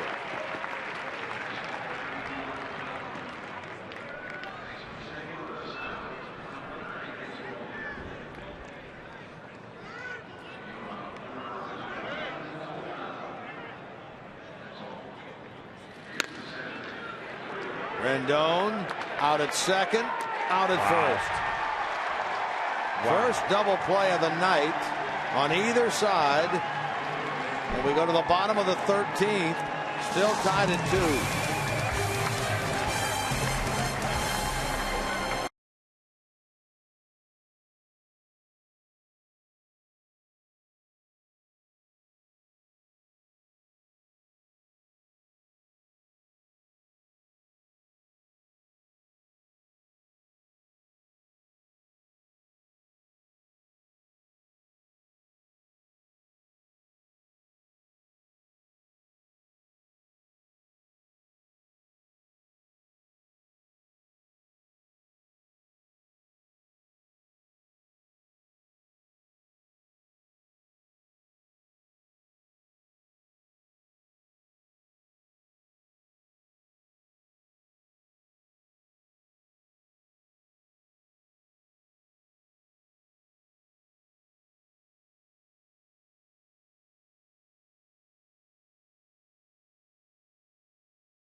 Presidential race, and there was a block on this one, and Teddy Roosevelt for the second time tonight going to victory, running away. Indeed, the game goes this long, they've got to entertain the fans. That was the second presidential race of the night. That sounded like it entertained you pretty well down there too, Jim Day. Well, you know what? This type of game, you're looking for anything to entertain you. Their version of the sausage race in Milwaukee. Well, if you like that presidential race, you'll probably want to come out to Great American Ballpark. July 25th, 26th, 27th. When the Nationals are in town, the presidents will be accompanying the Nationals, and they'll be running the presidential race right there in Cincinnati. That's a good note right there. You can really dig it up. Yeah, I mean, if you may not get the Republican convention, at least you get the presidential race. Pretty good.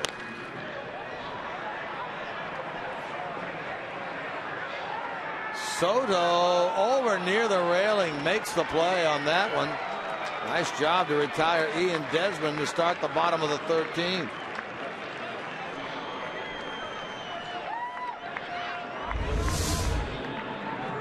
Over the tarpaulin roll goes the Reds' first baseman. Nice play there. Good concentration.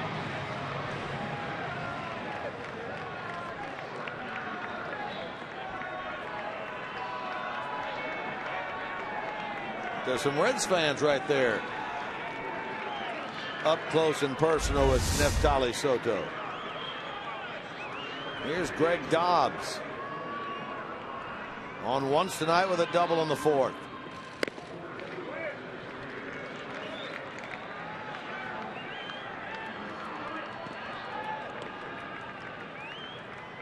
J.J. Hoover trying to turn in a 2-inning outing tonight.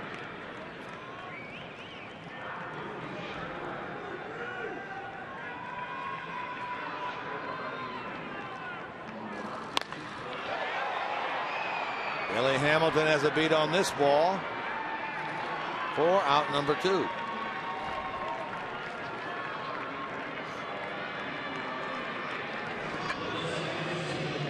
That'll be Danny Espinosa.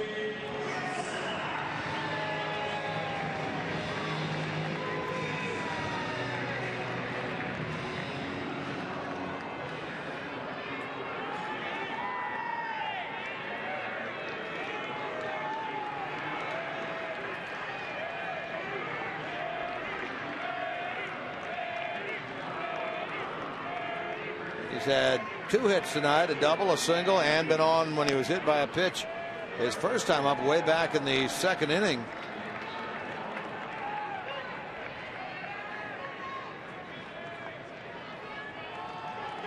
Switch hitter batting from the left side. Better average from this side of the plate. Hoover trying to have a 1-2-3 13th.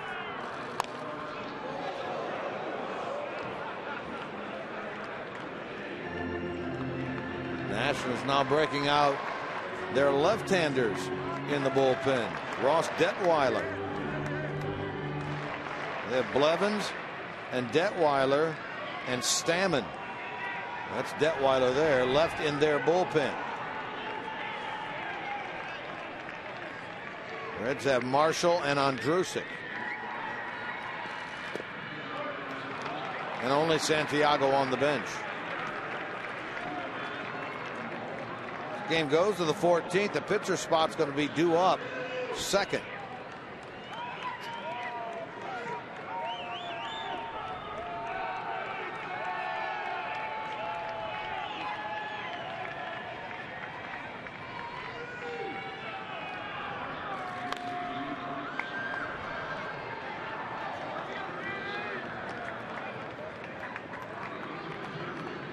Nationals have gone down in order twice.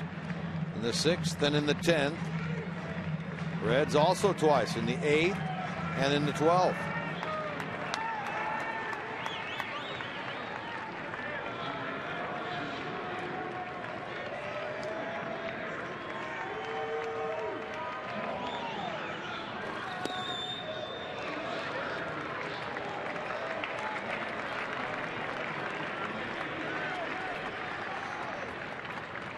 Kevin Fransden, who entered the game as a pinch hitter in the 9th inning, then stayed in left, is on deck.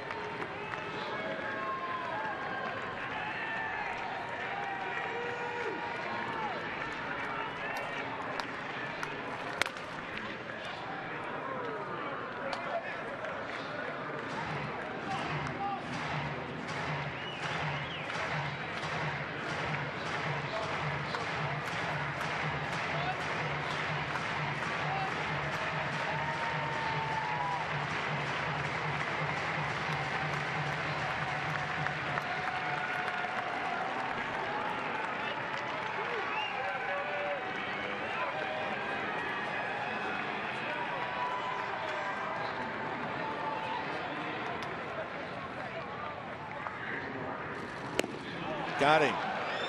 Nicely done, J.J. Hoover. A 1-2-3 13. So yes, we play on in D.C. 2-inning 14.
numbers. Look at all that. 0-1, 0-1. Yeah. 14th inning, Cozart first. Ramon Santiago now in the on-deck circle. He represents the last bench player available to Brian Price, playing with that short bench tonight. The absence of Votto.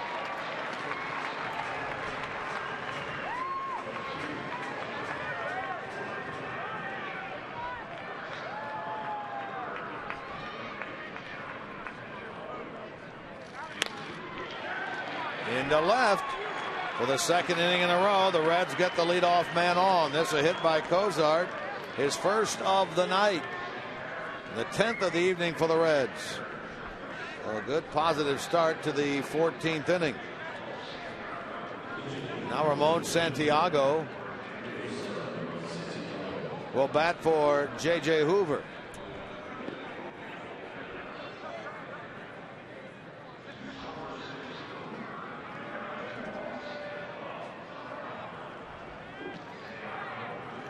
Well, you know, the last position player up there, and you got a bunt situation. You wonder if they're going to burn him as a bunter right here or let him swing the bat. I was thinking the same thing. Maybe you could use one of the other starters or even send Hoover up there if you felt like he could handle the bat good enough to get a bunt down.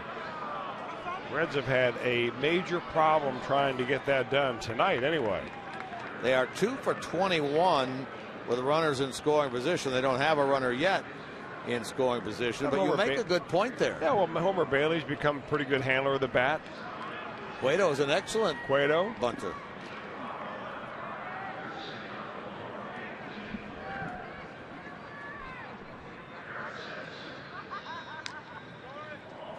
Showing bunt again, bunting it to first.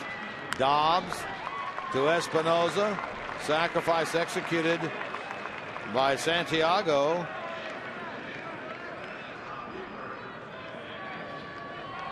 Now Cozart's in scoring position, and now Hamilton and Schumacher give the Reds a 1-2 opportunity here to regain the lead in the 14th inning.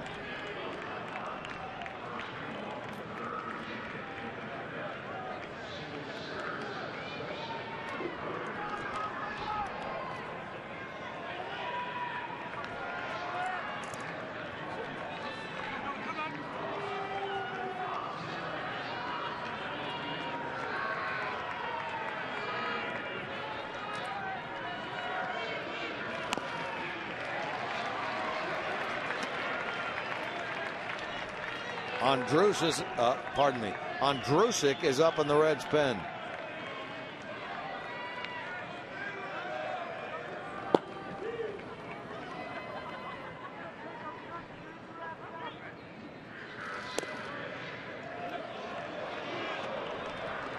All in a strike to Billy. Struck out each of his last 2 times up. It's been a multi-hit night for him. Infield single in the 5th. Single in the center in the 7th.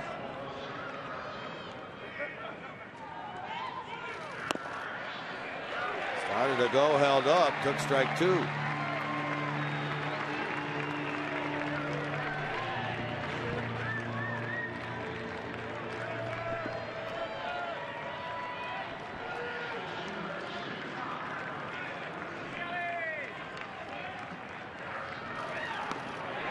And now strike 3. They'll need to throw him out, and they do.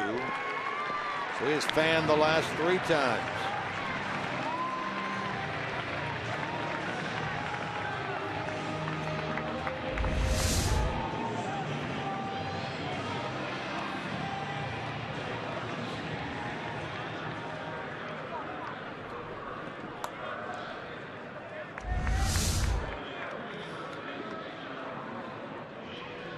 Now it's Schumacher. This is the longest game the Reds have played since a 16-inning game, September the 4th of last year. And they lost 5-4 to the Cardinals at Great American Ballpark. 14th inning now. Hit by Schumacher could give the Reds the lead. He has a pair of hits, but nothing since the 5th.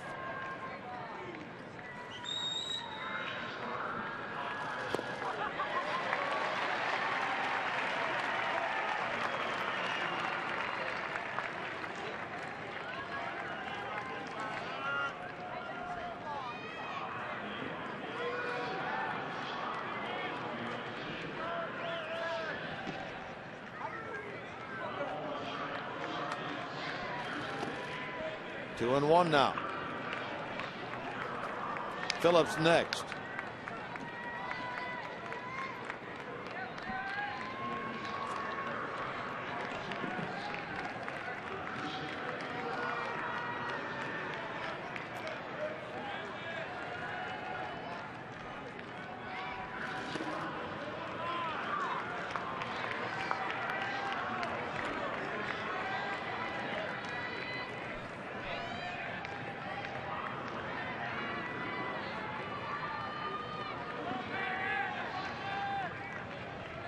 Three and one to SCHUMAKER.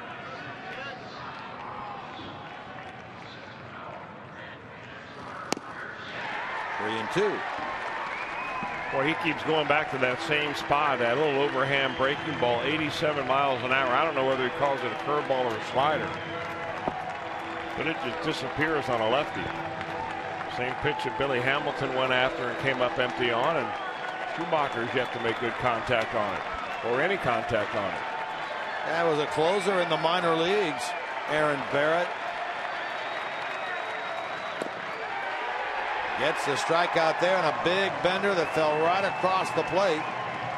Strikeout number 2 for Barrett in the inning. And the Nationals will come up now in the bottom of the 14th.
Their second 7th inning stretch, or in this case the 14th inning stretch. These two teams have battled to a 2-2 score. Saves is here tonight, at least in t-shirt form. Spud.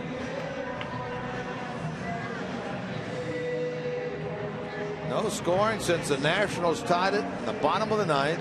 Nothing for the Reds offensively since the run in the 5th on the base hit by SCHUMAKER.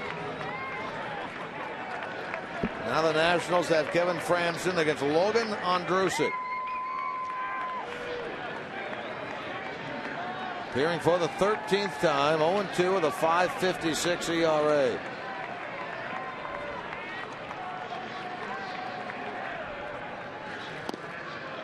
Logan last worked on Saturday, an inning and a third of no-run, one-hit baseball in that loss at Philly. We had that bad outing, second game of the doubleheader against San Diego when he walked 3. Ripped into the left field corner. Fair ball by Franson. He's going to take it into second base. Heisey will get it in. Here the Nationals now threatening. Runner in scoring position to start the bottom of the 14th. Well, Franson has hit it hard each of his 2 times up. He hit a long fly ball when he first came into the ball game off of Manny Parr in the 11th inning. That ball rifled right down the line. The question was, will it hook enough to go foul? So now the Nationals are presented with the same opportunity the Reds have had, which is a runner in scoring position, a chance to move him over to third base, and we'll see how Matt Williams plays it. They will send up their last position player, Jose Lobaton, their backup catcher. The bat for Aaron Barrett.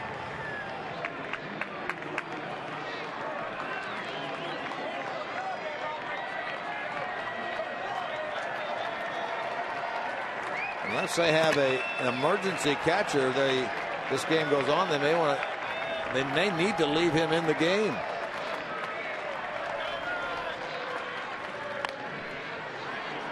Foul ball. Lobaton hitting .241. He's a switch hitter. A homer and 7 RBIs. First opportunity to pinch hit this year. He's a better hitter from this side of the plate at .250. The second time tonight that they've had a runner at second base and nobody out with a chance to drive him over with a, bunt him over, and they didn't do it. In fact, it was Franson last time who hit a fly ball to advance the runner to third.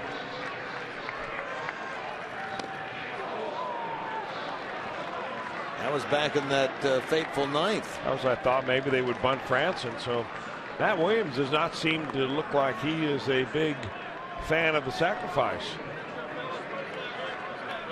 Even when getting that runner at third base changes the entire complexion of a ball game in extra innings playing at home.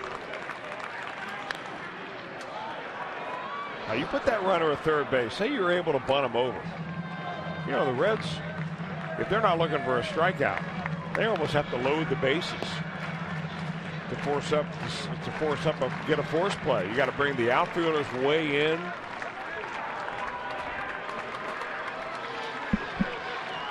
He's going to give himself 3 swinging chances to win this game, it appears. Matt Williams. Lobaton was acquired right as spring training began last year.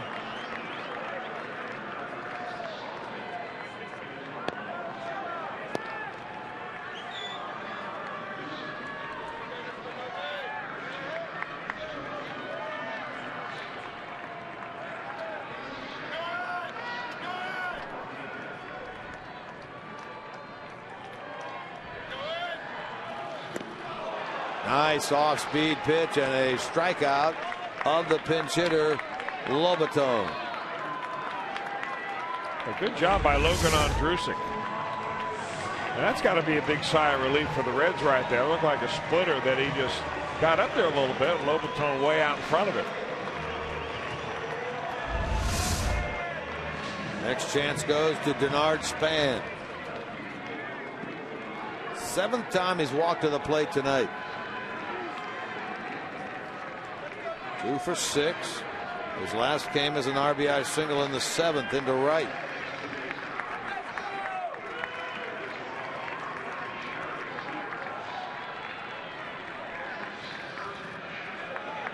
Chest protector block there. Boy, you're just trying to throw your body in front of that one. That hit about 3 feet in front of home plate. The old 57-footer.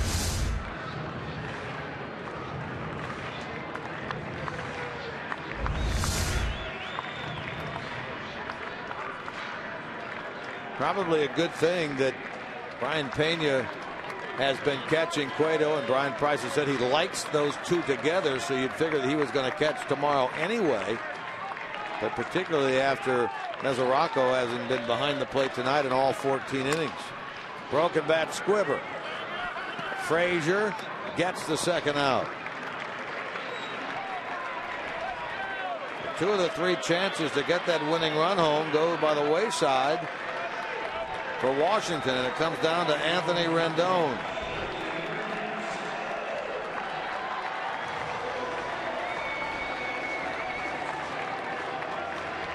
One for 5 with a walk tonight.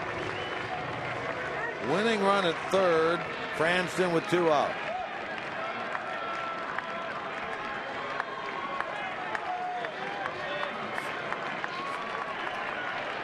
Other than the 25 RBIs by Ian Desmond, the 24 by Rendon, second on this team. Line drive to center. Hamilton lays out and makes the catch. That's 2 of them on this night that have taken a win away, a potential victory from the Nationals. In the 12th by Phillips, and now in the 14th by Billy Hamilton.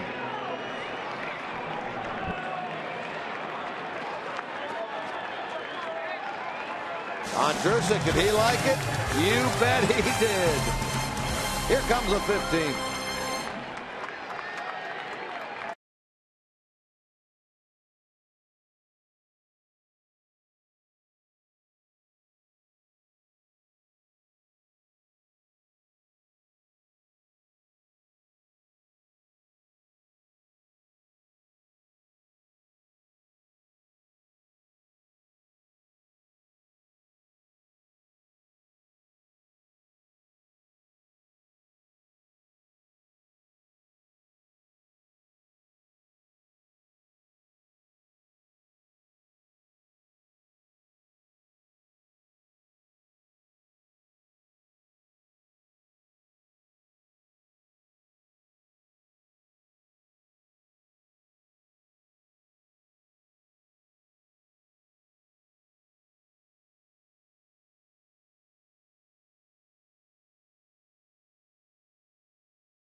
But we are buzzing here at Nationals Park as we play into the 15th inning. A dozen men left on base now on each side.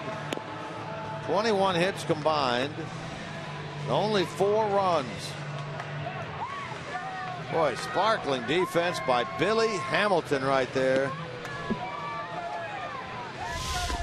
The second of the 2 gems we've seen. That was Phillips in the 12th inning to rob Ramos of a potential game-winning hit. And now Hamilton takes it away from Anthony Rendon. The dugout of the Reds, oh yeah, they're happy about it. Phillips will lead it off against a new pitcher, lefty Ross Detweiler. Well, you hang around this long, you're going to play 15 innings. You might as well win the ball game, especially when you put defense on like that. Detweiler's been a starter here really most of the time when he's been with the Washington Nationals over the years. Young man who was born in St. Louis, Missouri, went to Missouri State, started 13 games last year and 27 the year before.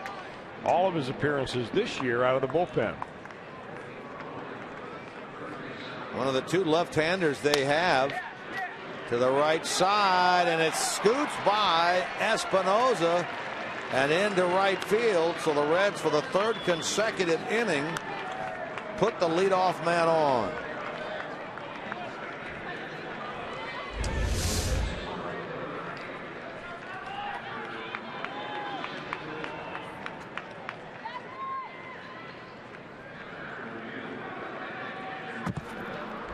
May turn out to be a benefit for the Nationals today.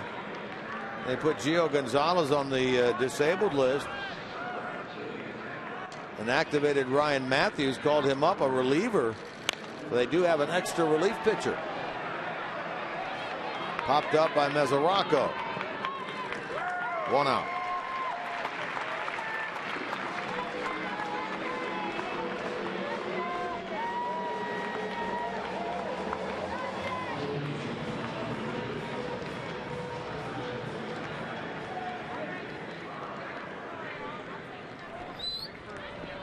Chance now for Frazier. He's had back-to-back hits, both in extra innings, in the 11th and the 13th. Phillips the go-ahead run at first.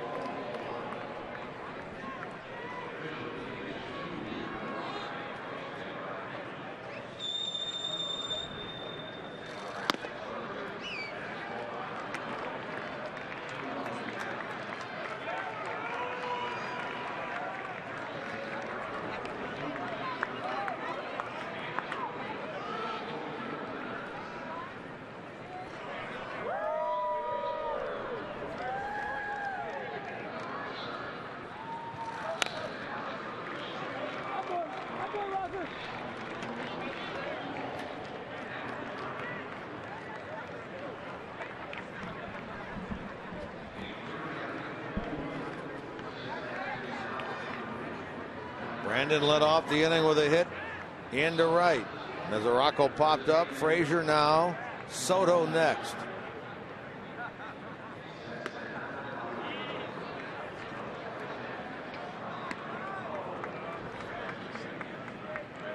Reds had a chance in the 9th inning to add to their 2-1 lead. A one-out double by Heisey. Couldn't move him around. Left a runner in scoring position in the 10th. Left second and third in the 11th. Left a runner at second in the 13th. Frazier hits this ball high, deep into left center. Did he get enough? He sure did. A 2-run homer by Todd Frazier. His team leading 8th of the year. And the Reds, who squandered a lead in the bottom of the 9th, now lead 4-2 here in the 15th inning.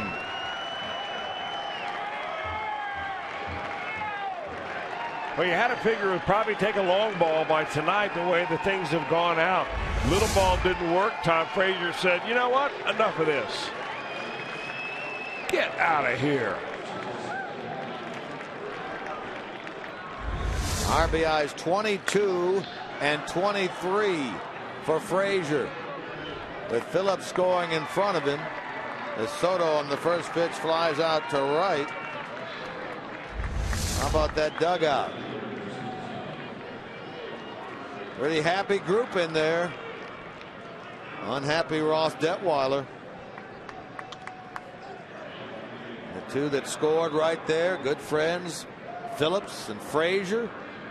A 4-2 Reds lead in the 15th.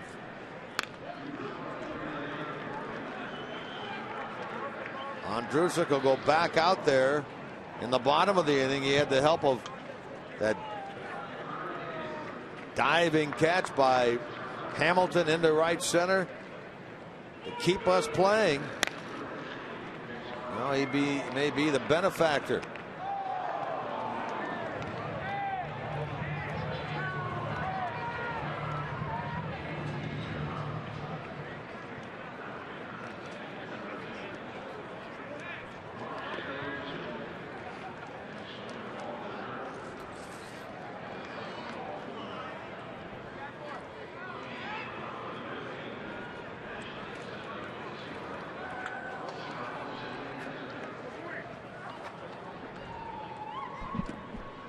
Frazier he didn't have a good series in Philadelphia.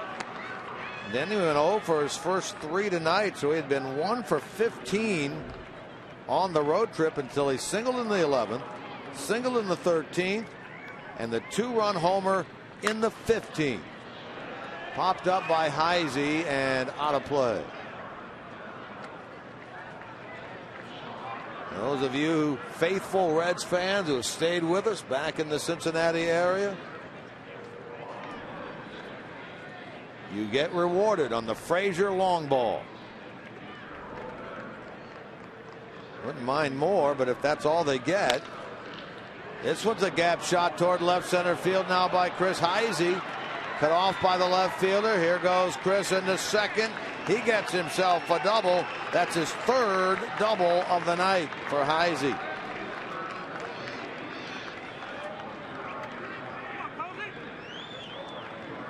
Now Cozart will have the opportunity.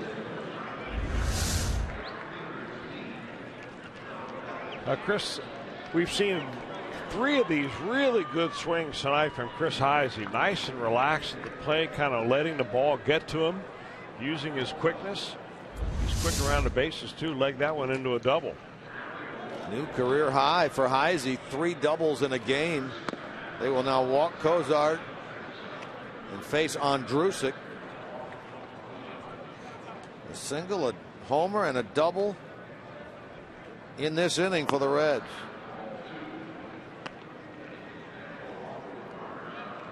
Intentional walk by Detweiler. Andrusik will bat.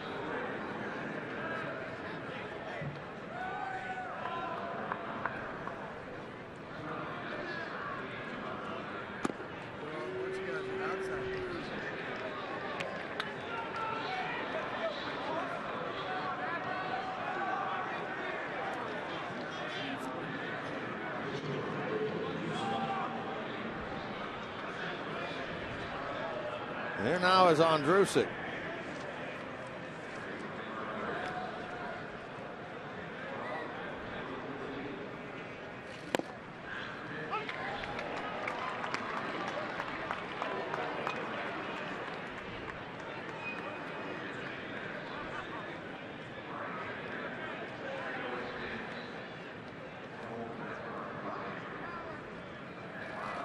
Andrusik just had his first at bat of the year while the team was in Philadelphia. That was the 12-1 loss on Saturday night. He went up there and hit. And struck out. And that's exactly what he does here. Reds leave the runner, but get the 2-run shot by Todd Frazier, his team leading 8th of the year. Andrusik to the mound, bottom of the 15th. 4-2 Reds.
Hero of this game tonight for the Reds as they try to get the first game, albeit a very long one, of this series here against the Nationals.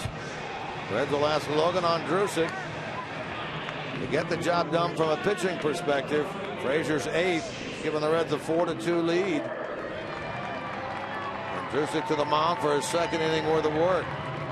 Got some help from a sparkling defensive play by Billy Hamilton to end the bottom of the 14th. He'll go to work now on Worth, Ramos, and Desmond. By the way, the last time he worked 2 innings was late last year against the Mets, September the 24th. That's what he's going to ask to do tonight. Worth tonight's hitless in 5.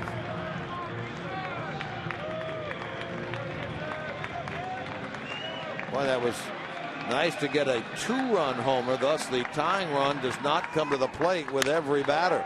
Worth swinging at the first one, hits it hard to right. Schumaker gets turned around. Ball over his head and off the wall. And Worth, for the first time tonight, gets a base hit. And he's out at second with nobody out.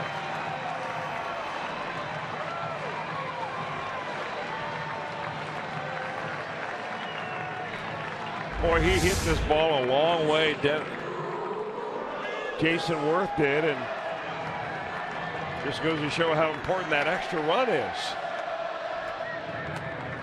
This one had some tail on it, didn't it? And it tailed on Skip Schumaker, bounce off the wall, but Worth wasn't going to try to get the third anyway. His run really not all that important right now. Here's Ramos. He was robbed of a potential game winner with the winning run span at third back in the 12th inning by Phillips. Brennan was playing not quite where he is right now, but was cheating up the middle.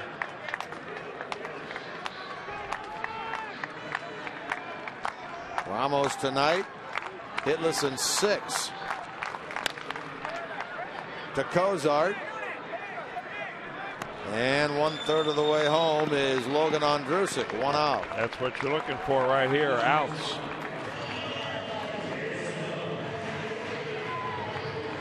We talk about 27 outs. We're looking for number 45 tonight. That's number 43. Here's Ian Desmond. Couple of hits, one double, 2 hits tonight.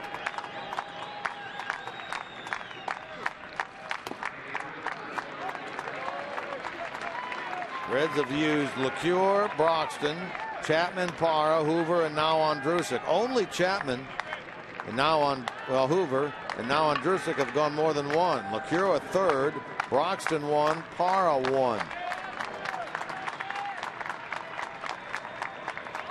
Well, more than ever, the Reds will be hoping for Johnny Cueto to go now deep tomorrow night, the way that they've had to stretch this bullpen tonight. Certainly figure that LeCure could go again tomorrow. Broxton could go again tomorrow. But again, the way that Johnny Cueto has worked this year, he's gone at least 8 innings now in his last 6 appearances. 3 of those complete games. He'll be towing the rubber here tomorrow night.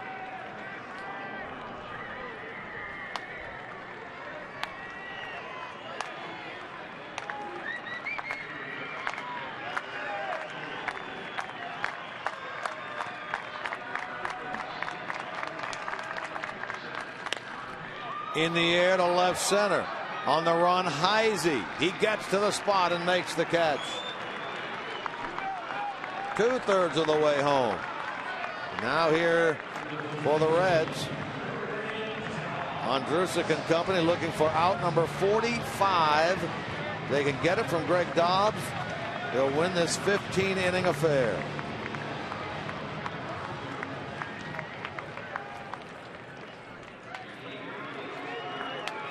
Dobbs 1 for 6. A double back in the 4th.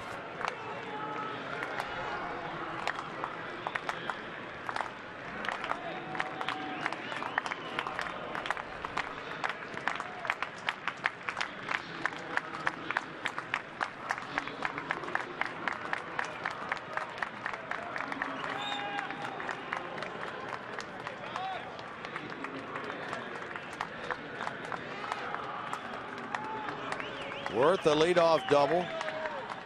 2 outs retired since then. Ondrusek looking for his first win of the year. Looking for the 20th win for his team.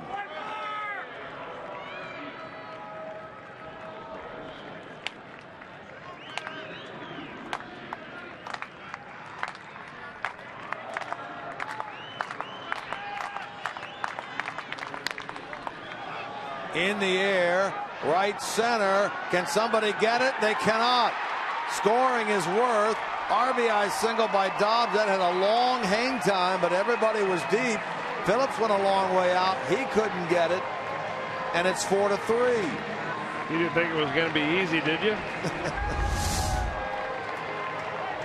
Boy, this thing had some hang time. Boy, this was like the devil's triangle right there with all these three fielders converging on it and hitting and almost embedding itself right there. Work was moving on contact with 2 out. He scores, making it 4-3. Now Danny Espinosa, 2 hits tonight.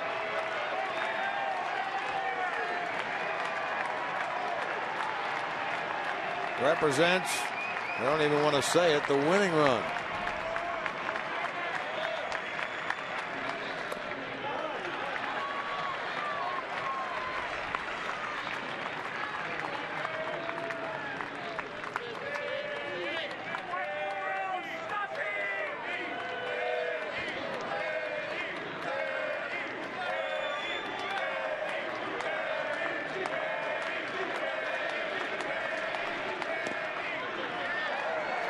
Ball 2. Kevin Fransden on deck. Well, if you're thinking about home run power, and Espinosa he's got it. He's hit 6 of them so far this season.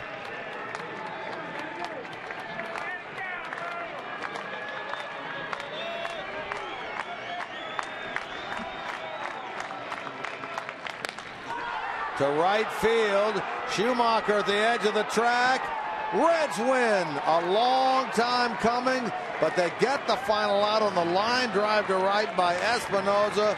On Drusick the win. Frazier the offensive hero. A game that took just shy of 5 hours is a 4-3 Reds win in 15. Sometimes you got to wait a while. Well, you're not kidding about that. This is the kind of ball club that maybe needed something to galvanize them together a little bit. Maybe it's a late night game like this to get it going where everybody has a little something to do with it. And there's a lot of rejoicing going on. A big smile on the manager's face right here. A well-earned win by the Reds this evening. 4-3 in 15. The Reds a winner. How about our Nissan drive of the game? Top of the 15th inning against the lefty Detweiler. Excited dugout as that ball flies out of the park off the bat of Todd Frazier, his team leading 8th of the year. He and Phillips scored. They celebrate after the home run. And the Reds win in 15, 4-3 to get the first game of this series. Stay with us now. Reds Live post game presented by King's Honda next.